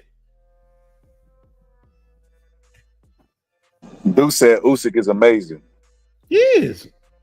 He's an amazing fighter. Listen, man. See. Now this we prejudice, y'all. We prejudice now. Who said we prejudice? Dude, explain to us. Usyk is an all-time great. I just seen it. That's crazy. The black man calling us prejudice. That's crazy work. We prejudice. How is Usyk an all-time great heavyweight? He doesn't even have 10 fights in the division. Man, that is insane. So that's crazy. That's like calling Robert Horry the greatest basketball player ever, or one of them. And I love Big Shot Bob. I love Big Shot. But at the same time, I can't. And the man got what, 6 rings? 7. Thank you. All I'm saying, I can't put him in the top 10 of anything. Yo, Dub, who a better player? Vince Carter or Robert Horry? Man, give me Vince Carter 2 times. Man, stop it, man. That shouldn't even be a question. So that's I brought that up to say that you see how y'all didn't even hesitate to answer. It's kind of like that with Usyk, like Muhammad Ali that fought some of the greatest fighters that ever lived, ever. And then you take the fighters that he fought. You could even go Muhammad Ali on the back end where he was well past his prime. Ron Lyle would knock Usyk out. Sorry, I'm sorry. That's not an offensive thing to say. But listen to the arguments that have to be made. It's very subjective, though. No, but listen to the arguments that have to be made at this point in time for these fighters today. These guys aren't cut from the same cloth, and that's not their fault. Well, you can say that, but just because you ain't cut from the same, that's fine. It ain't their fault that they ain't. That don't mean that Usyk is a better fighter than Muhammad Ali. We talking. I mean, my God, I can't even. Man, this is ridiculous. This glazing of Muhammad Ali, man. Have you ever watched a Muhammad Ali fight? Now we glazing. I think everybody here has seen the Muhammad Ali fight, though. Now we glazing. Okay. No. Now we glazing. If Muhammad Ali fought in this day and age, he would be disrespected. He would be disrespected just like Floyd Mayweather is. All that running around from motherfuckers and laying on the ropes and all that shit. That shit would not be respected in today's age. Instead of getting in the ring, slanging and banging.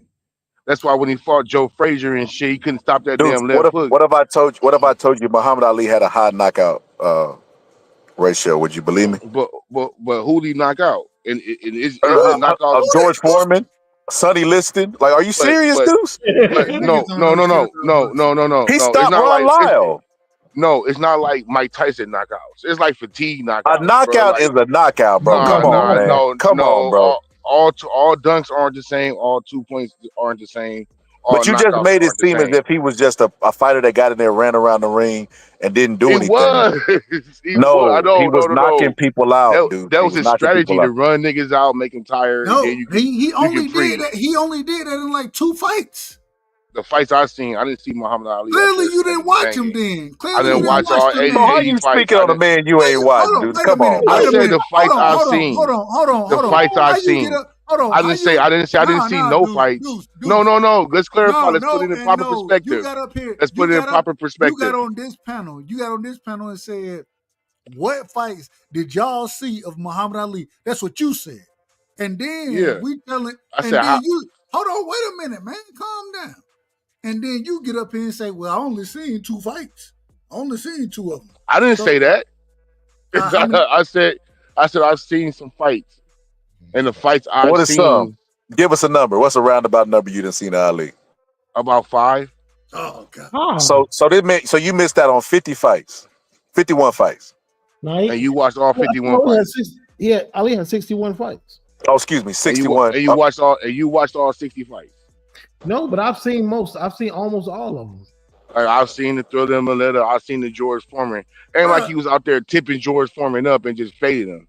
Like, that's not the narrative we gonna put. He almost knocked Joe Frazier out in the second round in the third fight, dudes. That's like, bro. Do you be watching the fights or you just? Yes, I don't know. bro. You be doing stuff, barbecuing while the fight is on.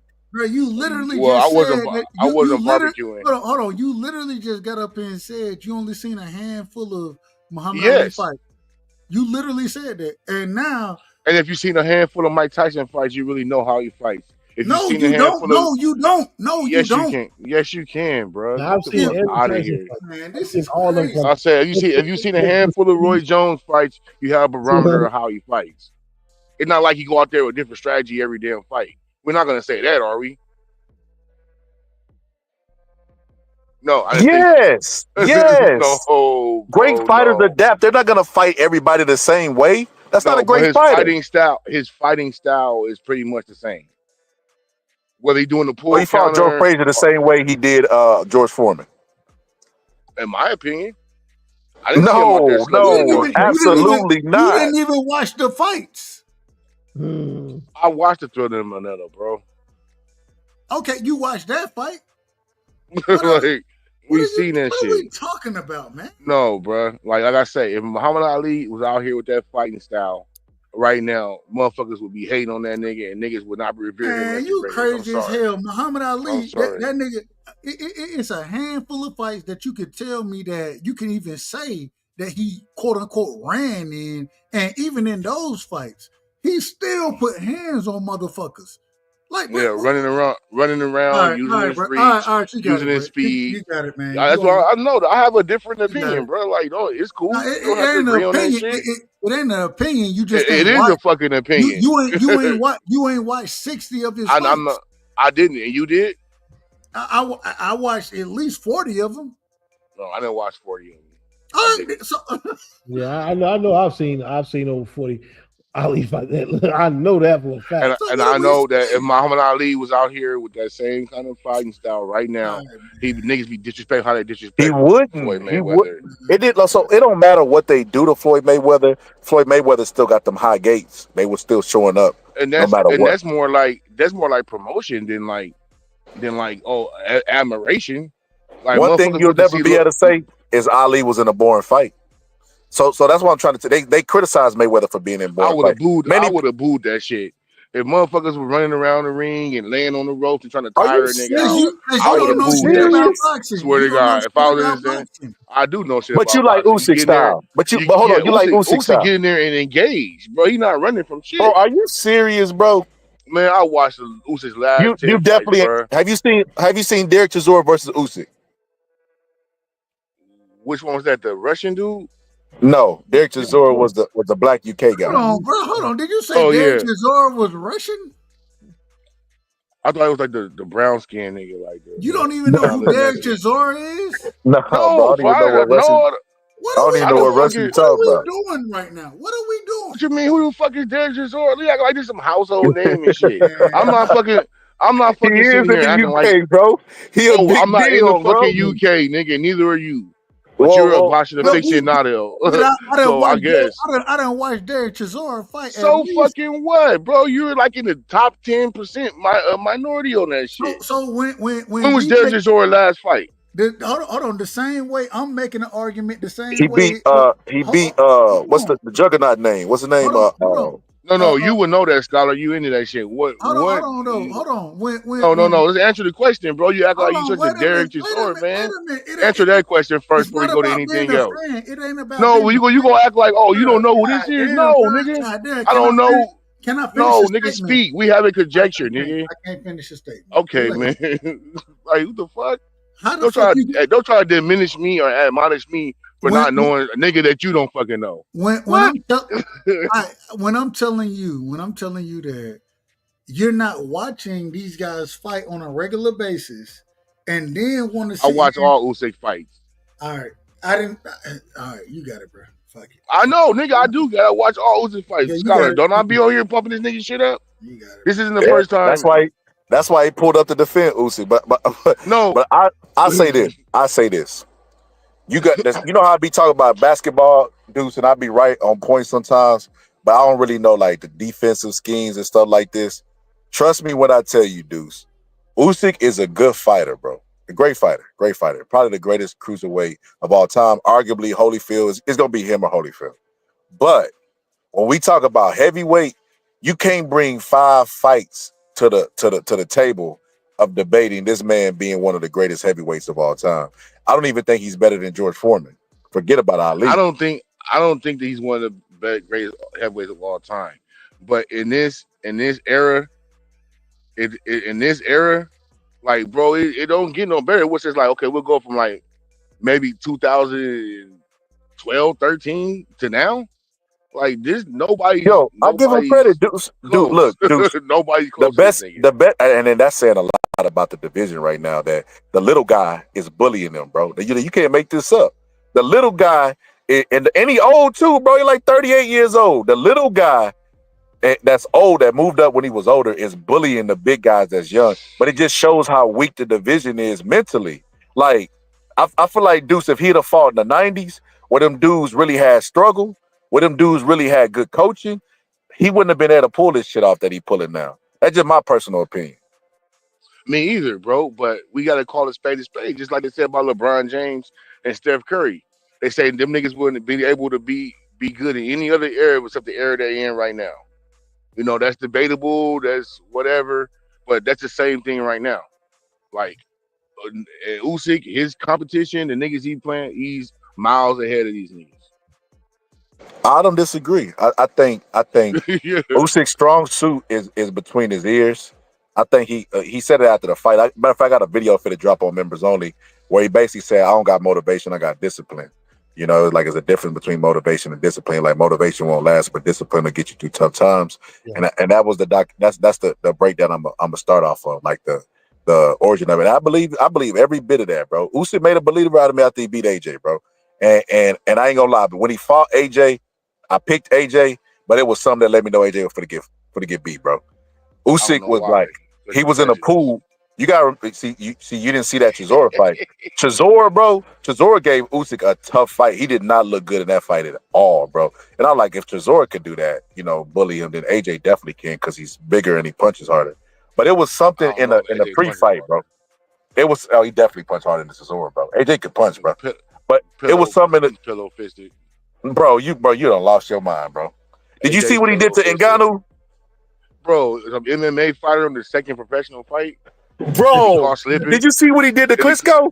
Did he caught slipping? Klitschko wasn't Klitschko like 50 years bro, old? Bro, he almost knocked Klitschko's neck off of his shoulders, bro. Wasn't Klitschko like 50 years old when he fought him? No, bro. As a matter of fact, Klitschko is making a comeback to fight Usyk. That's how weak he think Usyk is. Is that for real? I thought it was that's a money grab. And what if he beat Usyk? What if he beat Usyk? Impossible, bro. Usyk gonna that definitely is not impossible, bro. Vladimir Klitschko's style is grab and jab, bro. If he could just ain't gonna be able to grab that nigga, dog. That nigga's bro, amazing, bro. The side to side footwork, the pressure, the hand movement, the dancing around the ring, bro. Like, this nigga's incredible, dog. Like, he fights like Roy Jones. Unless I tell you what, Usyk definitely need to make a commercial based off your takes of him, bro, because if his hands, this dude's amazing. If his hands is as quick as Roy Jones was, bro, this nigga be the greatest fighter ever, dog. The movement, the pressure, the intensity, bro. This is like an android, dog. Like, he's like something they created in a fucking Ukrainian lab. Like, are you serious, dog? Like, you seen this nigga scrap? Like, it's amazing, dog. He'll get punched, he'll take it, he'll get hurt. This nigga know the rules of the game. He knows where all the doors to the house is at. Like, this guy's amazing. I don't understand what you guys are looking at, bro. Forget the black and white thing, homie. No, we never gonna do that. We never gonna do that. Nah, but no. Nobody's saying that Usyk's not. It's just like this, dude. Dude, this my. I called you Us. I didn't combine your name with Usyk. You talking about Usyk so much. But check this out, dude. Usyk is good, bro. He definitely made a believer out of me, and I'm not one to double down on something because I said it, bro. Like with new information, I'm like, all right, bro. Yeah, this dude is he is the truth. I did it with Inouye. I done did it with Bivol as well. Like if they prove to me, I won't just double down on bullshit. He's a good fighter. Like I said, he's really strong mentally, but he's older and he can't take a body shot. That is something that's very important in the heavyweight division with bigger guys punching on you. Usyk's not the bigger guy in that division, and I think it's just gonna take a old school fighter to really sit down and tap that body, tap the ribs. And Usyk gonna be this guy trains in a hyperbaric chamber, bro. Bro, you done made this man Goku. If you don't stop, bro, you don't stop, bro. You done made this man Goku, bro. This dude chops down mountains of ice, bro, with a striking blow. Like this guy's amazing, bro. I don't know bro, did you say this man chopped down? Boy, I'm gonna have to make it. I'm gonna go back and clip this up, Deuce, and say Usyk commercial. Hey, I'm just keeping it real, bro. From what I see, from my untrained novice eyes, bro, it looks amazing, bro. It reminds me of Roy Jones. Because if he had the hand speed Roy Jones did, like he'd be the same fucking fighter. Like this dude, man. But let me ask you this: bouncing around the 12 ring. Who win? Mike Tyson or Usyk? Win right now? Nah, come on, bro. 89 Mike Tyson, 91 Mike Tyson, 96. It don't matter. You pick anyone. Pick 95 Mike Tyson. All those versions of Mike Tyson beat Usyk, in my opinion. Hell no, not before jail. Before jail, Tyson got him. After, hell no. You talking about a guy that can't take body shots. You talking about the fastest, hardest puncher that the heavyweight division's ever seen. Not after jail. Before jail, he still was fast. He was so far ahead of the game that even when he slipped, even when he didn't train, he still was elite. Hell no, bro. This nigga, the fights I seen, the Holyfield, he couldn't fuck with Holyfield either fight. He hurt Holyfield with a body shot. What are you talking about? Bro, Holyfield's a fucking warrior. Holyfield going to get hurt, but you got to knock this nigga clean out to stop him.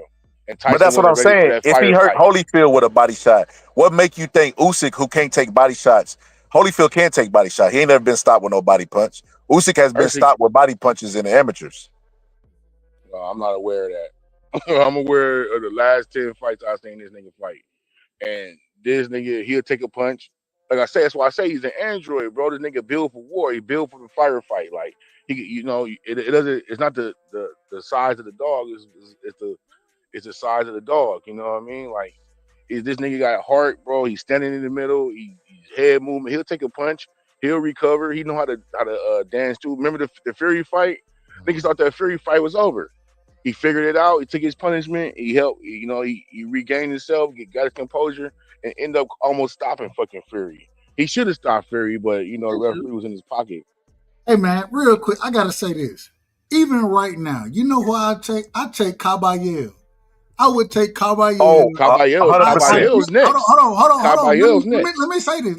Oh yeah. Cook that, Dub. Cook that. I would take Ajit Caballero over Usyk any day of the week and twice on Sundays. Over Usyk. That's supposed to be fighting. How far is Caballero for a fight with Usyk? Say it again. How far is he from a fight with Usyk? I don't know. I don't even know what you mean. How far is he? I don't know what that means. I mean, like, where is he ranked at? Is he up there? Like, I seen him put hands on Big Bang. Caballero's dope. I got Caballero. He a number one contender right now. Yeah, so that's a fight y'all should be pushing for instead of this fucking fantasy fight with Bud and fucking Canelo. All I'm telling you, if you want to say Usyk, how is that a fantasy fight and it's gonna happen? Because it's a dumbass fight that shouldn't even be happening. But it's happening next month. Like that ain't a fantasy fight. It shouldn't be happening. Both of I don't disagree with that, but it's happening. It's happening, dude. I know, but I'm saying it's a fantasy booking shit. Like, it doesn't mean nothing in the big scheme of things. I definitely disagree with that. That's the biggest fight in boxing. Because it's fantasy like promotion, bro. But like these guys shouldn't even be fighting each other. I don't disagree with that, but it is what it is, though. Crawford doesn't have a snowman chance. a snowball's chance in hell to even compete with this I nigga. don't disagree with that, brother. but you know what I mean, is they fight grabbing the money. That's cool. That's cool, you know what I mean? But Crawford should be fighting nigga fucking Tank and But hold on, Deuce. You know how when we going down the highway and we see a wreck and it could be horrible, but we gonna look anyway. Yeah. Hold on, wait a minute. Did you say Crawford should be fighting Tank? Yeah, somebody that. Nah, Tank too small. He too small. It's about the same. What are we It's doing? about the same as him fighting Canelo. What are we doing? I thought they were in the same division. Nah, they're too far apart. What you mean? What are we doing, nigga? I didn't say a nigga, I was a fucking you boxing don't know expert. shit about boxing. I disagree with that. I know something about boxing, but I never claimed to be some fucking boxing aficionado. Well, how you gonna say Tank and Bud in the same division? Yeah, he don't watch it. He don't watch it like that, Doug. I didn't know it. This nigga, he watch it. He watch it. He watch it. He watch it like homie. He watch it like like casually. Usyk his favorite fighter. I don't know why he surprised the hell out of me telling me that, but Usyk his favorite fighter. But if Usyk ever, you know why that fight with Caballero ain't happening? Nobody want to smoke with Caballero, and I'm surprised that Turkey Al-Sheed ain't try to make the fight with Usyk and Caballero. I would have rather seen that than a Daniel Dubois rematch. Somebody already stopped. That's what I was thinking. That's what I was asking about. Caballero in that fight. I got Caballero. That's why I was asking how far is he, because like when I seen him fight Big Bang, I thought they brought him up to the ranks and shit. Like he made it in fan. Like he fights like Usyk. Like that's the thing about it, Deuce. I don't know what Turkey be doing sometimes. Cause like, okay, so he get Deontay Wilder, right? He wants to obviously make the Anthony Joshua fight, but he matches him up against Joseph Parker, which is kind of a dangerous fight, but Deontay Wilder should get the win. But he doesn't get the win, right? Then the next fight that he matches him up with is Zhilei Zhang, bro. That's a tough fight for anybody. Zhilei Zhang knocked down Caballero, even though Caballero stopped him because he's still a good, dangerous fighter. You know what I mean? And he matched him up against him, and then he said, basically Wilder's washed up. And it's like, well, if you were trying to make the Anthony Joshua fight, why would you match him in tough? But it's like, okay, so you matched the Wilder tough when you wanted to make the AJ fight. Then why ain't you matching Usyk tough with Caballero when that would be a great fight? Two undefeated fighters. Usyk strong mentally, look like nobody could beat him. The only person that could beat him is Caballero, who's a dangerous body puncher. That is a great matchup on paper, but he won't make the fight happen. Who's Caballero's promotional company? All that. I don't know that. Y'all aware of that, Dub or all positive? I think you're promoted by Queensberry. No, we don't need to think. We need to be knowing. Boxing expert. I don't know. Say that then. I just said it. Not at first. Deuce be holding grudges. You crazy, bro. But I was gonna say, come over here and denigrate me. I never claimed to be some motherfucking boxing expert. You know what I mean? I didn't start fucking with this boxing shit, stuff like this. Well, hold on, Deuce. When I be speaking basketball with you, I want that same respect. Cause you be like, nah, Scholar, you don't know shit about no basketball. You be like, what's a pick and roll? Huh? Nah, bro, I didn't do that shit. Bro, I just be trying to get my humble opinion about, Steph Curry. You be like, man, Scholar, you don't be knowing. Stick to boxing. Sometimes. I want that same respect, bro. I might have been high, bro. Don't hold me to that. But no, Usyk is great, bro. Like when I criticize Usyk, it's only in terms of all-time great. Just because I want to put in his proper perspective, bro. I think it's a little bit blasphemous to compare him to like a George Foreman or Muhammad Ali, and seeing what these guys did is what George Foreman did will never be broken. Usyk ain't finna box another 10 years in the sport of boxing and still be champion. Man, Deuce, bro. If he do that, Deuce, I'ma officially take the Scholar out of my name and call myself just Times, and I want you to call yourself Scholar Times. Scholar Times 10 is your name. You gonna be the boxing principal. You gonna be demoted. you know how Cell absorbed up androids and became the final form. That's what you're gonna be, Scholar Final Form. All right, Final Form Scholar. I like that. But I'm the all-knowing one, the minister of information. Hey, and I will refer to you that if Usyk reigned 10 more years, because Usyk already been talking about retirement now at 30, 37, 38, you know, and he's older than Bud. And that's the thing, bro. How come Wait a when it minute, comes to what's going on? Usyk, they act like Usyk is aging in reverse, but when it come to Bud, they be like, well, you know, Bud getting old. You know, Bud, Bud, he can't do it no more. Man, what's going on in your comments? I need I to. don't I know. need. I don't know. I need more than cupcakes. Where's she at? My bad. I Oh, don't know. You might have to jump into the comment, brother, and see what's up with that. I don't know. I thought I that was just put them on the screen. I ain't even Angie reading down them. there. I thought that was Angie, the other Angie. Nah, What happened to her, nah. bro? I You don't shook know. her, homie. No, I ain't even say nothing to her. Nah, she just, I don't know what happened, bro. I think she might change her schedule. Because you Ran know off we the the late O's, night homie. crew. Yeah, man. It was popping back then, homie. So it It's was only popping now, popping when though. it was no, hold on, it was only popping when the girl was in the chat that you wanted to shoot at. Boy, if you don't stop that bullshit. Nah, man. I'm fucking with you. Hey, man, my headphones about to die, though. I just want to hop on here and just give a little Hey, I pushback. appreciate you, brother, adding to it with your Usyk bias. I'm gonna go back and clip that up, and I'm gonna literally call it Usyk commercial. If Usyk don't hire you, bro, straight up, bro, he racist. Maybe, bro. I don't know, homie. I don't know, dog. You know what I mean? I just see the skill for what the skill is. You see a good white boy hooping, he a good white boy hooping. To me. I'm gonna be honest with you. When I seen Lynn, you know what Usyk sanity. You remember when they had Lynn sanity? That's what's going on right now in boxing. Usyk sanity. For 2 weeks, yeah, for sure. This nigga been putting it down for like 6 years. I mean, it ain't been 2 weeks. Like I say, bro, I was a fan of the style, but when I see him get in there with Fury and win and lose and win again, like, okay, this nigga's with the business. I'm fucking with him. He Yeah, lost bro. to Usyk. He good. But he never lost to Usyk. I mean, excuse me, Fury. He never lost to Fury. Did you watch that last fight or that fight? You thought he lost? Fury did lose. No, Fury lost both. Okay, all right, never mind. That's what I'm saying, bro. Like, yeah, he's saying the same thing. He said basically that he thought Usyk was the truth, but the way he dominated Fury, that's what he knew he was. yeah. Okay. I don't know. This nigga lightweight autistic, so he gonna be comprehending shit. Damn, why he do her like that? That's crazy work, bro. If you say it the right way, I comprehend all of it. You just don't say it the right way. Oh yeah, I forgot. Just because you special with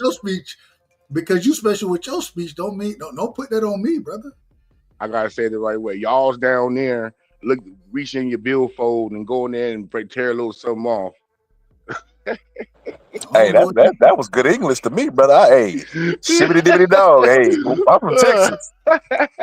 All you had to do is put a yee doggy at the end of it. Right? Go ahead, man. I ain't know my the shit about to die though. I ain't know the hell he I'm said. All right, bro. I'm fucking with you, Scott. I'll be in the chat, homie. All right, bro. And all I was gonna say is this: to add to what you said earlier about the Muhammad Ali Act.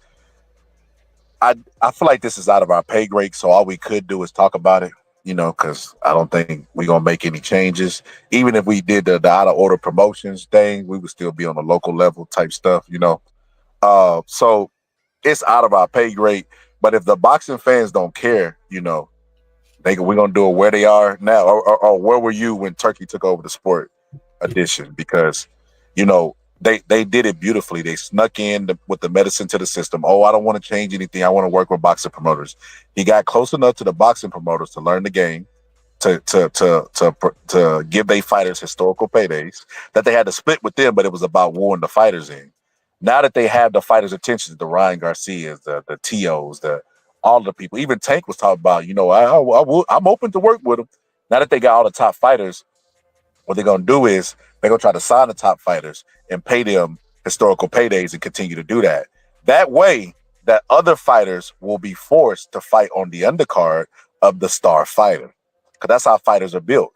You take a fighter who's popular locally or whatever the case may be, you throw them on a card with a fighter who's bigger than them, and expose them to their fan base. We just seen it with the women's boxing and Jake Paul and Mike Tyson. Jake Paul and Mike Tyson was the bait to get everybody in. Amanda Serrano and Katie Taylor was the fight that stood out in their minds. That's been boxing since forever, right? And Turkey Al-Rashid and them, if they get all the top boxers, then the other fighters will be forced to sign to them because they want the exposure in hopes of getting the payday that the stars are getting. That payday is never going to come. They're going to get locked into a TKO miserable contract, and they're going to end up just like the UFC fighters. It's coming. But so what's the difference in that with niggas getting locked in with a PBC contract? See, the PBC contract is different because the PBC contract can only get you fights. Because remember there was a time where PBC had all of the welterweights, like all the popular ones at least, and they were making fights and they were giving it to us on free TV. But then they fought everybody at the PBC, and then there were no fights left. So a lot of the blame that PBC gets for, you know, ruining and people and shelving people is like, well, who are they gonna fight? Well, and then you know, listen, Adrian Broner did. Go ahead. No, go ahead. Adrian Broner did all that whining about Al Heyman and this and that. Al Heyman made him a 4-time champion, fighting a nobody that nobody had heard of, right? And got him a good money doing that. Since he's got with Don King, he's only had one significant fight, and he got his tooth knocked out in that fight. But who he was gonna fight with the PBC? He would have found somebody. Who? I think he could have made the fight happen with Blair Flair. Stop it. He fought Blair Flair. That's when he got his tooth knocked out. No, I'm saying that I don't think that fight is so unique to. I don't see you, Echo. You sure? Hold on, let me drop the link again. Maybe I put the wrong link. Echo said he's in the background, but I don't see him. Oh, my bad. I'm gonna drop the link one more time. But I think that fight was so easy to make that it would have happened. We're like, even if he would have stayed without Heyman, that still was a possible fight to make. I don't think Don King had. Who is Blair Flair? Cobb, bro. That's the point I'm making, Doug. So the argument that I made was that PBC doesn't have a lot of fighters, but for an Adrian Broner or a star, they'll find somebody. That's how he became 4-division champion, right? So what I'm saying is the fight with Blair Flair would have happened whether he was with Don or not with Don, right? So I think that signing with Don was no different than being with Al Heyman. He just complained about Al Heyman because Al Heyman, you know how it is when you tell people no. They start giving you a list of things that they don't like about you just because you told them no. But I'm gonna name a few fighters, okay? When we talk about either one of the Charlos, when we talk about Thurman, Errol Spence, hell, I even bring up. Well, I think Sebastian Fundora. They're trying to keep him active. Shout out to Sebastian Fundora. When we're talking about Jesus Ramos, when we're talking about any of the Russells, we got Antonio fighting this coming up weekend. We just seen Mr. Gary come back a few weeks ago. You get shelved over on the PBC. Would you disagree with that? I think perception is reality.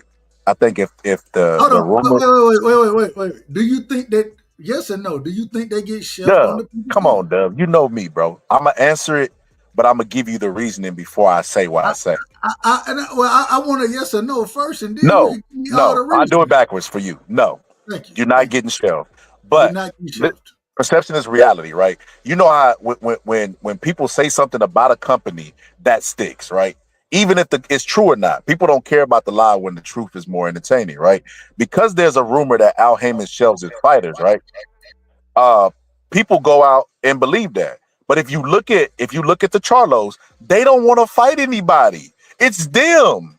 Errol Spence. I'm coming back to fight. I'm not gonna fight. It's Errol Spence. It's not Al Heyman. Al Heyman is bringing them fights. He brought him the Fandora fight. He didn't want to take it. You get what I'm saying? It's these guys that don't want to fight. It has nothing to do with Al Heyman. And I will say this. Never in the history of boxing promotions have I ever seen any fighter name their kid after their promoter. You know, I hear Danny Garcia talk all nothing but good things about Al Heyman. He talk about how he met Sam Watson and how he used that relationship with Sam Watson to get to Al Heyman, and how money has been pouring in and been good since that moment. So it's just it's hard for me to just accept what everybody's saying about him when I'm looking at the fighters who are quote unquote being shelved. Keith Thurman, bro, has been injured his entire career. Scholar, yo, what's happening, man? What's good, Press? Yeah, I was trying to hop on your show the other day, but you said I couldn't. Yeah, man, you YNs, brother, y'all got too much energy, bro. I ain't want you to come up here with the energy, bro. I could have contributed to the conversation, but it's okay. Man, you be too crunk, Press. Sometimes I don't be wanting no fights on the panel. I already know how you come in. Man, hold on. Who talking? You got experience? You're a fucking bum. You hear me? Fucking butt. Like, nah, bro. I ain't feel like doing that day. But yeah, man. What's the topic at hand right now? We talking about boots or? We can talk about whatever you want to talk about. We talking about Al Heyman. How you gonna jump on the panel and don't know the topic? Well, I told you that's my YN. I already know what he gonna do. But hold on, let me give him some context. So we basically I'm out of order. We basically talking about Al Heyman and do he really shelve his fighters? Because I was saying that the fighters really don't want to fight. I think the fighters really. Oh man, somebody got echo. Is somebody watching the show in the background? I'm muted.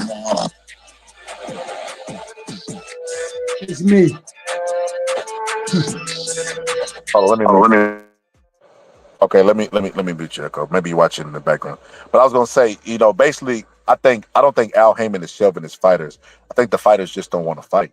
I think that he has to force them to do certain things or accept fights or even look or entertain fights, but they don't want to do it. And he's not a promoter to make somebody do something they don't want to do. Like, I got you in the contract. You got to go ahead and fight. I think he's like, all right, I respect you not wanting to fight. Al Heyman's like whole payment model, the way I that's why I respect the PBC. Like, niggas get money over there, but a lot of them don't want to fight because they're making good money. When you sign the PBC, you make some decent money. You sell like, I don't know, a percentage of that or like type shit. So yeah, like if you're a PBC fighter and you're pretty good, you live pretty comfortably. So like shit, Earl's getting paid $1 million each fight, a guaranteed. Tangle's getting paid a guaranteed $2 million. Jamal, like they were getting, like PBC was feeding niggas, man. But now with this Turkey Al Sheik dude, and who I don't like, he needs to get the hell out of this boxing. It's really like, I think the sport's been compromised by this guy. And I do think these fighters, they saying they're gonna go fight, but like, look at Jerome Booth. Who is he fighting? Did you see the announcement? This nigga left the PBC because he wasn't getting fights, but then now he fighting bum from the corner, bum from Russia, and bum from Cuba. We don't know these people. I gave up on Boots a long time ago. I never really jumped on the Boots bandwagon. But when I heard somebody report on it, I'm like, bro, are we surprised the man asked Turkey for a tune-up at 54? Say what you want about Bud, but when Bud went to 54, he fought a champion. Boots was like, nah, I want a tune-up. I want a tune-up. And you know what's crazy? Bro, if Boots went to the division and fought Fandora, I'd be like, all right, Boots want that smoke. But he's fighting a guy with 14 fights and a 1 loss. A guy we never heard of. The silly part about it, Press, is he's in the most competitive division in boxing, and he ain't even young enough to age the guys out. So what is he doing? What is he gonna do? Hold on to the belt for dear life and hope their bodies just start dropping around him? It's crazy. Why didn't Boots fight that Russian kid? Majamov, not Majamov, but the Berkatelev, the guy that knocked out Tim Tszyu. Turkey said nobody wants to fight him. No, if Boots was so great, he will fight that guy. Yeah, I he would said, take that fight. but Turkey said at 54, he said nobody wants to fight him. He said they've been trying to find fights for this dude, but nobody But wants to fight him. but the problem is, Scholar, is if you look at how this happened, they said that Boots wanted to fight Josh Kelly, right? Oh my Well, god. now hold on. I'm just going after the reports. Then they said Josh Kelly, because he was offered 250K from Boots, he didn't want that fight. He wanted to fight Murtaza or Bakram Murtazaliev. Correct me if I'm wrong. I'm not gonna lie to you, Dub. You giving me breaking news right now. I didn't know anything about that. I heard whispers, but I don't really pay attention to Boots. I don't pay attention to stuff that I already know to be a fact. I know he ducking. If Boots got announced to fight Pandora, then I would be okay. Let me watch this video. But if it's stuff like that, like what you just said, well, you breaking news over here, Dub. Could you say it one more time so I can get the facts? What you say? So what happened was they said that Boots offered Josh Kelly a fight for 250K. Josh Kelly said that wasn't enough money, and he wanted to fight Bakram Murtazaliev. And then come to find out that what it's looking like now, Josh Kelly is not gonna be in the fight with Murtazaliev either. That's the same brother that Okay, I know him. That's the one that knocked out Tim Zoo, right? absolutely. Derailed Tim Zoo. Yeah, absolutely. Destroyed him. Absolutely. So what I'm saying is well, hell, if Boots, because we heard from the beginning, Turkey said Boots wanted 2 tune-ups. Boots team, you know what I'm saying? Shout out to YSM. They said, man, that's all cap. Boots ain't looking for no tune-up. So they lied. Oh, well, I got you, brother. So why would you take the fight with Lima? And shout out to L Dub Bossa, because L Dub told me back in July, late July, that nigga was like, this the fight that's gonna happen. I got the screenshots. If you need me to pull them up, I'll pull them up.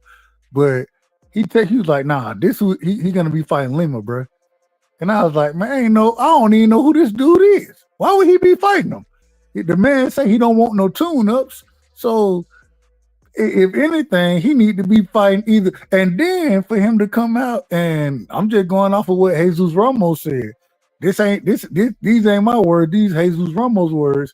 This man sent the contract to Abel Ramos, the same nigga that went that had a draw with what's the nigga that just fought Manny Pacquiao name? Barrios. Had a draw with Barrios where he knocked Barrios down the fight. He got knocked down by Barrios, end up with a draw. And that's Abel Ramos is Jesus Ramos' uncle. And Jesus Ramos come out and be like, bro, you didn't even offer me to fight. You know what I'm saying?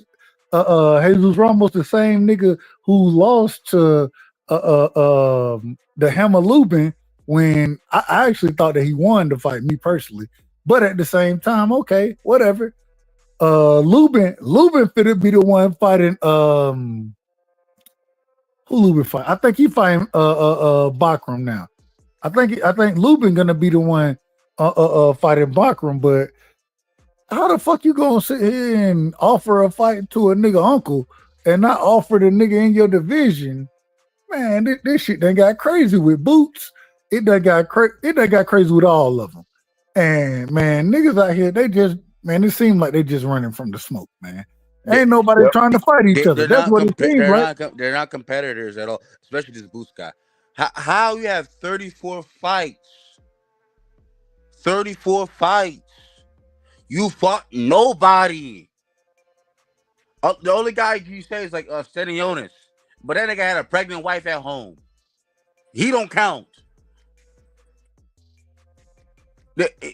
34 fights. Not one name of noteworthiness. He's trash. Boots is trash.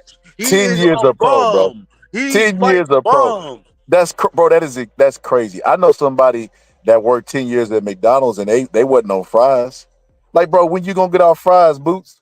You know what I mean? When you go try to graduate, you know what I mean, and get to burger flip, it's like it doesn't make any sense, bro. And the thing is this is the same individual that tells me, you know what I'm saying, when he do interviews, well, you're not gonna see the best out of me because when I run up against these guys, they're not gonna bring the best out of me. Well, we want to see the best out of you.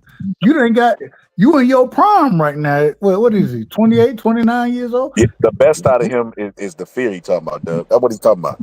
He said they But gonna but bring the best out of me, the best runner you've ever seen. They bringing the but Usain Bolt out his ass. but the problem is you saying that the guys that you fighting not bringing the best out of you, but you not taking the toughest competition. What are we doing? We gotta criticize the shit out of you, Boots. When is enough going to be enough? All those niggas in Philly are bums. Every single one of them. YCM, all Greg Hackett, all trash. Trash. All Philly niggas is trash. I don't want to hear them talk about boxing ever again. These niggas are hype jobs.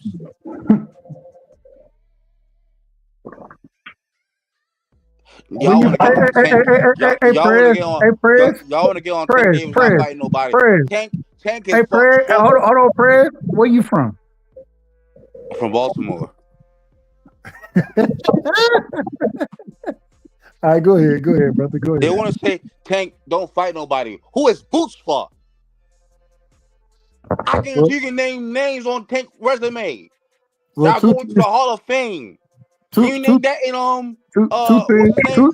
two things can be true at the same time. No, Tank fight people. Who does Boots fight? Nobody. Exactly. Who does I can Tank name fight? names on Tank's resume that are Who? notable. Who? Leo Santa Cruz. Shout out to Leo Santa Cruz. I give you that. He's a Hall of Famer. Yo, ain't Leo the one that named his kid after Al Heyman? After Al Heyman? I think it was him. But I said I give you that. I said I agree with you. I agree. That's cool. I mean, see, and Boots, I can barely name one name. Oh, somebody got some. Yo, Echo, are you watching? Are you listening to the show? I am. Yeah. Can you hear me? Yeah, you go. It's giving us feedback. Let me restart it. Okay. Okay. So what I was gonna say is, Press, talk your stuff, man. Let me ask you this, Press. Who gonna win out of that Tank and Jake Paul fight? Or are you interested in that fight, brother? Listen, Tank seems like he's, and I just saw the arrest footage of him. Looked pretty bad, but Tank, I think he's gonna come back stronger with a fire under his belly. I don't think he's gonna fight Jake Paul. I think he's gonna fight Lamont Roach. I think the rematch is happening. I think the rematch is happening for sure. I saw a post of, from Lamont Roach saying he's back on the road. So it looks like the rematch is happening. So I got Tank knocking the fuck out that nigga, man. Lamont Roach, you're done. You had your tour. You thought you was cool. Nah, fuck you, nigga. You was a bitch. I don't like Lamont Roach. I'm gonna be honest with you, Press. That fight ain't happening, bro. Yeah, it's happening, bro. Yeah, Echo, you might have to turn it off, bro. We can still hear the feedback. You might have to just turn it off and just chop it up with us. So Like what I was this gonna nigga Roach say is, became a. look, check this out. The fight with Roach would have technically been happening now, I believe, right? In this month. But we not getting it, and then Tank got his problems, legal. He just beat that, but I don't think he has any desire to fight Lamont Roach. I think Tank is at a place in his life where I don't think he really want to do boxing anymore, and he needs time to miss it. And I definitely know he's not eager for that Lamont Roach fight. And I think Lamont Roach is in a weird situation because do you sit around and wait for the Tank payday, or do you move on to fight somebody else and risk looking mediocre against them and Tank them saying, well, he don't deserve a rematch? Is that better, Scholar? Yeah. Okay, cool.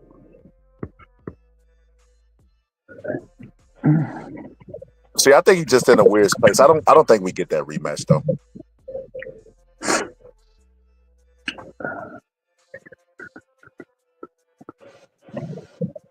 You there, Press? You ain't got nothing to say to that. I don't think he get the rematch.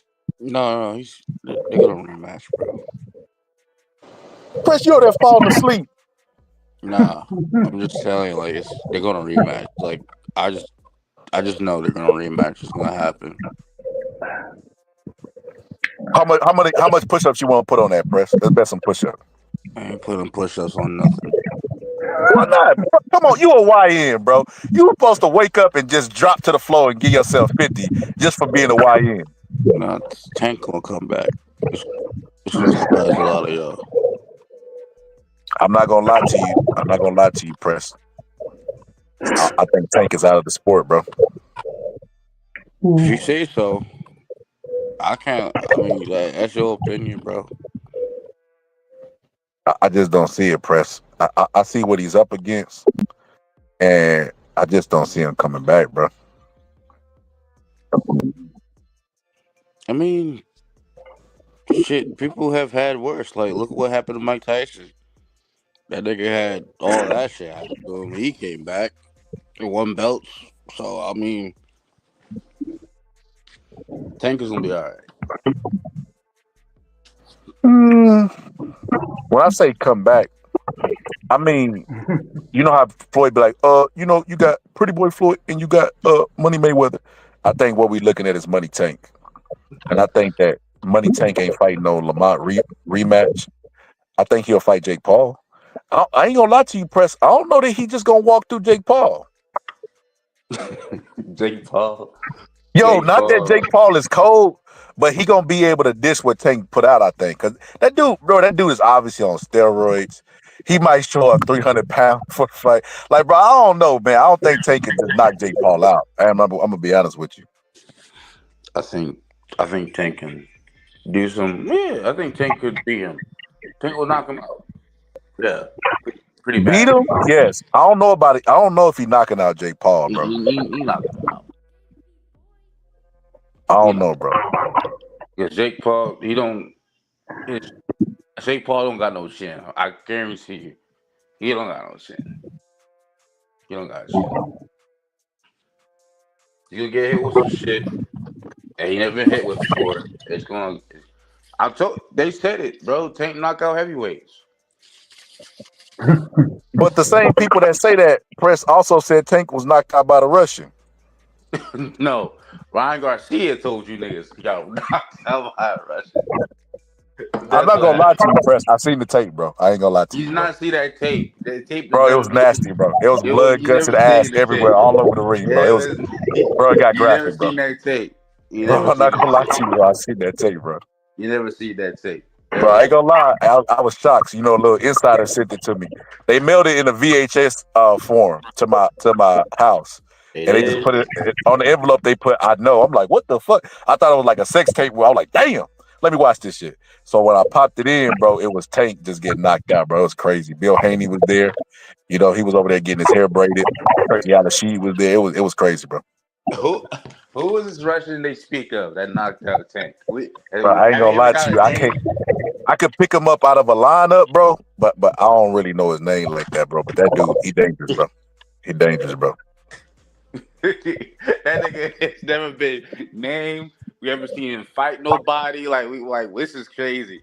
Bro, I'm not gonna lie, that dude dangerous, bro. Like, if I ever seen that dude at the grocery store, I would just put my groceries back on the shelf and leave, bro. That man's bad, bro. Wait, that's the person that knocked out Tank. That's what I'm gonna say. I'm gonna say, sir, you know, my wife wanted me to ask for my bike back. You know I wouldn't trip. That's what I'm gonna tell her. He gonna say some Russian shit to you. And I ain't gonna lie, bro. I'm a just nod. I'm a smiling nod because that dude is dangerous, bro. Y'all believe anything, but I'm gonna head out, man. I just came to stop by, say hi. And, All right, man. Appreciate you pulling up. and Tank over everybody. All right, bro.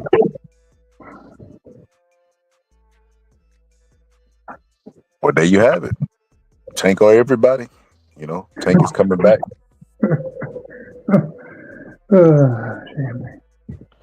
Yo, I wish you would have hopped on earlier, Echo, whenever we was talking about Usyk. About what? What were they talking about? Yeah, I can still hear my music, Echo. You might just have to.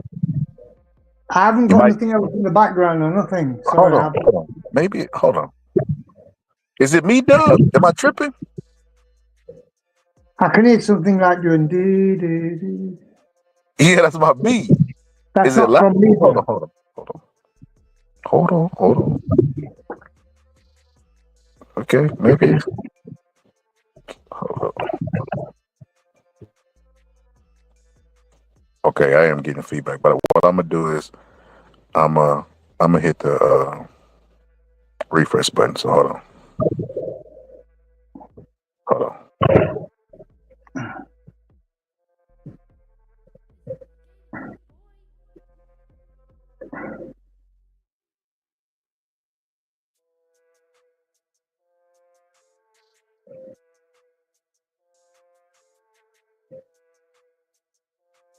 All right. You hear me now? Yeah, I can hear you. Damn, I hear feedback still.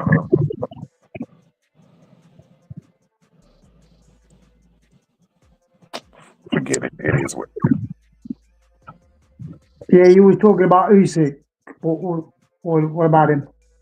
I wish you would have pulled up earlier when we were talking about Usyk, because What was about his legacy or something like that? yes, and then my friend really liked Usyk. That's his favorite fighter, and we were talking about that. We talked about Turkey Al-Sheed taking over the sport, and all of that stuff. Are they comparing him with other fighters like Frazier and people like that, or Joe Louis?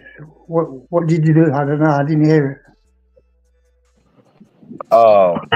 Yeah, they were basically comparing them to all time fighters, and I was saying that it's so funny to me that the people that would normally compare him to all time fighters are the same people who don't support fighters when they become number one, like the European fighters that they so adamantly want to say is the best fighters in the world.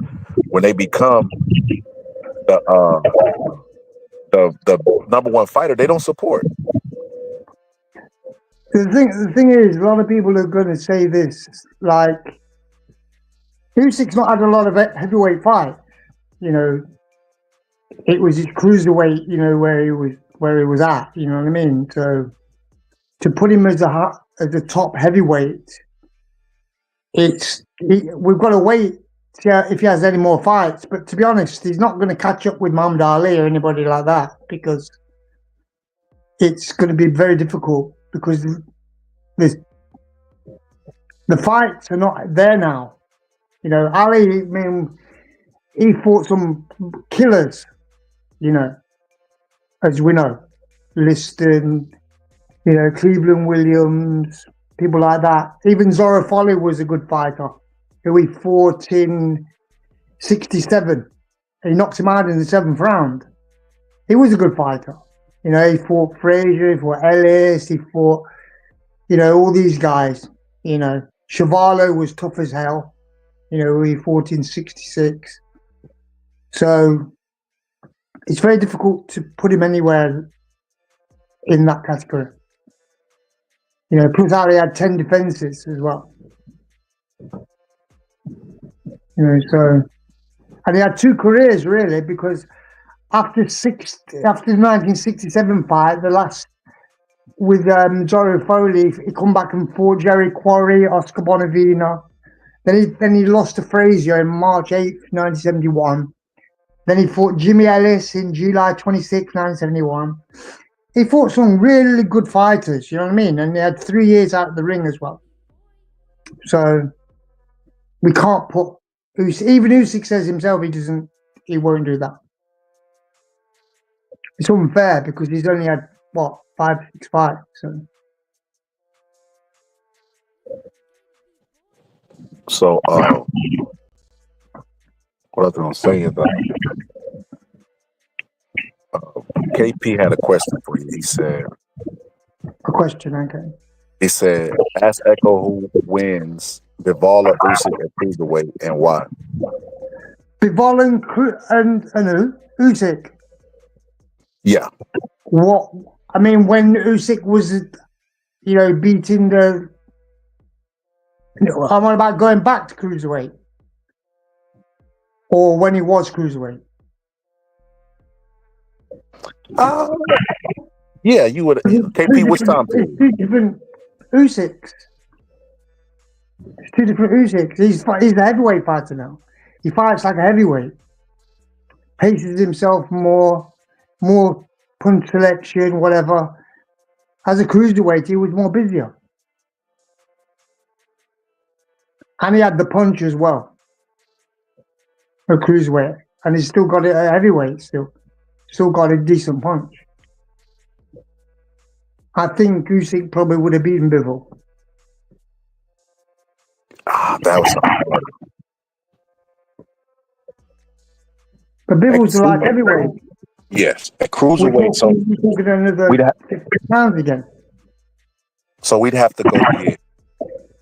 Now, obviously, I mean, I think I picked Bivol because Usyk has been in heavyweight since 2022, something like that. Yeah. So he would have to drain down, and it's easier to move up than it is to drain yourself down. And Usyk's at an advanced age. I think he get out point. But the thing is, I'm talking about if they were fighting when Usyk was a cruiserweight, when he actually was a cruiserweight. Yeah, I don't think it's close. You can't compare two people, different eras or whatever. It's like trying to compare Jack Johnson with Muhammad Ali. It was just a different era. They were fighting longer rounds. They were fighting smaller gloves. Ezard Charles, to me, is one of the greatest of all time. Because he couldn't get fights at middleweight. And he was the only person, to beat Joe Louis. You know what I mean? When he was basically in his prime, really. So, I mean, obviously, what's his name? Did it in 1936. The German guy did it. Much Smelling. He beat him in June 19th, 1936, knocked him out.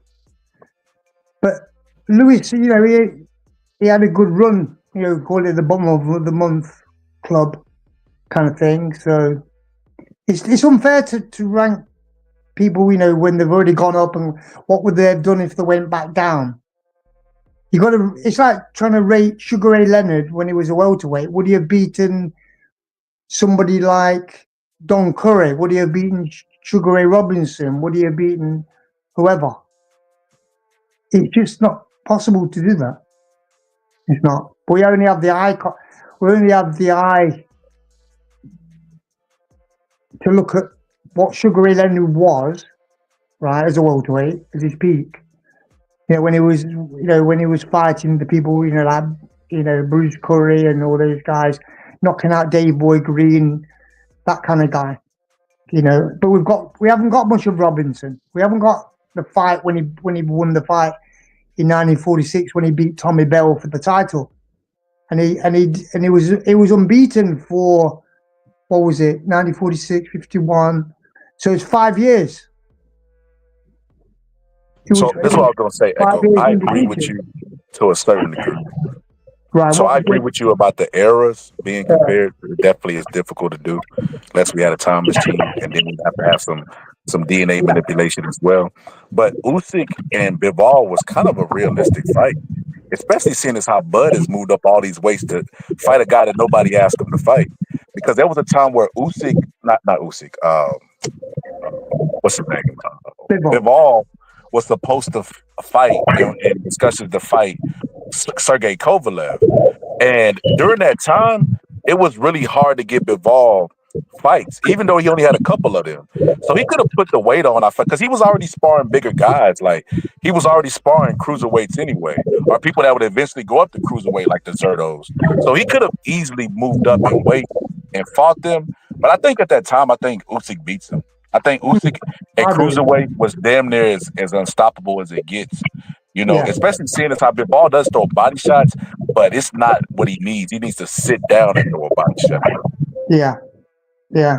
I mean, like you said earlier, you know, about Usyk, you know, just now, you know, you said that, you know, he was basically unstoppable as a cruiser. Probably the only person probably would have beaten him probably would have been Evander, or had a chance of beating him, you know. So, but styles make fights, you know, so we just don't know. But I think Usyk being a southpaw would have been a lot more problem for Bivol if they would have fought back in them days. Because the southpaw is one of the difficult people to beat, because what they do, they see everything in the mirror that comes back. So if you look at an orthodox that's going to fight a southpaw, the best way they can prepare for a southpaw is to spar or shadow box in front of the mirror, because shadow boxing is probably one of the best things you can do to prepare for a fight. Other than in pad work, you know, you've got the pads separated. They're not actually where the head is going to be. You understand me? So you're holding the right hand up on the left hand. It's not really simulating proper hitting the head. Yeah, I get exactly what you're saying. And this whenever you get in there with a southpaw Echo, it always feels like they're further back, and it's because you've trained your brain for the target to be at a certain place or whereabouts. And then when they do that, I get exactly what you're talking about. Yeah, you're absolutely right. You know what's really interesting, Echo? The breakdown I'm doing for Canelo versus Bud. Canelo has a bunch of tricks to beat a southpaw, and I know that he's going to implement them with Bud.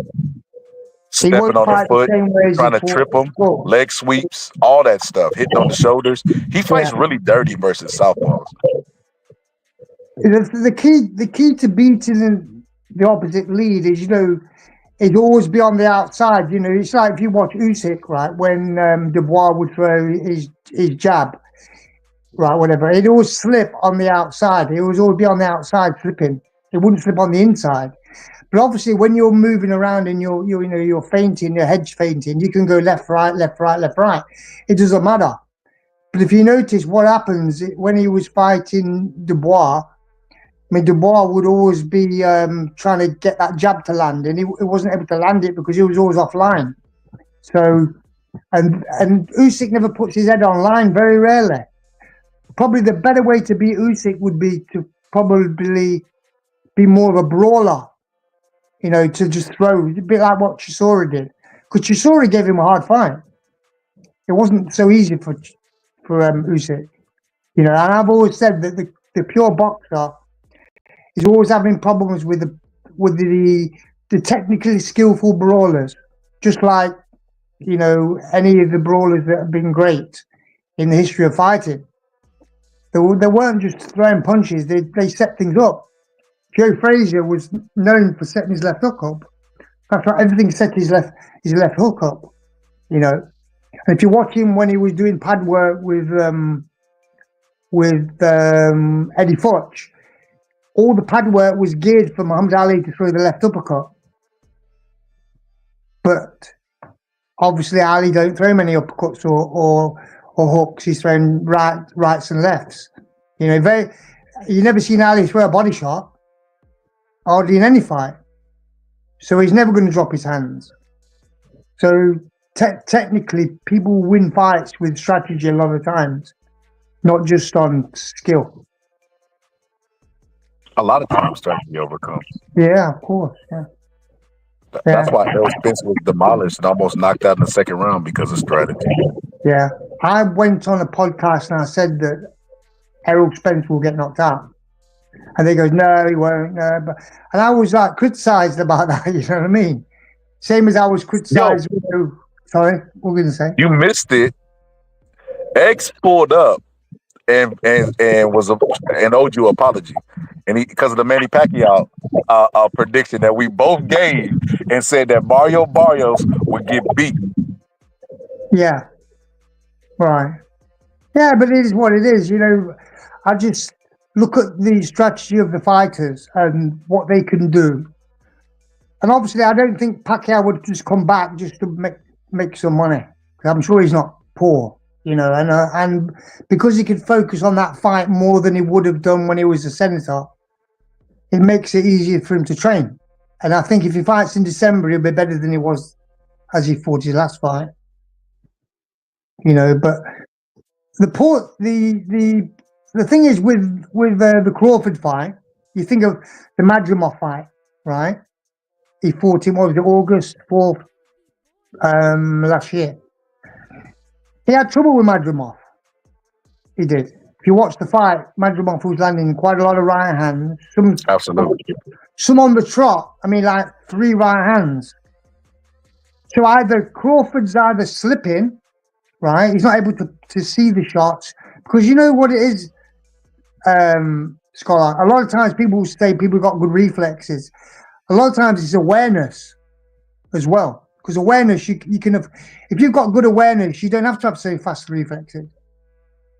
Like Muhammad Ali had good reflexes and awareness, but once his reflexes went, he had to rely on his awareness. That's why a lot of times you do that, it'd be more hittable.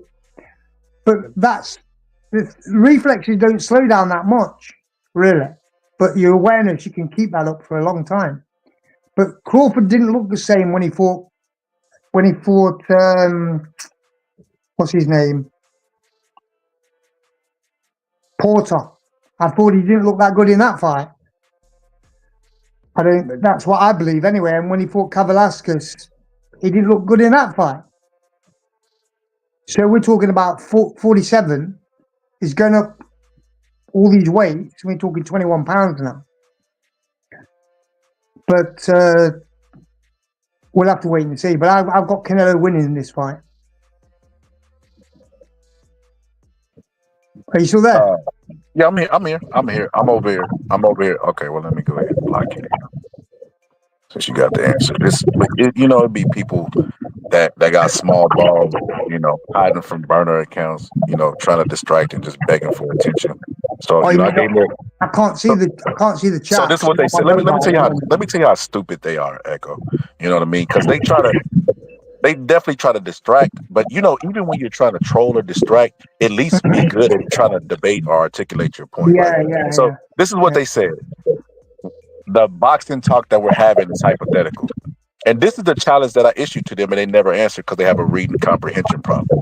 Name any sports talk in the world, right? Soccer, whatever, that is not hypothetical. That doesn't have a percentage of hypothetical in it. If you remove hypothetical talk from you will remove all barroom talks, all whatever, documentaries or whatever. Everybody wants to say Barry Sanders is the best running back. Let's debate it. Muhammad Ali has the best footwork. Let's debate it. Everybody compares eras to eras. It's what men do when they have these conversations.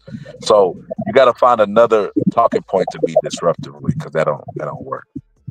But the thing is, when you compare eras or whatever, like we're talking, you've got it's like bodybuilding. They had the bronze era, the silver era. Now you've got the era now. More, whatever you want to call it. But you can't compare the eras. You know what I mean? For the bodybuilding because it was different. You know what I mean? Because obviously now it's all steroids. Now, as you know, back in Steve Reeves' day, there was there wasn't the steroids. We're talking like the 50s, right? Because it didn't really come out steroids till 1960s. The first steroid, probably for bodybuilding was used about 1958.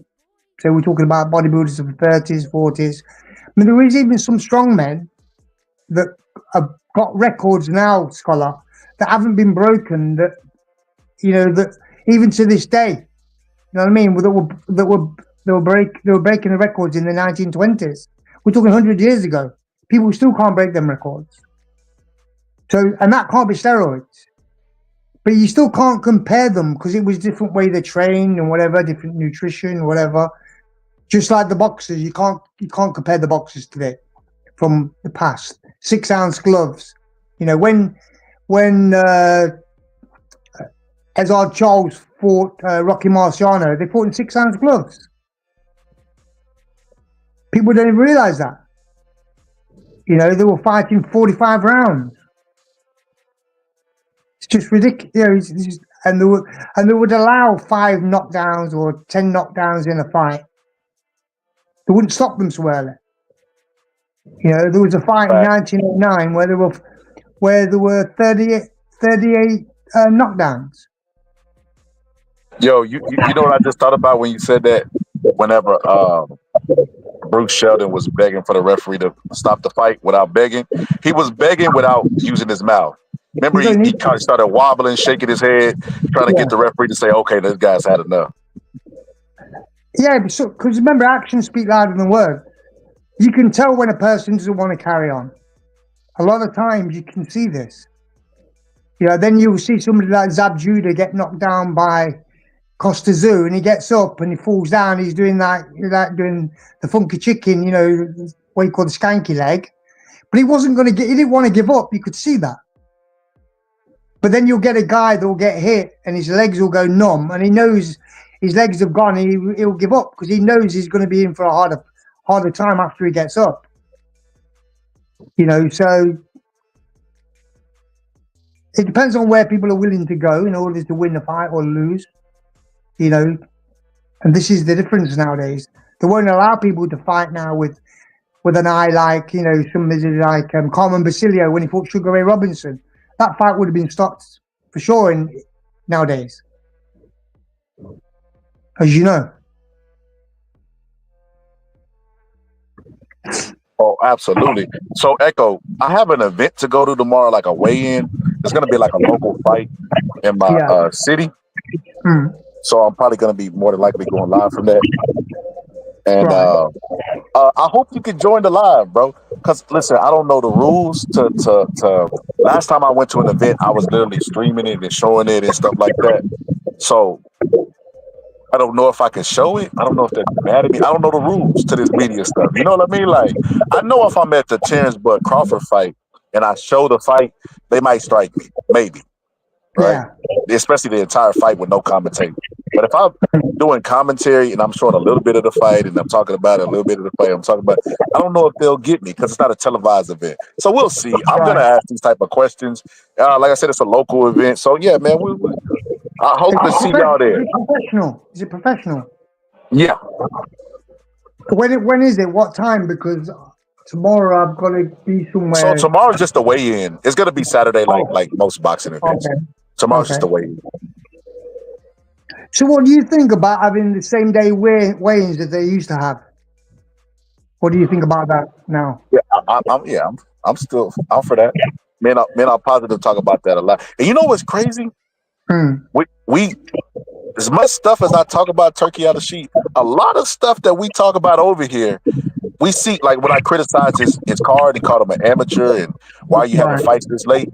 He adjusted and didn't do that anymore. And you know, Timothy Bradley said something that, you know, he was like, Turkey's listening. And I was like, man, nah. He's got to get to the ground here. That's why I keep adding people to the Ring magazine. He's got other people doing things as well, you know, like he's got people. I mean, like, what's his name? There's a guy in the UK called the G-Man. He goes on with that Ali Al Depot, whatever. But he's part of that Ring magazine thing now. So, I mean, he's looking at what people are talking about, for sure. He may not always comment on it. Like myself, I see some real shit on YouTube. And people don't know anything about the history. But I won't comment directly on who it is sometimes. But I just think, okay, this is what it is, because most people don't understand the history. You know, it's just that's what it is, and that's why there's so much fanboyism going around. They don't realize about what really went on in the past.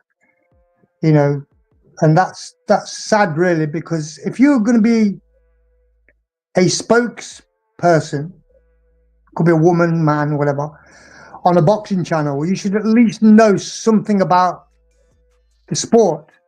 And I'm on about the past, the present, as just as much. You know what I mean? You don't have to know all the history, you know, of all the boxing, but at least know something and don't make stupid comments. You know, I heard a comment the other day. This is what I heard. Somebody said, "You can't be considered a champion until you've defended your title about 5 or 6 times." And I thought that's just the most stupid thing you could ever say, because I can name 25 champions that are legends in the sport that didn't get past one defense. You want to hear something crazy, Echo? I just found out just through I'll give just you the looking. date. Yeah, sorry, go on, carry on. Sugar Ray Leonard, when he won the belt from Hagler, exposed, if you look carefully enough, the WBC. Of course. Because he won the belt. They allowed the fight with Donnie Lalonde to be for the WBC middleweight title and held it for him. And allowed him to fight for the middleweight title at the same time, the light heavyweight title. That is absolutely insane. Yeah, I thought that was a bit strange, I did. I mean, he beat Donnie Lalonde, as you know, he beat him, but Donnie Lalonde dropped him twice, as you know. Scholar could have beat Donnie Lalonde. Who's this? That's Puro. Yes, sir. Oh, okay. Oh, what up? Hi, how you doing? How you doing, brother? I'm doing okay. Yeah, like Puro, I don't know if you ever met Echo, but he knows a lot about the history of the sport. Yeah, I met him on your channel, brother. Oh, okay. We met before. Have we met before? Yes. Okay. Yeah, Puro's a knowledgeable guy too. He like me. He like to clown. Now he definitely taking it way more further than I'm willing to take it. But he's a good person. He's a good person. Good boxing mind. And I think the exact same thing about you, bro. Like you take it way further than I would. To be honest, it's funny shit. Yeah. That's hilarious, man. So we looking at a mirror. We the Spider-Man. Yeah, for sure, bro. Like literally, because there's some things. But I mean, I think that about most of the motherfuckers that I rock with. I'm like, yeah, man, I wouldn't go there, but but I get your perspective too. Yeah, it makes us different people, Yeah, because everybody's got an opinion and they're entitled to it. That's why I'm willing to listen sometimes, and I'll just listen to what people want to say. You know what? Echo, to add to what you just said, I feel like I don't even entitled to an opinion. I think it's a crazy thing to say, only because they'll just give their opinion and won't give you the thought process of how they got there. I agree with that as well. But obviously, you've got to back that to have a valid opinion. It's got to be backed by knowledge and wisdom. You know what I mean? It helps. Yeah, so some type of something, like anything. Yeah. They just make blanket statements and you just be like, bro, that's the stupidest shit I've ever heard of in my life. Well, like I said the other day, some guy said that, you're not a champion until you've defended your title more than once. Well, Sugar Ray Leonard lost his title after one defense. A lot of people have done that. So does that make him not a great fighter? Of course it doesn't. Because you've lost doesn't mean anything. Just means you've fought probably the best people that you could have done at that time. We all know boxers have lost. Hopkins lost his first fight, didn't he? In '88. When he fought, was it Clinton Mitchell? I think it was October 29th, 1988. I think it was. Yeah, that's what I gave up on him. That's what I knew he was a bum. But people would have just written him off, Yeah. Because remember, everybody's prospect at some point. No, for sure. No. Marquez. He's actually a select. Oh no, I knew we were going to it. I was gonna say he's actually a select few. It's like a rarity. Fighters like Hopkins, Marquez lose their first fight and become legends. And Henry Armstrong, when he lost to Al Levino in 1931, he lost his first fight. And his first 20 fights, he lost 6. There it is. But who remembers what he did, between the dates, when he won the featherweight, the welterweight, and the lightweight, when he did all those dates. You know what I mean? He did that in less than 2 years. So he was featherweight, welterweight, and lightweight champion. Because he went from featherweight to welterweight, then went back down to lightweight. People don't realize. People think he just went from featherweight, lightweight, welterweight. No, it was the other way around. It was featherweight, welterweight, then lightweight. I can even tell you the dates because I know Armstrong's record very well. Hammer and Hank. Homicide Hank, yeah. and then like literally like not just like fighters that like maybe lose their first fight or whatever, but like fighters that like have like double-digit losses and become yes, good fighters down the like towards the end of their careers and stuff like that. That's really impressive to me. Well, look at Robinson had 19 losses. Obviously, 10 of them were after his 40th birthday. But he lost his first fight to Jake LaMotta, right? Then he went on a 9-year winning streak with 91 fights. Then he lost his next. Remember when he won the middleweight title? That was in February 14th, 1951. Then he lost it fighting. What was his name? Randolph Turpin. That was in July 10th, 1951. Then he rematched him again in September 12th, 1951, and he won it back. But each time he was losing the fight. In the last fight, in the first fight he lost on decision. But the last fight, it was only given one round by the referee to say if he couldn't finish him off in the next fight, the next round. And the only reason he won the fight is because Randolph Turpin didn't go hit the floor.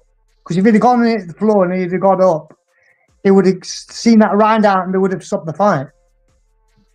Yeah. But nobody knows all this stuff. You know what I mean? I just think Robinson. Kind of like the Thriller in Manila. The Thriller in Manila. Yeah.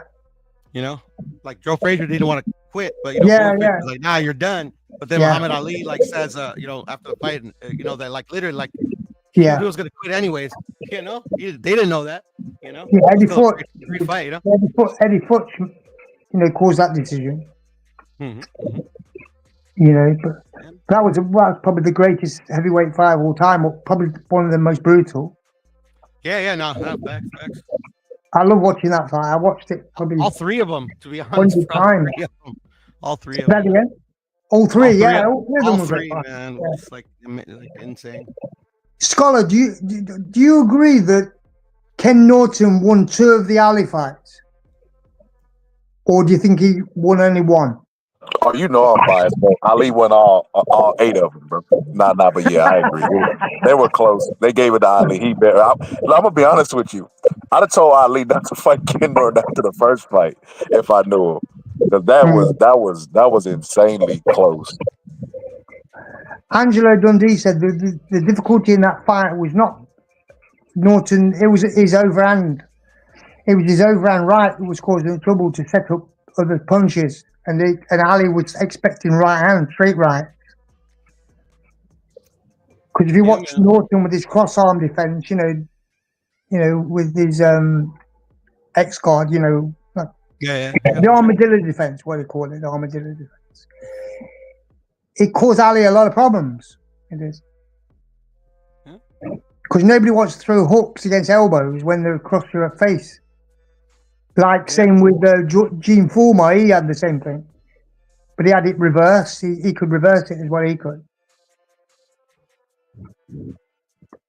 Back. And speaking of bias, real quick, like one of forever since I've been watching boxing. One of the things that I hate the most. I would say hate, but it irks me the most is the unwritten rules of boxing. Like you have to take the title from a champion. Like that's one of the worst that I don't like personally. I get it, but I just don't like it. Like I've never liked that unwritten rule of boxing. Like, you have to take the title from the champion. If you win the fight, you win. That's how I see it. But I get it though. Well, it depends on how the judges see it as well, because obviously the judges are going to have a bias for a certain type of fight. It's like if you look at some of the fights, where the guy just pressured. It's like Hagler and Leonard. Okay. A lot of people thought Hagler won it. Some people thought Leonard won it. But obviously the punch stats, that was given, gave Leonard and Landing more shots. But Hagler was the one being aggressive. And Leonard fought in spurts. If you notice, he'd do quick flurries on the ropes at the end of the round. He was steal in the rounds at the end a lot of the time. That was the game plan. I remember them talking. Yeah. But the thing is, one of the reasons why Leonard won that fight, because they wanted to change the judges, you know what I mean? And they didn't want Harry Gibb in that fight because Harry Gibb was one of the judges for the Duran and Leonard fight.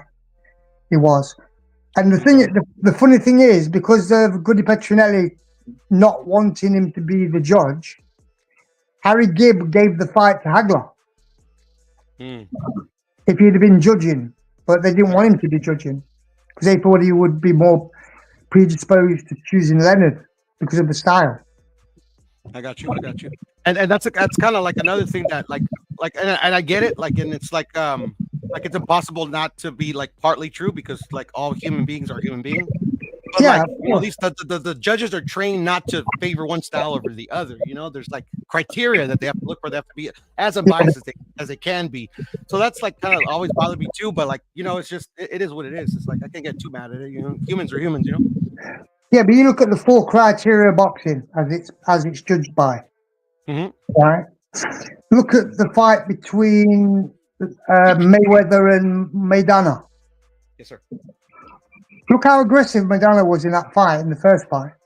He landed he landed only a few punches less than Mayweather. And Mayweather was basically, you know, wasn't really attacking. He was pot shotting now and again. But really, if that fight would have been anywhere else, Mayweather probably would have lost that fight. If it had been in Europe, maybe, or any other country, that probably would have gone to Mayweather. And I get that, you know, but in that particular case, like that was such a close fight. Like, yeah, like, it was. It's natural for somebody to think like, yeah, you know, maybe if it's like, you know, somewhere else, you know, I get that, you know, because the fight was, especially the first fight, was extremely close. It was a great fight. I like the fight a lot. I think there were like 7 punches in it. What happened? Sorry? What happened? What was you saying? 7. I think Mayweather landed about 7 punches more. Yeah. No, for sure. It's a very underrated performance by Mayweather, in my humble opinion. Yeah, that was a tough. That's why I always knew that Maidana would have given him a hard fight because of you've only got to look at like the Vernon Forrest and Mayorga fights. They were very similar kind of thing. Nobody expected Mayorga to beat Vernon Forrest. Yeah, no, for sure. That's facts. You know. Yeah. Yeah, and it's crazy too, because like Mayorga I'm gonna say like Mayorga, but like in Maidana's case, he wasn't afraid to be dirty. Like that's what I think. Yeah. Floyd the most trouble is that one, he was very awkward in the angles he was throwing his punches, but he was very dirty in that fight. Yeah, he was. I mean, one. What do we say dirty? I would say dirty, just very rough. Like the roughhouse tactics were very effective, in my opinion. Yeah, but one of the fights, he was needing him, wasn't he? Yeah, no, it was the second fight was, you know, not as good as the first, but the first fight was good. Yeah, they were good fights too. I enjoyed watching. Actual facts. And I think Floyd Mayweather's most underrated performance is the Cotto fight. I love that Cotto fight. Yeah, it was a good fight. I thought it was good against Canelo, to be honest, too. Yeah, but I mean, it was so one. It was excellent, but it was so one-sided. You know, it's like just because the competitiveness of the Cotto fight. It's just like why I thought it's like. Yeah. You get what I'm saying? And then to me, knowing like Canelo's never been at the level that Mayweather has shown. Like it's just like I knew Canelo had very, very small chance of winning that fight. Yeah, Cotto landed more punches on Mayweather than anybody else at that time. Yeah. No, it was like it was that like at the point of his career where like the perception was like literally like he'll like nobody expected him to be that competitive, that fight, you know, because he was around that time he was shown to like if it's a bit rough and tumble, like he'll slow down the fight, make it kind of, you know, more tactical than entertaining. In that fight, you know, it was Cotto brought that out of a lot of fighters. I enjoyed the part where Mayweather adapted because he adapted throwing that right hand, didn't he, rather than the straight right hand around the side. Yeah. And then when Cotto had him on the rope, Cotto was throwing like a jab, then he was throwing a hook, then he was hooking. It was just basically jabbing off the hook, and he was mixing his shots off, and he catching Mayweather on the rope. I remember he made his nose bleed and whatever. But it wasn't throwing like an ABC, an attack by combination. It was like very indirect. It wasn't textbook combinations stuff. If you watch fight again, he mixed it up. He'd throw right, then he'd throw a right, then he'd throw a hook, then he'd throw a jab. When he had him on the ropes, he wasn't just wearing away, just throwing right hand, left hand hooks on the body or whatever. I thought Cotto did a good job in that fight. No, he did an excellent job. Like me, because I'm a Floyd Mayweather fan. Like he had Cotto hurt in the 11th, and then he took off the gas. Like that's the only thing I didn't like about that fight. Like that was with he would have knocked out Cotto. Wasn't it round the side, like I said, wasn't it? I'm sorry. That was that with that right hook round the guard, wasn't it? Yeah. I was like, I thought I was gonna knock him out. I'm like, get him. You know, kind of let off the gas, which is cool. It's like whatever. It's like, I'm not tripping on it, but like, yeah, man, it was a great fight though. Yeah, we need some more fights like that. Yeah, man. Yep, definitely. What about Ben and Eubank? They're gonna fight again. Ben and Eubank. Yeah, the Sons, right? Yeah. That's a fight I wasn't interested in the first go around. Definitely not interested in this second go around, but you know, I watch boxing, so I'll watch it. Yeah, it should be entertaining, I think. I mean, the first fight was entertaining. It's just like, you know, kind of like how Scholar was saying, and I was gonna tell Scholar too, like how Ray Leonard exposed the WBC in that for the title or whatever down in the line. I was gonna equip that. I'm like, it ain't hard to expose the WBC. The WBC's been doing this type of shit for forever. Wait a minute, you mean to tell me the WBC is not all good? Well, that's the thing though. Like literally, like I was gonna make a point. Like every sanctioning body has like had their share of controversy. But the WBC does it to an art. The WBC does a lot of good things for the sport and boxing, like a lot of like unsung things. But they do it so kind of I think, in my opinion, to distract for all the like crazy shit they've done over the years. Yeah, but when they come up with all these diamond belts and super belts, that makes you wonder really what's going on, because obviously that's for all the sanctioning fees or whatever. Yeah, no, for sure. But I mean, they're like they're not needed. They're not needed though. No, they're not. But the thing is, it's like they get the scrutiny, which they should. But like literally, like all the other sanctioning bodies do the exact same thing. But like I said, the WBC, because they're like the most, I would dare to say, respected out of the fighters. Like everybody likes that green belt because they're good at like marketing their belt. Yeah, like, they get all the criticism, which so it is what it is, Which that Tank, I mean, he won the title in his 17th fight, right? Who, Tank Davis?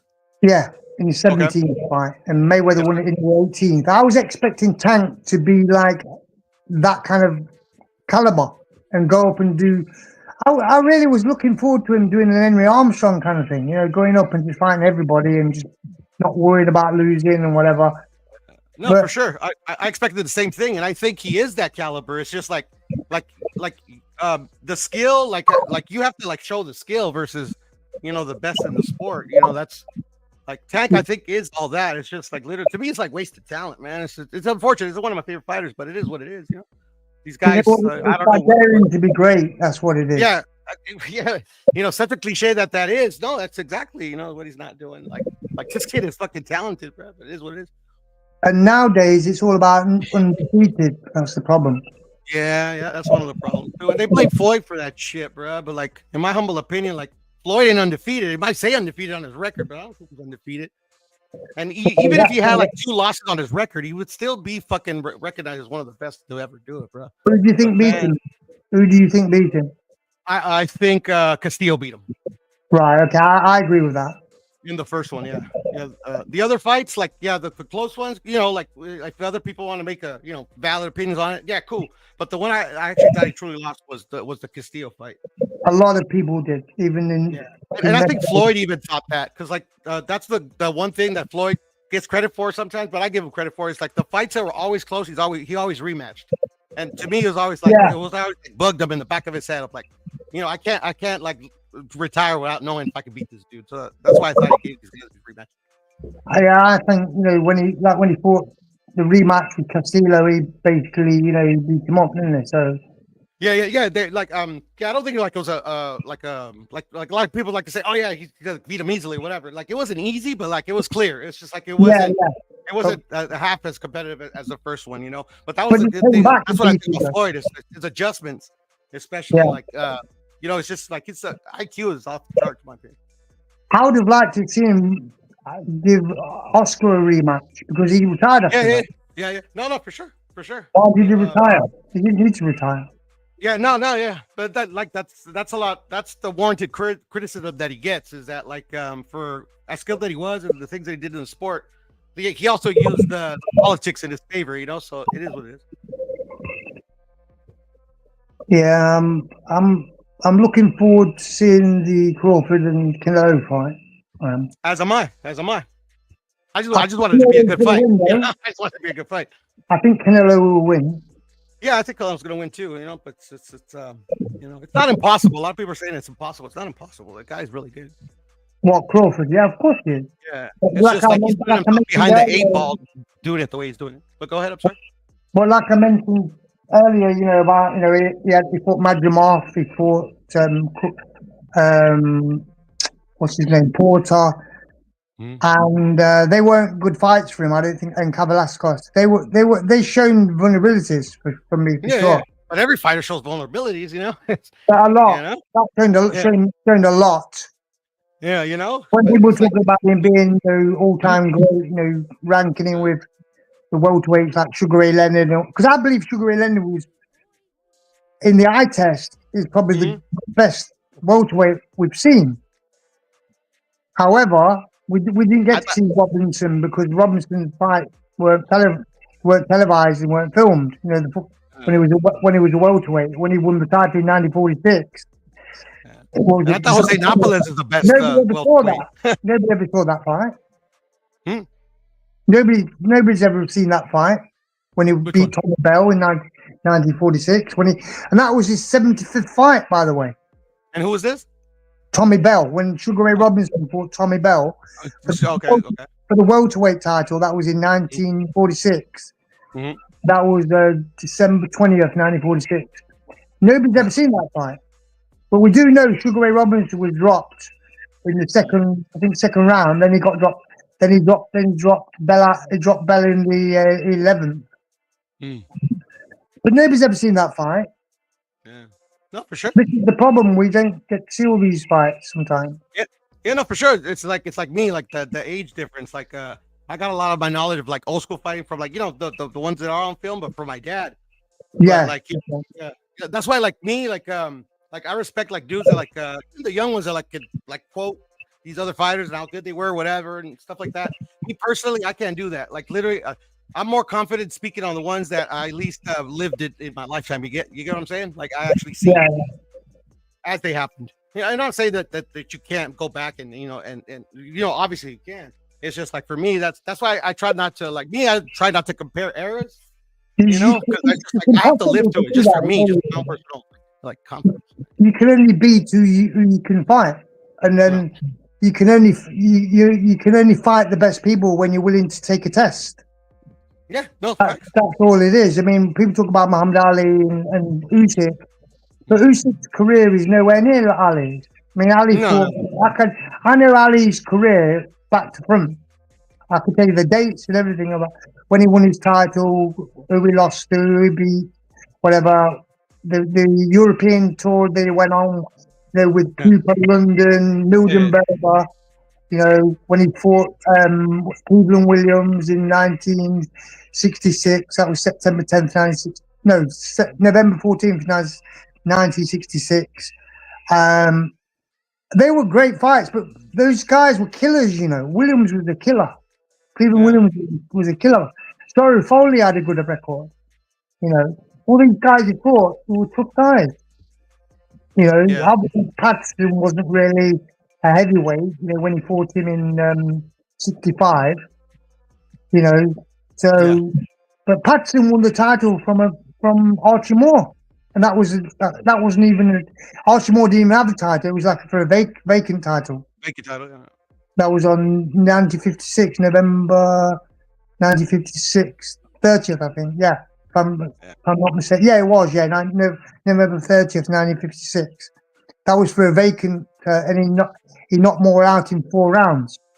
Yeah. 4 rounds, yeah, 4. Yeah. Yeah. But No, nobody it's hard. talks about Patterson being the greatest heavyweight of all time. I'm sorry? Nobody talks about Patterson being a great heavyweight. No, I hear you. And I mean, and I don't know why not. Like he was in his time, the time that he was at his best. I disagree with that. I don't think he was a good heavyweight. I think he was pretty good heavyweight. I'm not saying all-time great, but I mean, like, he was a light heavyweight that was able to fight up in the era that he had because it was kind of going through a transitional period, and Customato kept him protected too. Yeah. I mean, but all fighters get protected to a certain point. I mean, people say Usyk is like, that's the point I'm trying to make. Is just like I'm not saying all-time great or whatever, but like literally, like, like he was. I mean, I don't know. Yeah, but remember, he won the title from Archie Moore in, like I said, 1956, and he fought Ali in 65, and he got beat in that fight. But the thing is, that was for a vacant title. Archie Moore wasn't world champion. It's a vacant. No, like I said, like you guys after could be right. retired, the title was vacant. That's the only reason Patterson won the title. Yeah, no, and that's why I'm saying you guys could be right. And that's why, like, literally, like, that's why I didn't push back on you guys too much, because, like, literally, like, I wasn't even alive then, to be honest. Like, there's what? How can I push back? But Scholar's right. He wasn't a great heavyweight. He was just merely a good one. He was tough though. He only got knocked out, properly twice. That was by Sonny Liston. All the other times, he got knocked down officially. I think it was 17 or 20 times, in his career. But he always got back up. He always getting back up. Obviously, he got stopped by Ingemar Johansson, but he never took the full count. I think he only took it twice against Liston, and Liston could knock a house out, knock a horse out.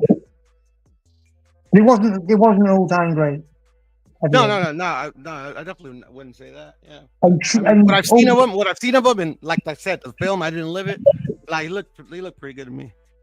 Oh, he was fast, but he was really a light heavyweight, wasn't he, Scholar? Is Scholar still there? Yeah. I mean, yeah, he was a light heavyweight that was able to fight up, and then even when he fought up, he was still a smaller guy. And like I said, Customato kept him away from what he called the mob control fighters. And I mean, Ingemar Johansson, I don't think he beats even Rocky Marciano, and he was able to knock out Floyd Patterson. Yeah. I know Ingemar Johansson was like he's an all-time great in my opinion. Like I said, I can't what I've seen, but I can't I wouldn't debate Echo on it. I didn't live it. But okay, well let me ask Echo this. Echo, what did Ingemar Johansson do after losing the title to Floyd Patterson? Did he do anything in the sport of boxing? Nothing. No. Nothing. Okay, maybe he wasn't a great heavyweight. I ain't gonna argue Echo, but yeah. See, the thing is, what people don't understand is that sometimes you get a guy that's revered for having a knockout record, hypothetically, right? And they'll say, well, he was a great fighter, blah, blah, blah, blah. I mean, I want to ask you guys a question, right? Which heavyweight has the highest, has the most knockouts? Does anybody know? Oh, Archie Moore. No, heavyweight. He was a heavyweight. Yeah, I know, but I'm on about as a heavyweight. Oh, at heavyweight, huh? Yeah. Who? Is it Foreman? Anybody know? Is it George? I'm thinking. Scholar says George. I'm thinking. What's his name? Ernie Shavers? No. Primo Carnero. Who? Primo Carnero. Yeah, well, that makes sense. That makes sense. Yeah. Carnera, the guy that was a carny. Yeah. That was a stick. Though. That was the stick. Check. You can check it. I know what I'm talking about. Yeah, no. That's why I said it makes sense. 71. That's literally how they promoted him. He was a carny, but literally, he had so much power. He was knocking out all these bums. Yeah. Sure. 71 knockouts, the most in heavyweight history. Makes sense. I mean, like you just said, who's got the most knockouts in boxing? People automatically say Archie Moore. But it's not. It's Billy Bird with 139. That's more than often. So people just assume these things and whatever, and they'll think, it's like when Salvador Sanchez fought, what's his name? The Puerto Rican guy, Gomez. Gomez, yeah. It was 32-0, wasn't it? 32 knockout. Yeah, something like that. Yeah. Nobody expected Sanchez to win that fight. He wasn't supposed to win it. Well, my dad did, but it could have been a bit of bias there. But go ahead. Yeah, but that was in 1980, wasn't it? So yeah. 2 years before I was born.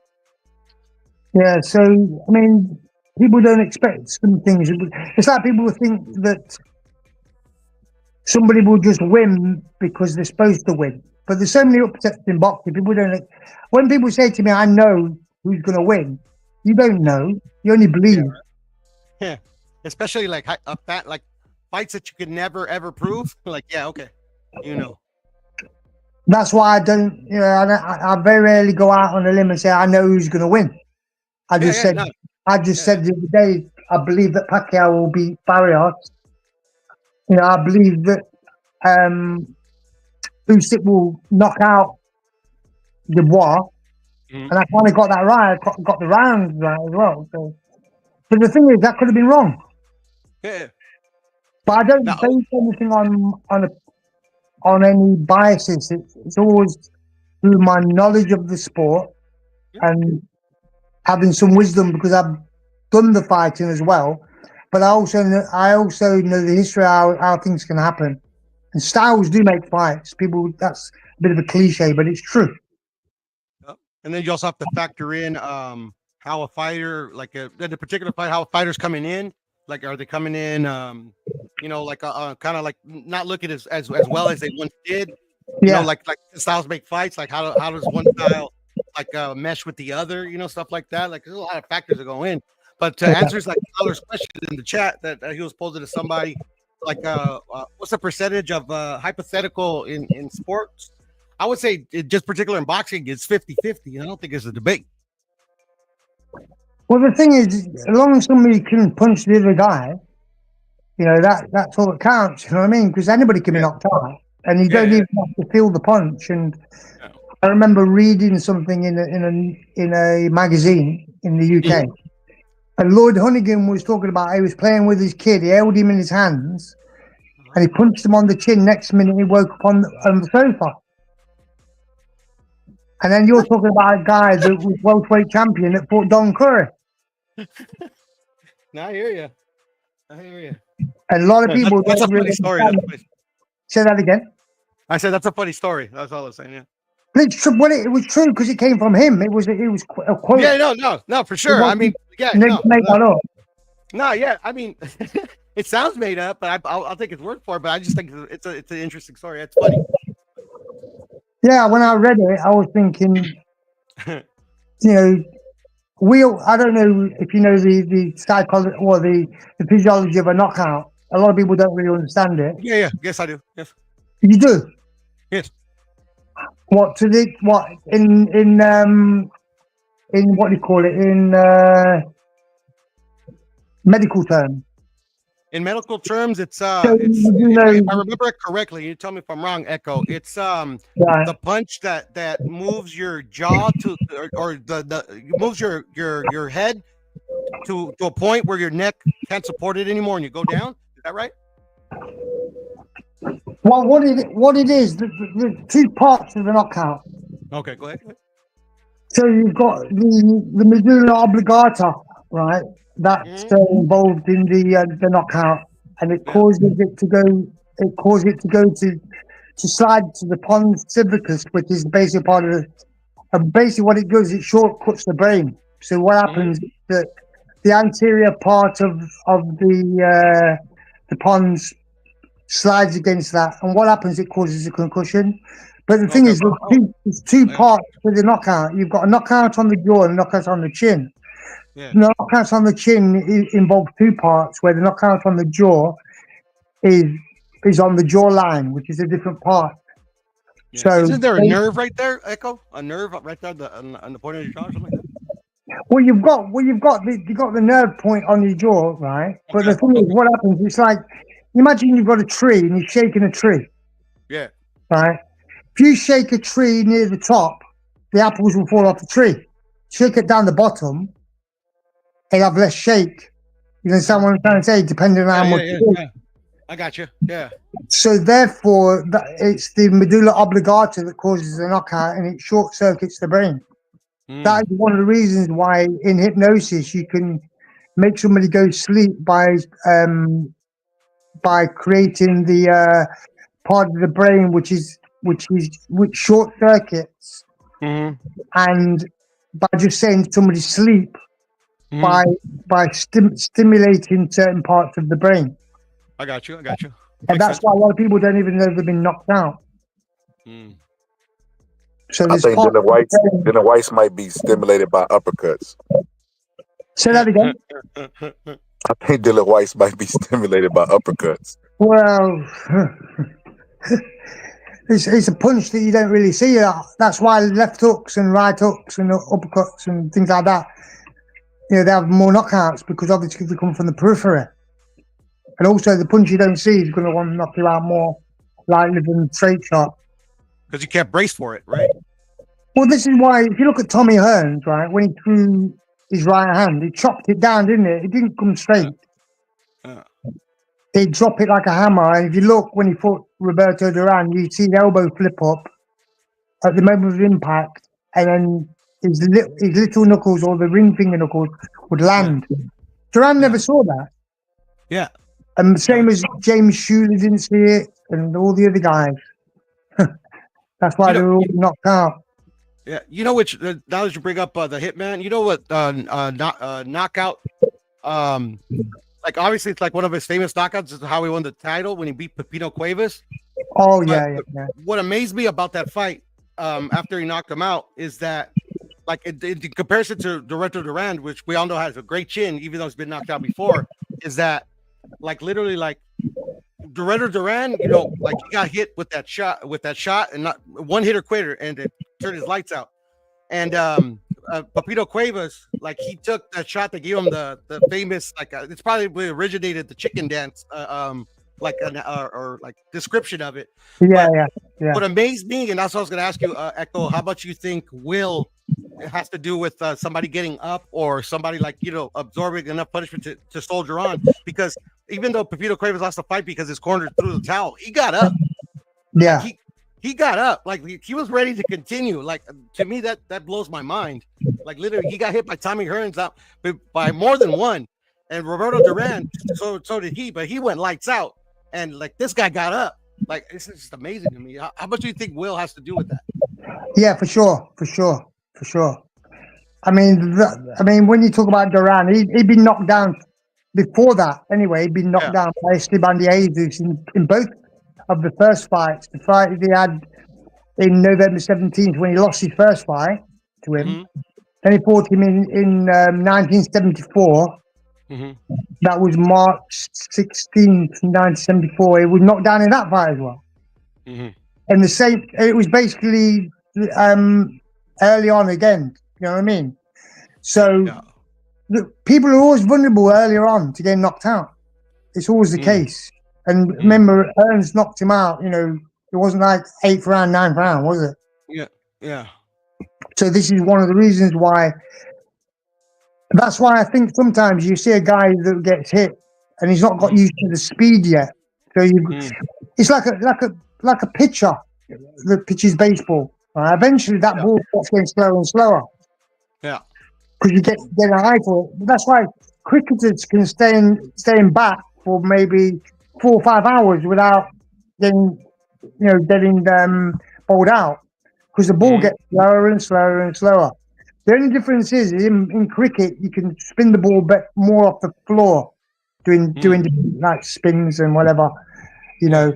Where in baseball you can still do curveballs and things like that, but eventually that ball starts going slower and slower. So everybody's more vulnerable to getting knocked out in the second or first round, or even third round maybe. Yeah. So also, Duran got knocked down twice by Jesus. Both were by left hooks, by the way. Also, I wanted to pick your brain. Like, what do you think? I remember, like, I don't know if it's still popular. I guess system of thought, but once a fighter, say a fighter gets really hurt in a fight early, but then like he keeps, but the fighter can't hurt him again. Like, do you think that some fighters can, as soon as they taste the power, they're more able to withstand it if they can get over that hump? Is that a factor, you think? I think so, yeah. I mean, it's like if you put your hand in hot water a little bit, then you build it up. And then you put it back into that same water that was originally done. It doesn't feel as hot. So after a while, you get used to the shots. It's the same thing. But the thing is, a lot of boxers get knocked out, but don't go down. They lose consciousness because there'll be a time when they won't remember being hit, or they'll get hit. And sometimes another person can wake you up. Yeah. No, I know of a few fights that like the fighter, like when he's had an interview or when he's talked about a certain fight. Like I remember one in particular. I don't know if you know this. He was a flyweight, or a flyweight. But he's like a five division champion or whatever. But his name was George Arce. He fought Wilfredo Vasquez Jr. Yeah. He said he fought. He says to this day. That he fought he got a rock, I believe, in the 6th. He says from the 6th round till eventually we stopped him in the 11th. He doesn't remember a thing. Well, Joe Louis said the same thing when he fought Schmeling in 1936, when he fought in June, his first loss. He doesn't remember. But Arthur Donovan mentioned the fact that he saw it, but what happened, it was a punch after the bell that did it. Okay. But he never recovered from it. And Joe Louis said he don't remember anything from that fight. Yeah, that's crazy. So it's like literally instinct, right? But he got stopped in that fight, though. Yeah. But like a guy Arce that can't remember that fight. Like he won that fight by knockout, but he won. He fought the next 5 rounds. Like he can't remember what he did. Like he says that he woke up the next day thinking that he had the fight, that fight that he just fought. He thought he slept in. He told the wife, "It's like, well, why did you let me sleep in? I have a fight tonight." And he looked at her weird. I'm like, "What are you talking about? Like you fought last night?" He's like, "Really?" He went to go look himself in the mirror, and he's all like bruised up and stuff. Yeah. He's like, "Holy shit, I did! Did I win?" He didn't even remember if he won or not. He's like, "Yeah, you knocked him out." I'm like, "That's nuts. That's fucking nuts to me." When Robinson knocked out Gene Fullmer with that left hook, I'm sure scholars put this photo up, the film of that. Where Puma gets knocked out with that left hook. Puma walked back to the dressing room. He didn't know how he got there. Jesus. Do you remember that, Scholar? The left hook that Robinson knocked out Gene Puma. Is he still there? He's probably working or something. Right. But yeah, he don't remember going back to the dressing room. I knocked somebody out in sparring. We weren't sparring in the ring. We were just sparring in my house. We were messing around. I knocked him out. All right. Okay. He don't remember being knocked out. And I remember my girlfriend having to give him coffee and whatever, try to perk him up, whatever. He don't even remember even sparring with me. He couldn't remember anything. That's crazy, man. So this happens a lot, because your short-term memory goes as well. Yeah, it makes sense, right? Yeah. And you don't remember being knocked out. You don't even remember the punch. It is. Anybody that's been knocked out a lot of times won't even know the punch is being thrown. They won't even be able to tell you what they got hit with. Yeah, man. Especially great sport. Great sport we have. I say that. Great sport we have. Dangerous, but great. You don't see the left hook. It's from the periphery. And that shakes the brain a lot, that does. I see. I hear you. Where you look at Tommy Hearns would throw a right hand to the chin, whatever, that chopping one. Yeah. But what he used to do a lot of times, he used to jab the forehead to raise the head. Oh, okay. Get that chin out of the tuck position, right? Yeah, and also if you do that enough times, and if it's fast, then that brain's going to bounce around like a pinball machine, and then what happens then? The brain gets torn on the sphenoidal ridge, which is the part in the head, And that's what causes all these brain damage to boxers. He gets torn, gets mashed. Yeah, right. And even deaths, I'm assuming, right? Yeah, can do. Yeah. Yeah, that's why. That's why. One of the shots that, unfortunately, it's common, and sometimes it's common by not being taught properly. That's why they frown upon like bending at the below the waist. It's shots at the back of the head. Those are like extremely dangerous. Yeah, of course. And that's why you've got a line going around from the side of your ear, right, down there. You could be going down past that, but it's like Wilder when he got hit by Fury. And he complained about it being on the back of the head. Really, he slipped with his head in the wrong position. That's why he hit at the back of the head. Because if you slip properly, you shouldn't be hit on the back of the head, really. It's very difficult when somebody's got an angle on you. Yeah, that's why I mentioned like about betting at the waist and stuff like that.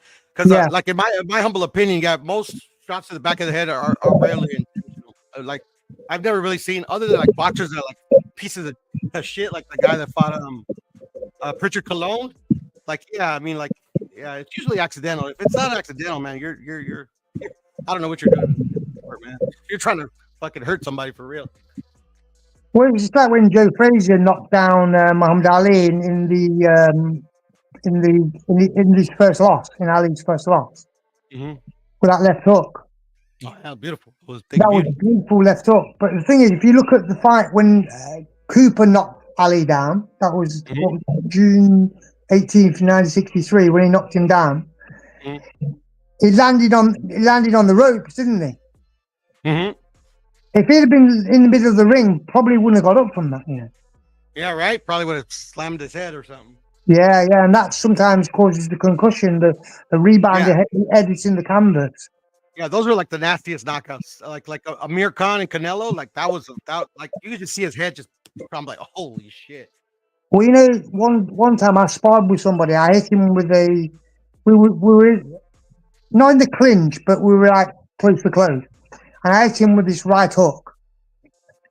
And he had his hands up, round his he gave me a little room just to hit the shot, right? And I didn't think I landed it properly. It was just like, and he stood there for about 10 seconds, then fell like a tree. He did. Like straight, like tree, that timber. I thought my guy that was watching the sparring, he thought I killed him. And I was so scared because he just, oh my God, it was really bad. But these are the worst knockouts when people fall stiff legged. They're the worst.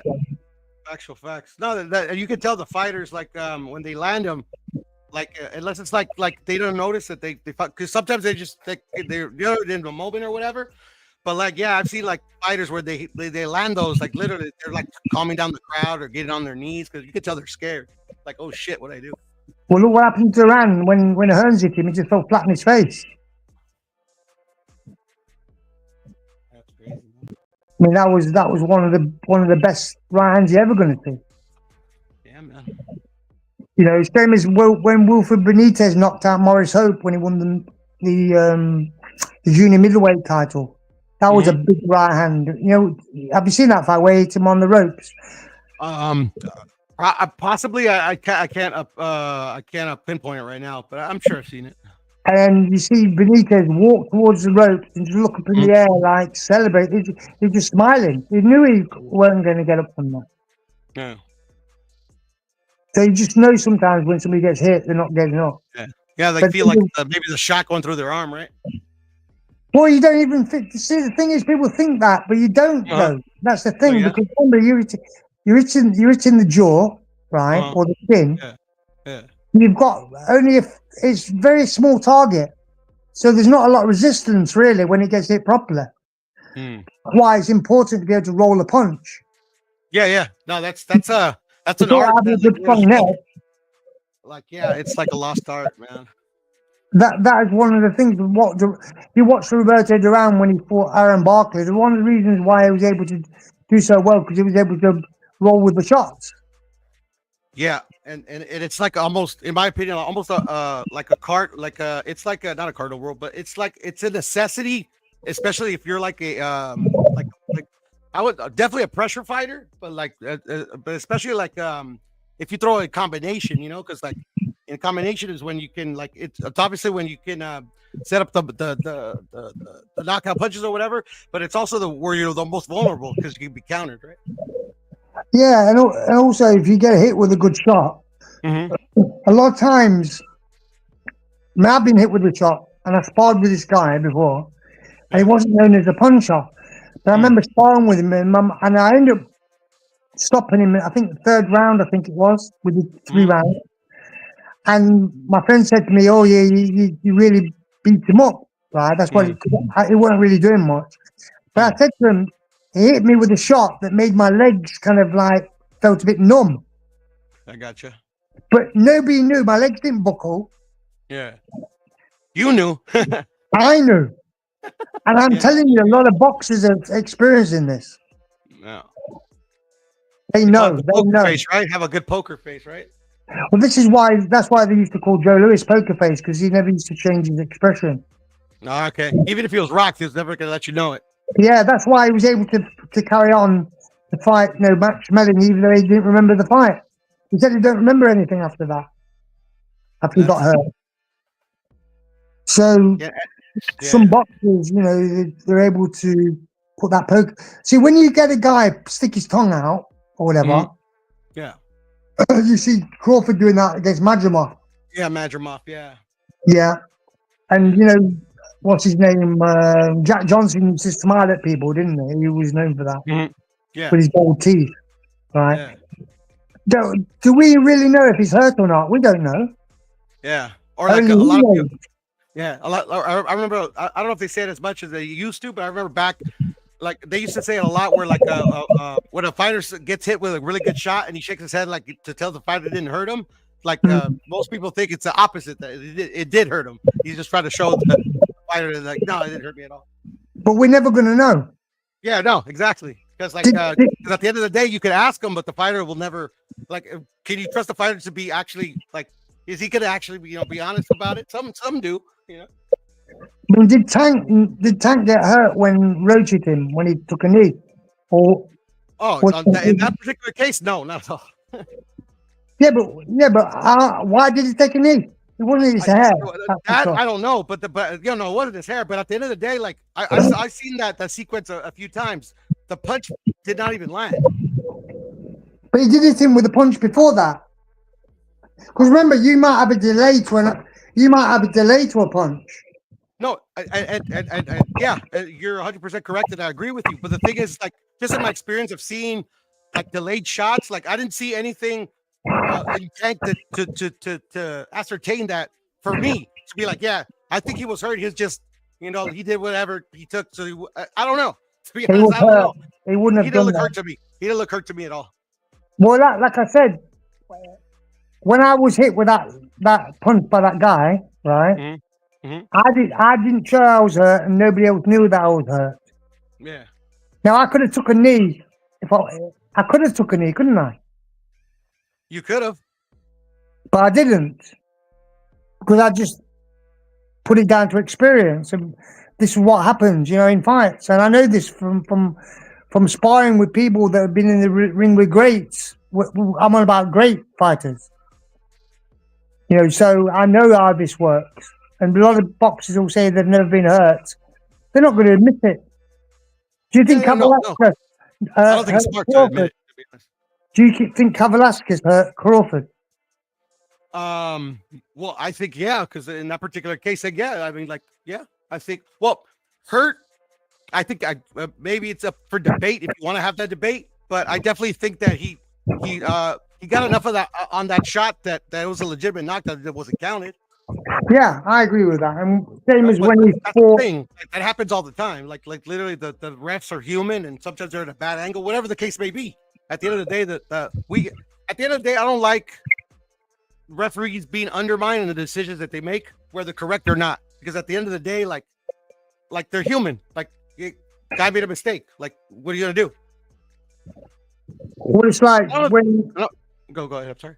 No, go on, carry on. You can say something. No, I was just gonna just to finish, and I'm not talking about the egregious ones. Like when it's egregious, I mean, there's not really to defend it. It's like, okay, you fucked up, but that was an egregious fuck up. But the ones where it's like literally like it sparks fierce debate. Not the fierce debate. Somebody's trying to make a like try to give an excuse, but like an actual debate. Was he really hurt? Like this, those happen. How many times do you think Sugar Ray Leonard got hurt in the Roberto Duran fight? In the first Multiple times. Probably 3 or 4. Yeah. And probably would admit to even more than that. Yeah. No, that I 100% agree with you. I think fighters, especially boxers, are very prideful. Like one, and I also don't think it's a very good idea to even say that you're hurt. Like maybe to kind of be like vague with it. Yeah, a couple of those shots stung me. Hey, fighters say that all the time. But nobody really admits to it. I mean, like Sugar Ray admitted to it after he retired. Yeah, you know what I mean? Because you don't fight anymore. At the end of the day, you're not trying to give away information, Because at the end of the day, you always say, okay, that punch hurt me, or you're 100% honest all the time. Fighters are going to pick up on that. I'm like, okay, this is the fight. This is the punch that hurt him. He's probably susceptible to that shot. Let me try it. Then next thing you know, they get knocked out. That's the way I see it. Do you think Duran got hurt in that fight? I couldn't tell, because like at the end of the day, the first fight we're talking about, right? Yeah, in June 20th, 1980. Yeah. Yeah, the energy that he showed in that entire fight. If he was hurt in that entire fight, like literally, it's just like he fought like a man possessed in that fight. Me personally, I can tell you, like, wholeheartedly, honestly, I couldn't tell if he was hurt in that fight or not. It probably was, but he ain't. Probably, yeah. But the thing is, that night, nobody would have beaten Roberto Duran. Yeah, no, he was. Because that was the Roberto Duran of the old, the one that, that beat Jesus and all those other guys, Ray Lampkin and all those guys that he beat. You know what I mean? He was extra motivated too, because like nobody gave him a chance in that fight. Exactly. Maybe Palomino. Some great fighters even before he fought Sugar Ray Leonard. Yeah, no, that Roberto Duran's Roberto Duran is one of the greatest of all time in my opinion. Probably the greatest lightweight. Yeah. For sure. I mean, you probably could put Benny Leonard in there somewhere. Yeah, but, I know Benny Leonard. I haven't seen much of his fights, but I've heard he was good. Yeah, it was like one of the scientific boxers of the day. A bit like, because you got boxers that were just like. There used to be a boxer called Jim Driscoll. I don't know if you've heard of him. I've heard of him. Yes, I've heard of him. Yeah, they call him Peeler Jim Driscoll. Mm-hmm. And he used to call boxers of the time Bearcats. Bearcats? Bearcats. Oh, Bearcats, gotcha. Yeah, because his saying was hit straight, hit hard, and be first. Yeah. That was one of his sayings. But what it was, mm-hmm. He was very scientific, and the same thing as that Benny Leonard and Gene Tunney, another scientific boxer of that day. But most of the other ones weren't that scientific. They weren't. Most of the what? I'm sorry? They weren't very scientific. Of that time? Yeah, for sure. Yeah. That makes sense, like every style, I guess everything has a starting point, right? It takes a while to get perfected, so it makes sense. Yeah, Gene Tunney was probably one of the most modern day fighters that you could compare today. Mm-hmm. Same as Leonard as well. I don't know about Sugar Ray. I'm on about Benny Leonard. They're the same, modern style. You can't tell the difference. Yeah. I got you. No, for sure. Most definitely. Yeah, makes sense. The boxing's changing. I don't know if it's for the best, but people try to compare everybody with the past and whatever. It's just not. You cannot do that. The change is inevitable, Yeah, of course. I mean, but people think about because someone's never lost and he's knocked a few people out. Yeah, he's a great fighter already.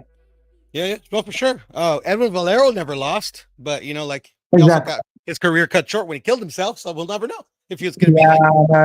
He was that good though. I tell you what, he was a really good fighter, man. He power like, oh my god. Yeah, that was sad. That was he killed himself. Nah, super sad. And I actually got to run because it's getting kind of late. I'm a little tired, but yeah, I mean, like that guy.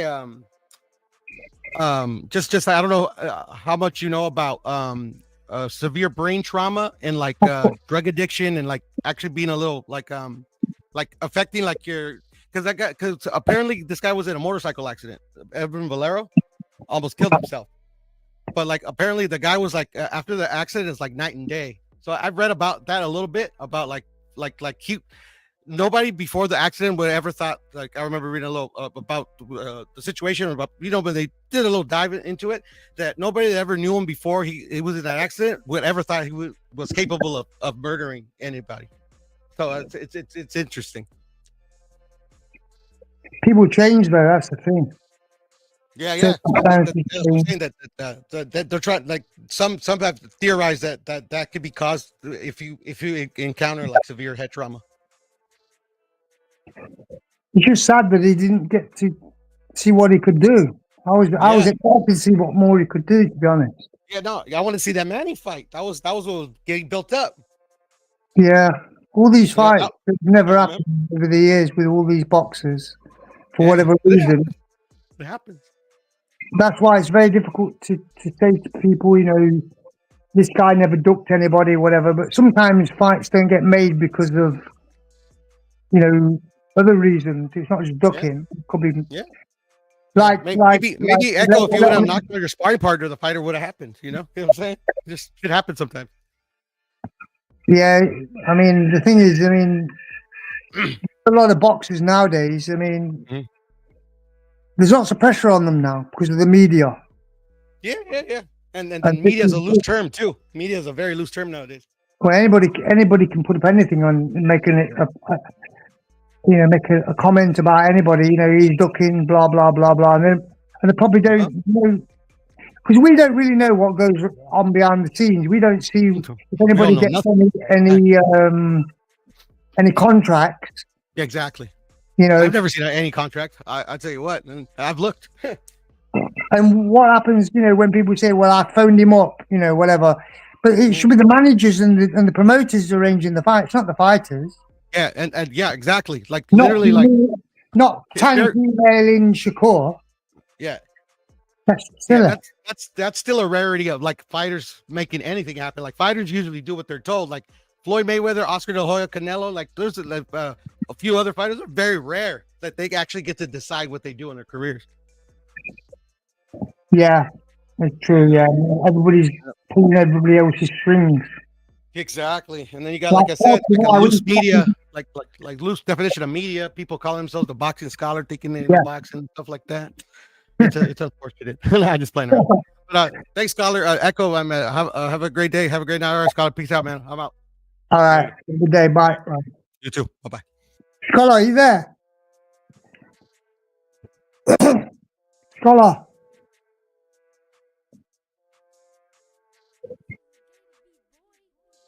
Scholar. What's going on?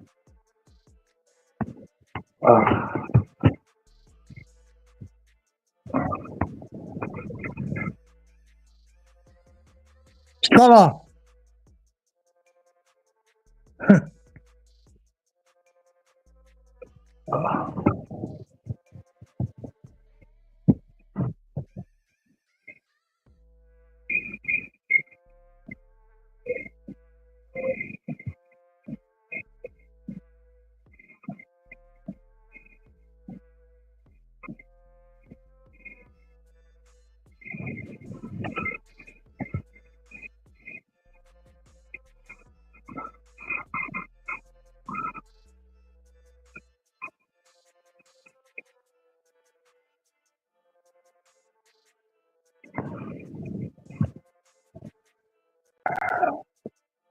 Scholar, are you there?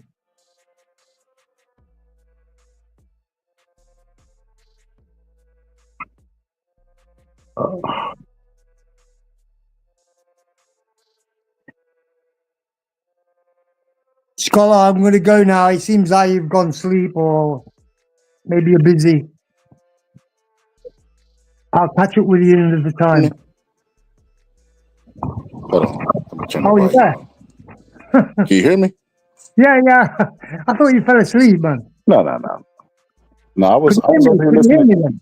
I was listening to you, Puro Cook. I didn't want to end it because, man, y'all was having a good conversation, and you know. Yeah, I enjoy talking with him because he knows his stuff. You know what I mean? So it's all good.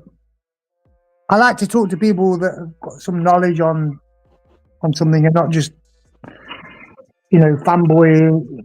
For the most part. Yo, Echo, I got a trip that I'm gonna plan in advance to the UK, and I'm gonna try to meet up with you there. There's two people on the internet I have to meet up with. Where about you going then? My homie KP. I'm gonna find out where you are and try to go around the area so it ain't a long distance thing. As long as we're in the UK, you know what I mean. And I'm pretty sure you'll navigate me to a safe area. So ain't nothing crazy, you know. But the most central part of UK is Birmingham. Birmingham, it is. If you go to Birmingham, I'm only like 50 miles from there. I can always travel to you. It's not a problem. Okay, I will remember that, Birmingham. But I'm going to plan it now because there's two places I want to go, Jamaica and there. And I got to see KP right up the street, man. That's my homie. But yeah, there's two people that I definitely want to meet. Is you and KP. Definitely Rob G. Let me say two people. It's a bunch of people that I want to meet that I like on YouTube, have great boxing minds. And that would be a dope live if I pulled up. And, you know what I mean? We started talking, you show me around and everything. That would be extremely dope. So I know Birmingham pretty well, and it's quite hectic there, to be honest. We've got some big shopping centres that are massive. It's not like London, but it's pretty big. I'm gonna go to find out where Anthony Joshua lives and just knock on the door and take off running. But yeah, definitely on my bucket list, and I'm gonna plan with you. I'm gonna matter of fact, I'm gonna put it in the back chat. This is my email. It don't work effectively. Somehow I sent you an email before. I don't know whether you got it or whatever. So all of my emails connected, and all of the box has every email from all of my emails. So it gets full really fast. So I have to literally go and type in somebody's name. So I'm gonna put my email in a private chat. Hold on. I'm gonna give you my. Hold on. I'll do a quiz chat. So that's mine in the private chat. And what I was gonna say is, yeah, man, y'all was cooking on some good things, man. Like the history's always good, and hopefully, I'm not gonna lie, I haven't been feeling like doing too much of nothing outside of the normal duties of life, and I'm just like, I'm going to this event. Hopefully, it changes my mind and cheers me up a little bit. But I'm gonna go, and I'm gonna probably show some footage or weigh-ins, and hopefully get some interviews, ask some questions, etc. You know how it goes. Hold on, give me a second. I'm going to send you my email. Make sure you get it. It's going to be in the private chat, okay?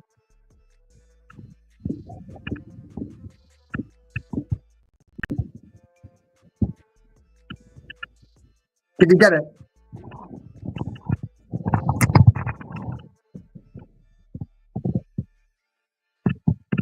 Yeah, I got it. I screenshot it and everything. Yeah, send me an email to that, and I'll. Hey, and when I start working for Turkey, brother, when we need that historian, and we start doing documentaries, man, I'm gonna definitely use that email.